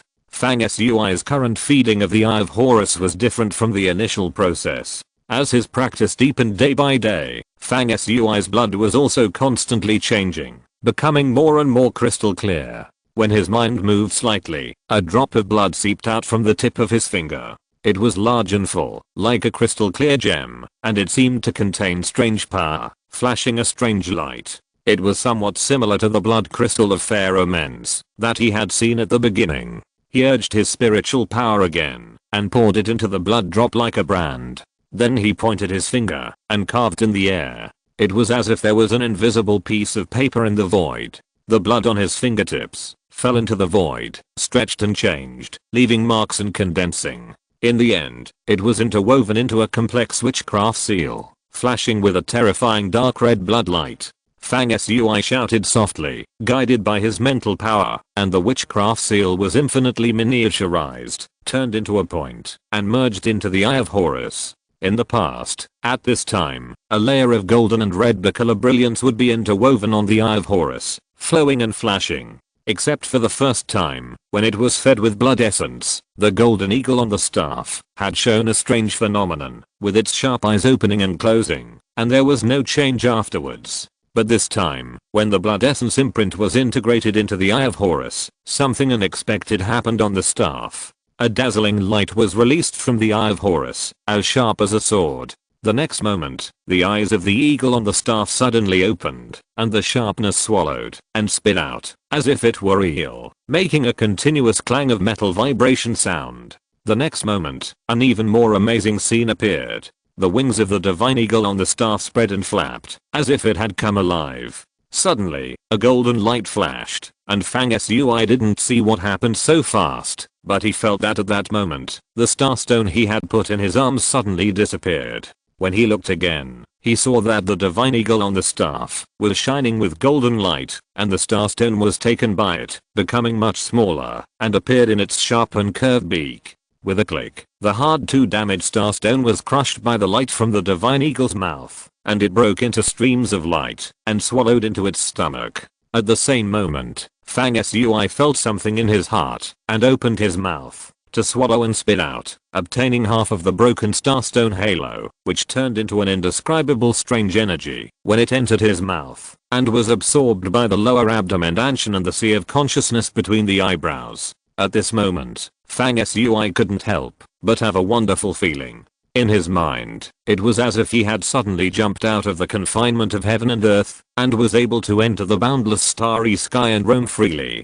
His body and mind gained a great freedom that he had never experienced before, as if he had found the true meaning of life. The dark power flowing in his body also became a little more powerful in an instant. When this strange feeling of being in the void with divine thoughts disappeared, Fang Sui looked down, as if his soul had returned to his body. The divine eagle on the scepter in his hand was flapping its wings, and it made a joyful cry that pierced the sky and split the earth. On each of its feathers, dense divine characters began to appear. Chapter 73, The End of Daksha and the Beginning of Shang. It was a secret spell to activate the Staff of Horus. According to the spell, if one wanted to activate the Staff of Horus, one had to continue to nourish the Eye of Horus on the staff with blood and essence, and use the spell as a supplement to call on a mysterious power, integrate it into the staff, and practice it day and night, so that the power left by the gods in the staff could be gradually awakened. Fang Sui was overjoyed when he saw it. He didn't expect that a starstone could finally open the door to the correct way to activate the Staff of Horus. He immediately followed the method in the spell, infused his spiritual power, and chanted the power of the spell in a low voice. As the spell was chanted, ripples appeared in the surrounding void, as if there was some kind of power lost in the vast world, which was summoned and gathered by the power of the spell, and absorbed by the Staff of Horus. The divine light on it was like water, becoming more and more prosperous. The forehead of the eagle on the staff even turned into a halo of halo, and the countless characters on the feathers fell off and circled around it, with the light flickering, and it looked like a foreign object of gods and demons. It took a while for this strange phenomenon to gradually subside, and the Staff of Horus returned to normal. Fang Sui looked at the staff in his hand with pleasure, but he didn't know what kind of amazing and wonderful scene would appear when he could really activate the staff.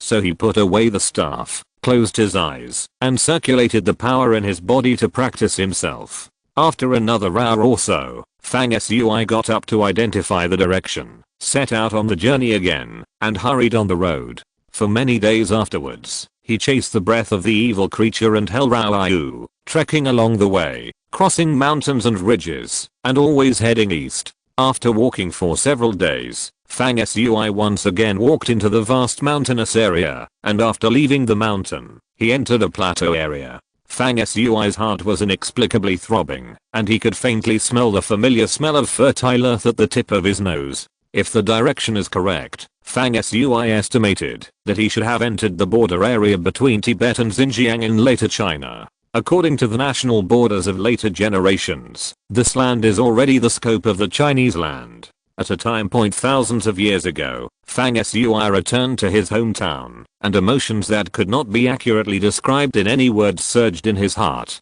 This place was once the territory of Tubo during the Tang and Song dynasties in ancient China. Fang Sui was not very clear about what race ruled it before. The blue sky was as clear as a wash, without a trace of color. White clouds fluttered, as if you could reach out and touch them, and they changed softly with the wind into all kinds of shapes that could only be carved out by the magic hands of nature. Fang Sui suddenly blurted out a light whistle and galloped. At this moment, his heart was like a wild horse that had broken free from its reins, and he had an impulse to run on the earth until the end of the world. In the next 2 days, he found that Hell Ryu and the evil creatures who were tracking along the way became cautious. After entering the vast land of Shenzhou, they used some secret method to conceal their own breath. With Fang Sui's spiritual response, he had a feeling that they were vague and sometimes appeared and disappeared in recent days, and he could no longer accurately grasp their whereabouts. Fang Sui hurried forward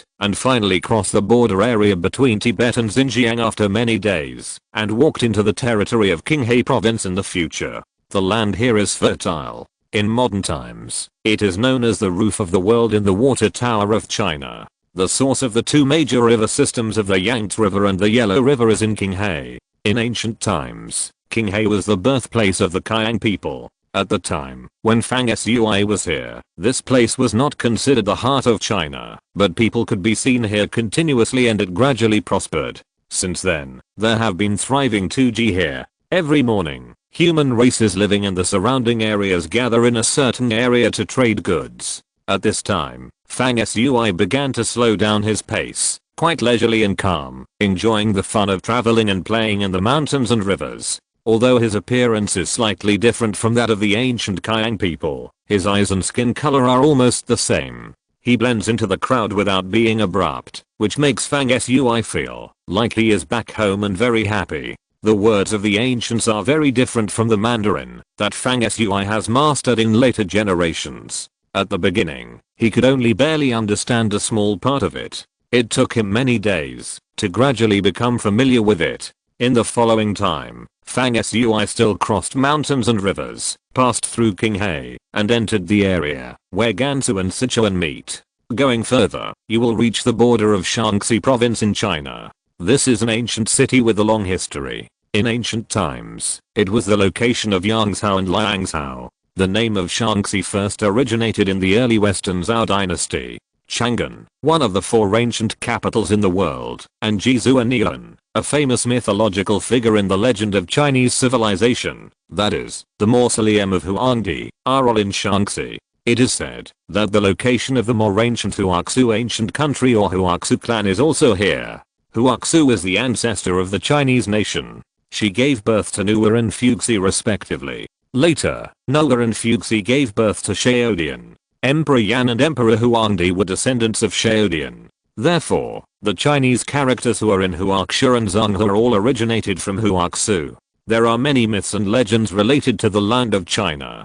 The mysterious and magnificent Huashan mountain is also here. When Fang Sui walked into Shaanxi, he immediately felt the ancient charm coming to his face. The vast land was steaming with a majestic and unparalleled meaning. In the afternoon of this day, a magnificent city appeared in the direction of his travel. The city stood majestically on the earth, with high walls, winding like mountain ridges. A purple air rushed out of the city, full of majestic and ancient charm. It was the first time Fang Sui saw such a big city after entering Huaxia, and he stepped into it happily. The city is called Yangcheng. At the towering gate, you can see the soldiers stationed there wearing bronze armor, holding bronze halberds, their eyes flashing like lightning, showing a strong spirit and power. Fang Sui muttered to himself, This era is indeed full of mysteries. In several powerful places where civilizations originated, humans have powers far beyond the cognition of later generations. He was wearing animal skins at this time and deliberately hid the glittering light in his eyes. His image was like that of an ordinary citizen, and there was nothing strange about him, so he was able to enter the city smoothly. The city was full of yellow-skinned and black-eyed people. When Fang Sui arrived here, he felt as comfortable as going home. After entering the city, he wandered around. He found that most of the buildings of this era were square in shape, and the structure was upright and broad. There were also markets selling items on the street, mostly earthenware and bone products, and occasionally jade and bronze wares. While strolling on the street, Fang Sui also saw a team of soldiers patrolling with spears, fully demonstrating the strong atmosphere under unified leadership. The leader of the soldiers held an ancient black flag, fluttering in the wind, with a black bat totem painted on it, spreading its wings and ready to fly, emitting a blazing green glow, as if it contained a strange power. Fang Sui wandered the streets for a long time, his ears moving along the way. He had learned from people's discussions that the land of China at this time was in the late Xia dynasty and early Shang dynasty, the source period of civilization.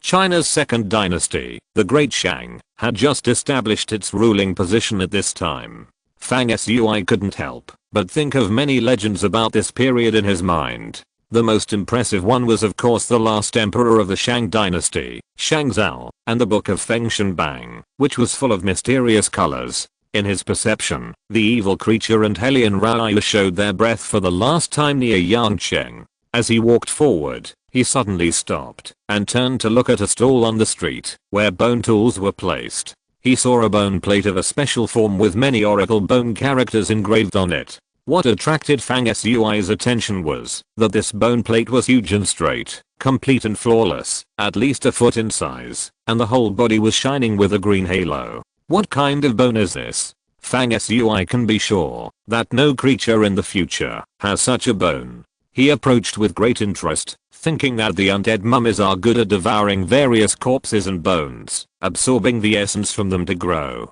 If they absorb bones containing mysterious power, I wonder if it will greatly increase their growth rate. After Fang Sui approached, he found that the bone did contain hidden power, like jade, very special. After asking around, I learned that this is a sea beast bone produced in the southern waters of Heota Shenzhou, which is not uncommon in this era. Fang Sui was amazed, but he was penniless, and had no equivalent to exchange, so he had to leave with regret in the end. However, the idea of using these bones with shallow supernatural powers to cultivate mummies made Fang Sui think about it. He continued to walk around and suddenly saw a crowd gathering in front of him, so he walked over to watch. But there was a piece of animal skin hanging on the wall, which was a notice of notice nature, with lines of text recorded in oracle bone script. Fang Sui knew this ancient Chinese writing type, but it didn't know Fang Sui, so Fang Sui's eyes widened, and he didn't know what was written on it.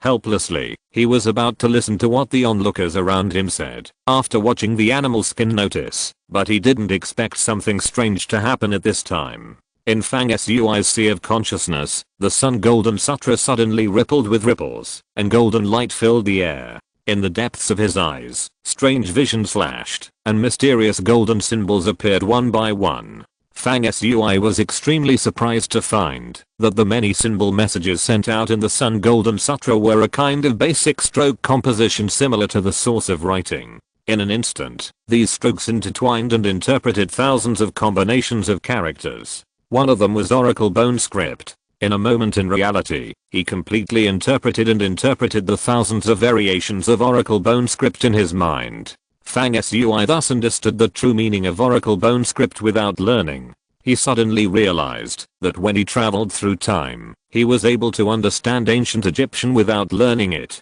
It should be for a similar reason. Fang Sui looked at the oracle bone notice again, and could easily understand the words. But the content of the notice surprised Fang Sui again. Chapter 74, The Divine Mountain appears. The sacred mountain of Xiaoyu has been covered with fog recently, and strange phenomena have appeared frequently. At night, strange rays of light pierce the sky. The people of Yangcheng are notified to go out with caution, and not to go north into the mountain. Fang Sui was surprised when he saw the oracle bone inscriptions on the notice. This era was really a period of endless myths and legends. The world was vast and strange things happened frequently. There was a strange light piercing the sky in Huishan. I don't know what the reason is. The three peaks stand as if they are about to collapse, and the green cliffs and red valleys are high and open. The golden essence of the White Emperor circulates the vitality, and the stones become lotus and the clouds become platforms. This is a poem related to Huishan written by the ancient Li Bei and given to his friends. The poem cleverly combines the magnificent mountains and rivers with the beautiful myths and adds rich and colorful imagination to describe Huishan and the Yellow River in a magnificent and majestic manner. It expresses the magnificence of the rushing river and the emotion of looking up to the mountains, creating a fantastic and elegant realm. The whole poem has a beautiful artistic conception and makes people imagine endlessly. At this time, Fang Sui couldn't help but recall the various legends of Huishan. Since ancient times, there have been countless stories about gods, demons, and immortals on Mount Hua. According to ancient legends, Mount Hua is one of the ancestral lands of Chinese civilization, with dragons and tigers crouching in it, and ancient immortals and saints hiding in it. There is also a legend that in ancient times, a divine monument fell with the thunder of the sky and fell into the depths of Mount Hua. It contains the opportunity of the thunder of the extreme way. If someone can observe and practice, they will be able to get a glimpse of the realm of immortals and demons. There are also legends about Longten and the god splitting Mount Hua, most of which cannot be verified. Such things make people fascinated. When Fang Sui saw the oracle bone notice in front of him, the thought in his mind was that the evil creature and Hell Rao. I don't know what secret method they used to accurately detect the various places with mysteries on the earth during this period. They traveled all the way east to China, and they might also want to visit some mysterious places and search for rare treasures in them. Just like the starstones they got from the Dead Hill, they wanted to rely on the power contained in these treasures to quickly increase the strength of the evil creatures. Fang Sui thought that, if he judged their whereabouts, based on this motive, he could narrow the scope greatly, and the two would no longer be traceless. The sudden abnormality in Huishan might be related to these two people. When Fang Sui was thinking and analyzing, he suddenly felt someone approaching. He turned around and saw a young man who was tall and majestic, with long hair and simple clothes, but his steps and behavior had a heroic demeanor. His eyes were like deep pools, his face was square and his ears were big. His appearance was strange and ancient, and his eyes were bright and deep, showing his scheming, calm and wise character. His demeanor was as majestic as a mountain, and it can be seen that he must be determined and determined. He came to Fang Sui and said straight to the point, "I'm Fuji. After seeing this notice, I have the intention to go to Xiao Mountain to explore. Seeing that you have extraordinary momentum, I was thoughtful after reading the notice. I think you also want to go to Xiao, so I took the liberty to invite you. I wonder if we can go together. If you encounter irresistible dangers along the way, you can also take care of me." It was the first time that Fang Sui was approached by someone from the Shang dynasty of China. He had traveled through time and space and talked with ancient people who lived 3,000 or 4,000 years ago on the land of his motherland. He felt a bit of strange emotions that were difficult to describe. Fang Sui released his spiritual power and instantly felt that Fuji's breath was as long as an old turtle. It was obvious that he was an extraordinary person who practiced and was very good at nourishing his ki. His face was upright, and he didn't seem to have any other intentions. Fang Sui pondered for a moment and thought that traveling with this person for a short time would be a good opportunity to understand the land of China in this era, so he agreed.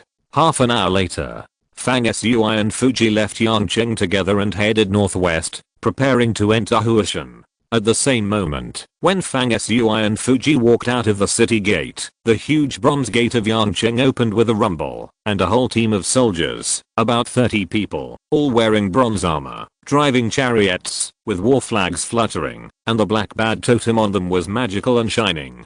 The chariot was pulled by two powerful horses and roared away. Judging from the direction, this team of soldiers, like Fang Sui and Fuji, was also going to Xiao Mountain. After Fang Sui and Fuji left the city, they did not hide their clumsiness. Seeing that there was no one nearby, they both let go of their feet, showing a speed faster than a galloping horse, and walked away. Although the two were running fast, they were relaxed, their breath was long, and they were not struggling at all. They were still talking to each other. Fang Sui learned from the conversation about the general situation of the world and the vast land of China at that time. A few years ago, among the princes of the Xia dynasty, Shang Tang, the leader of the great Shang tribe, led the princes to destroy the cruel and inhumane Xiaji in the Battle of Mengshuo, and establish the Shang dynasty in Bo, now Shangqiu, Henan, ruling the central area of the vast land of China. There are strong tribes standing around, which are the princes.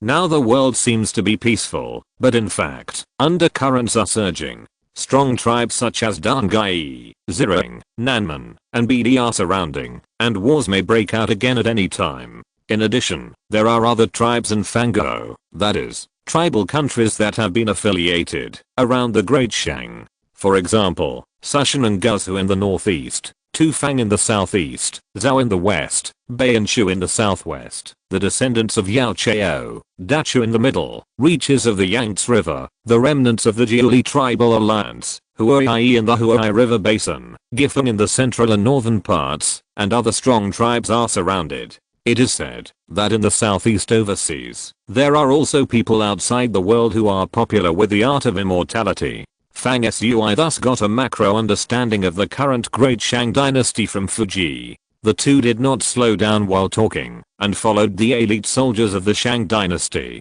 Finally, they saw a continuous range of majestic peaks in front of them. The mountains were ancient and vast, and the deep and secluded atmosphere covered the sky. The trees were lush and the mountains and rivers were towering through the clouds. They had already arrived in Huishan. At this time, Fang Sui felt something in his heart, and caught the breath of Hel Ryu again, which came from the depths of Huishan. She is really here. Fang Sui then entered the Huishan mountain area with Fuji and the elite soldiers of the Shang dynasty in front. As Fang Sui moved forward, he tried to sense it, and found that Hel Ryu seemed to be constantly changing its position deep in the mountain. The breath appeared and disappeared from time to time, and the range of movement was very wide. Fuji did not have an exact destination when he entered Huishan, but came to explore. As Fang Sui quickly walked through the deep mountain canyons, he looked left and right, and was leisurely. After searching for a long time, Fang Sui never really found Hel Ryu and the evil creature. However, when night fell that night, Fang Sui and the other man saw the mist in the deepest part of the mountain under the moonlight. The two looked at each other, and stood up at the same time, to go deep into the mountain. When the night deepened, and the moon moved to the middle of the sky, the two came to a small valley surrounded by mountains, and saw that the team of 30 elite soldiers of the Shang dynasty was also there. The valley was full of mountains and trees, and there seemed to be a deep and old atmosphere of the beginning of the world. The mist was like a fairyland. In the center of the valley, there was a 100-foot sized green pool. The water was deep and dark, and it was difficult to see its bottom. The strange light that soared into the sky was shining from under the pool, with the momentum of reflecting the mountains, and competing for the moon, which was very magnificent. The water around the pool also showed 5 colors of strange colors, and it was known to be unusual at first sight. An elite soldier of the Shang dynasty thrust his spear into the pool and stirred it. Instantly, the water waves surged and turned into a whirlpool. Suddenly, a strong wind blew in the valley. A loud roar sounded from under the pool. The mountains responded, and suddenly a strong and fierce creature emerged. Fang Sui and Fuji stood on a mountaintop beside the valley, overlooking the scene below. When they saw the fierce creature, they were both surprised. If a creature like a giant python rushed out of the pool, it would feel normal, but the fierce creature that emerged from the pool looked like a horse. But the huge head had fierce edges and corners, a bit like a crocodile head, and the whole body was covered with green fur, which was very shiny. Its tail swung left and right, vigorous and powerful, and it looked very evil. This thing is really similar to the legendary dragon horse. Fang Sui had never seen such a beast in later generations, and he stared at it in amazement. Fuji looked down from above and saw the birth of this fierce horse that looked like a dragon. His eyes lit up, as if he was eager to help the soldiers of the Shang dynasty fight this strange horse. Fang Sui thought that China was a land of outstanding people and spiritual beauty. In ancient times, there was a saying that monsters could become spirits. This beast that looked like a dragon and a horse showed such an aura, surrounded by strange colors, and lived in the water. I'm afraid that it was a fierce beast that swallowed the brilliance of the sun and the moon, and had spirituality over the years, and was not far from becoming a monster. I don't know what happened in the long passage of time, and why such a beast has not been seen in later generations. At this moment, Fang Sui made another discovery. His eyes suddenly burst into light, swallowing and spitting out scorching golden light, and looked at the deep pool, where the beast came out. The day after tomorrow is Monday. I sincerely ask for recommendations for next week in advance. Don't forget to vote, don't forget. Thank you for all your support. Chapter 75, The Secrets of the Golden Slip and Jade Book. Please recommend. The night was long, and deep in the ancient Xiao mountain, there were roars and shouts of killing. It was the elite soldiers of the Shang dynasty. After stirring up a strange beast from the bottom of the pond, they fought fiercely with it. The beast seemed to have great power. Its strong and thick tail swept and whipped, and the sand and stones in the valley flew. It raised its hooves and kicked, leaving a deep pit on the hard rock ground, and the soil and rocks collapsed. Fortunately, the human beings of this era lived a life of fighting with the nature of heaven and earth and ferocious beasts. It can be said that everyone was strong, not to mention the elite soldiers of the Shang dynasty. These soldiers, led by a thin middle-aged general, fought with their halberds, and their strength was connected. They had a method of advancing and retreating. Under the power of the beast, they were able to protect themselves and find opportunities to counterattack.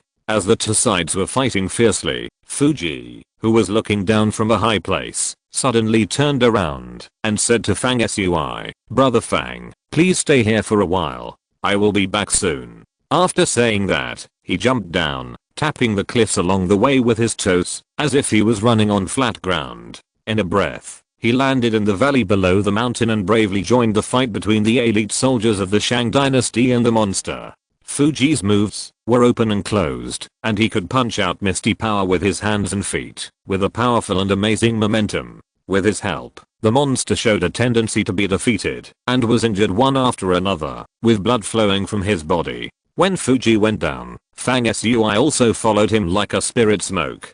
Since Fuji and the Shang soldiers had the upper hand, Fang Sui did not take action. He walked towards the pool, where the monster came out. The surroundings were full of flying sand and stones, and the killing was fierce, but Fang Sui showed an extremely exquisite pace, walking like a swimming fish, and walked leisurely in the gap between the two sides fighting, like strolling in a garden. His eyes never left the jade green pool. Earlier, when he was at the top of the cliff, Fang Sui triggered his eyesight and saw something unusual in the pool. Deep below, it seemed that something was about to be born. The strange light that shot up into the sky was emitted by the thing under the pool. Fang Sui finally came to the edge of the pool, his eyes focused, like two sword rays breaking into the water, probing the source of the strange light under the water. He saw that deep under the pool, there was a strange object with 5 colors. At this moment, the underwater object seemed to be vibrating spiritually, as if it sensed Fang Sui's attention, and the light became brighter. Fang Sui was about to enter the water to fish out the underwater object when he heard a shocking shout from behind. "The underwater object has already been owned. Who dares to rob the treasure in my great Shang territory without authorization?" Fang Sui sneered, but he was not angry. The generals who were still fighting fiercely with the evil creatures in the back were not completely unreasonable. This was indeed in the great Shang territory, and they were the first to discover the object. Besides, as they were both Chinese, Fang Sui was more tolerant and did not intend to seize the underwater wonders. However, his decision not to enter the water did not mean that he could not explore what was wrong with the underwater wonders. Fang Sui just stood by the pond, his eyes glowing again, and he connected his spiritual power with his eyes, extending them infinitely, and once again entered the pond to touch the underwater wonders. Not long after, as his spiritual power spread, Fang Sui gradually saw the true appearance of the underwater wonders. It was a golden tablet and jade book, with an ancient shape, and about a foot in size, with incomplete handwriting, and patterns written in oracle bone script. It turned out to be an ancient book in the form of a golden tablet and jade board.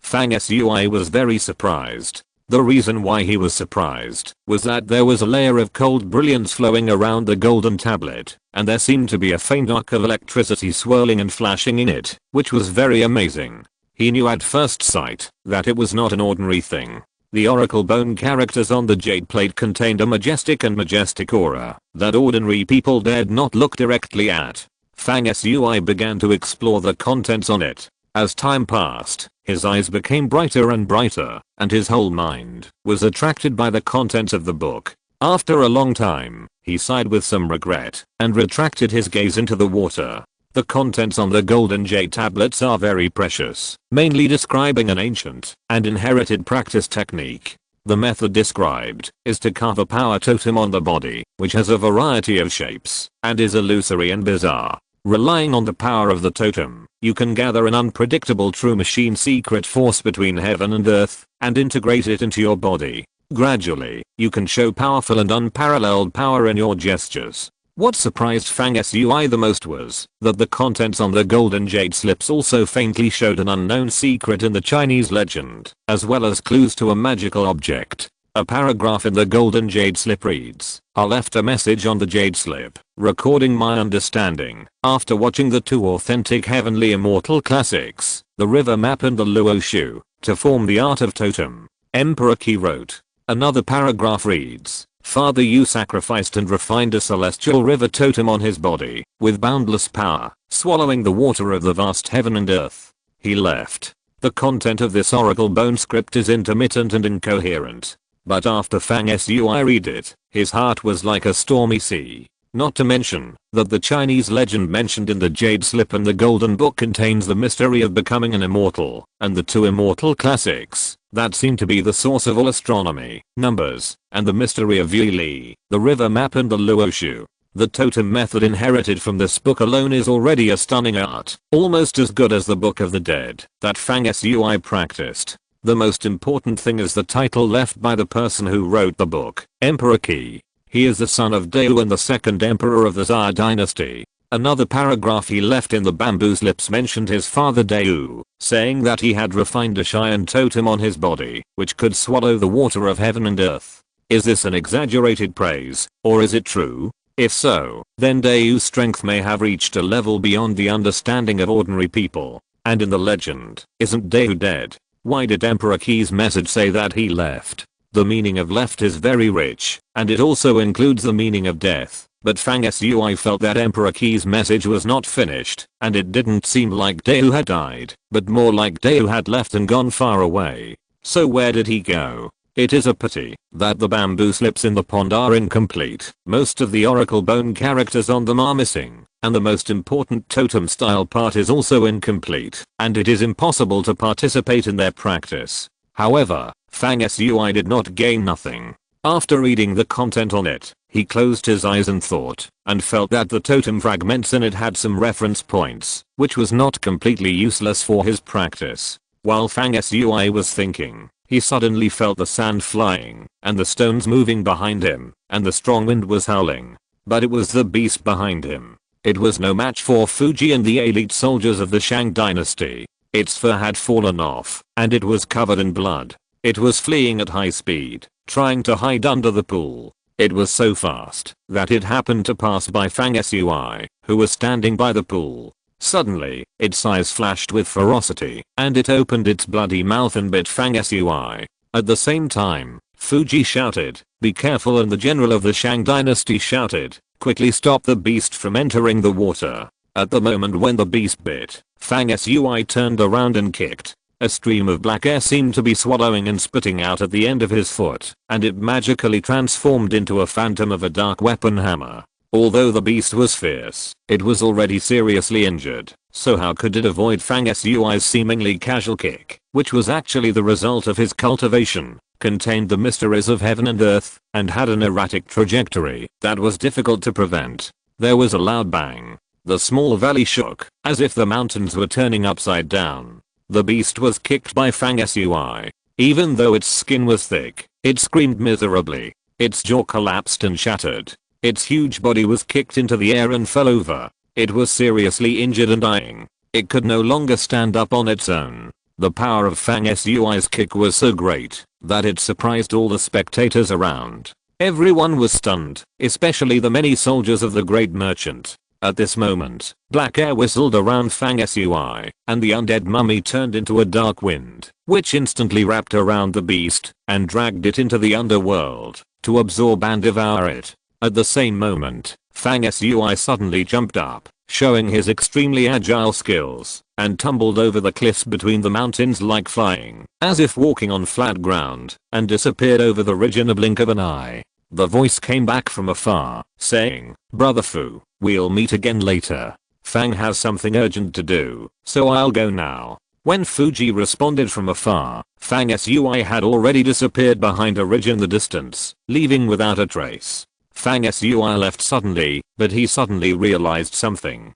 That is, the breath of Hell Rao Ryu, which appeared and disappeared in this vast Huashan mountain, was probably intentional, with the purpose of attracting Fang Sui's attention and creating an opportunity for the missing evil creature to go to other places for other plans. In other words, the evil creature is definitely not in Huashan at this moment. After Fang Sui figured this out, he made a deep analysis. First of all, although the evil creature's breath was not obvious and hidden, it must be in Shaanxi. Based on this, the purpose of his coming to Shaanxi is most likely related to several ancient mysterious places. Thinking of this, the range of places where the evil creature can go is immediately reduced a lot. Fang Sui suddenly had an idea, and the first thing that came to his mind was the ancient tomb of the Yellow Emperor, where the clothes and seals of Emperor Zhuan Yuan were buried. Fang Sui rushed out of Huashan and headed straight for Kaiashan, where the tomb of Emperor Zhuan Yuan was located. Tomorrow is Monday. I sincerely ask for your login and click, and also for your recommendation votes. Thank you for all your support. End of this chapter. Thank you very much for reaching the end. Don't forget to like. Looking for more exclusive content and immediate access? Subscribe to our Patreon. Remember, every like, subscription, or donation encourages us to continue. Thanks to everyone. See you in the next video.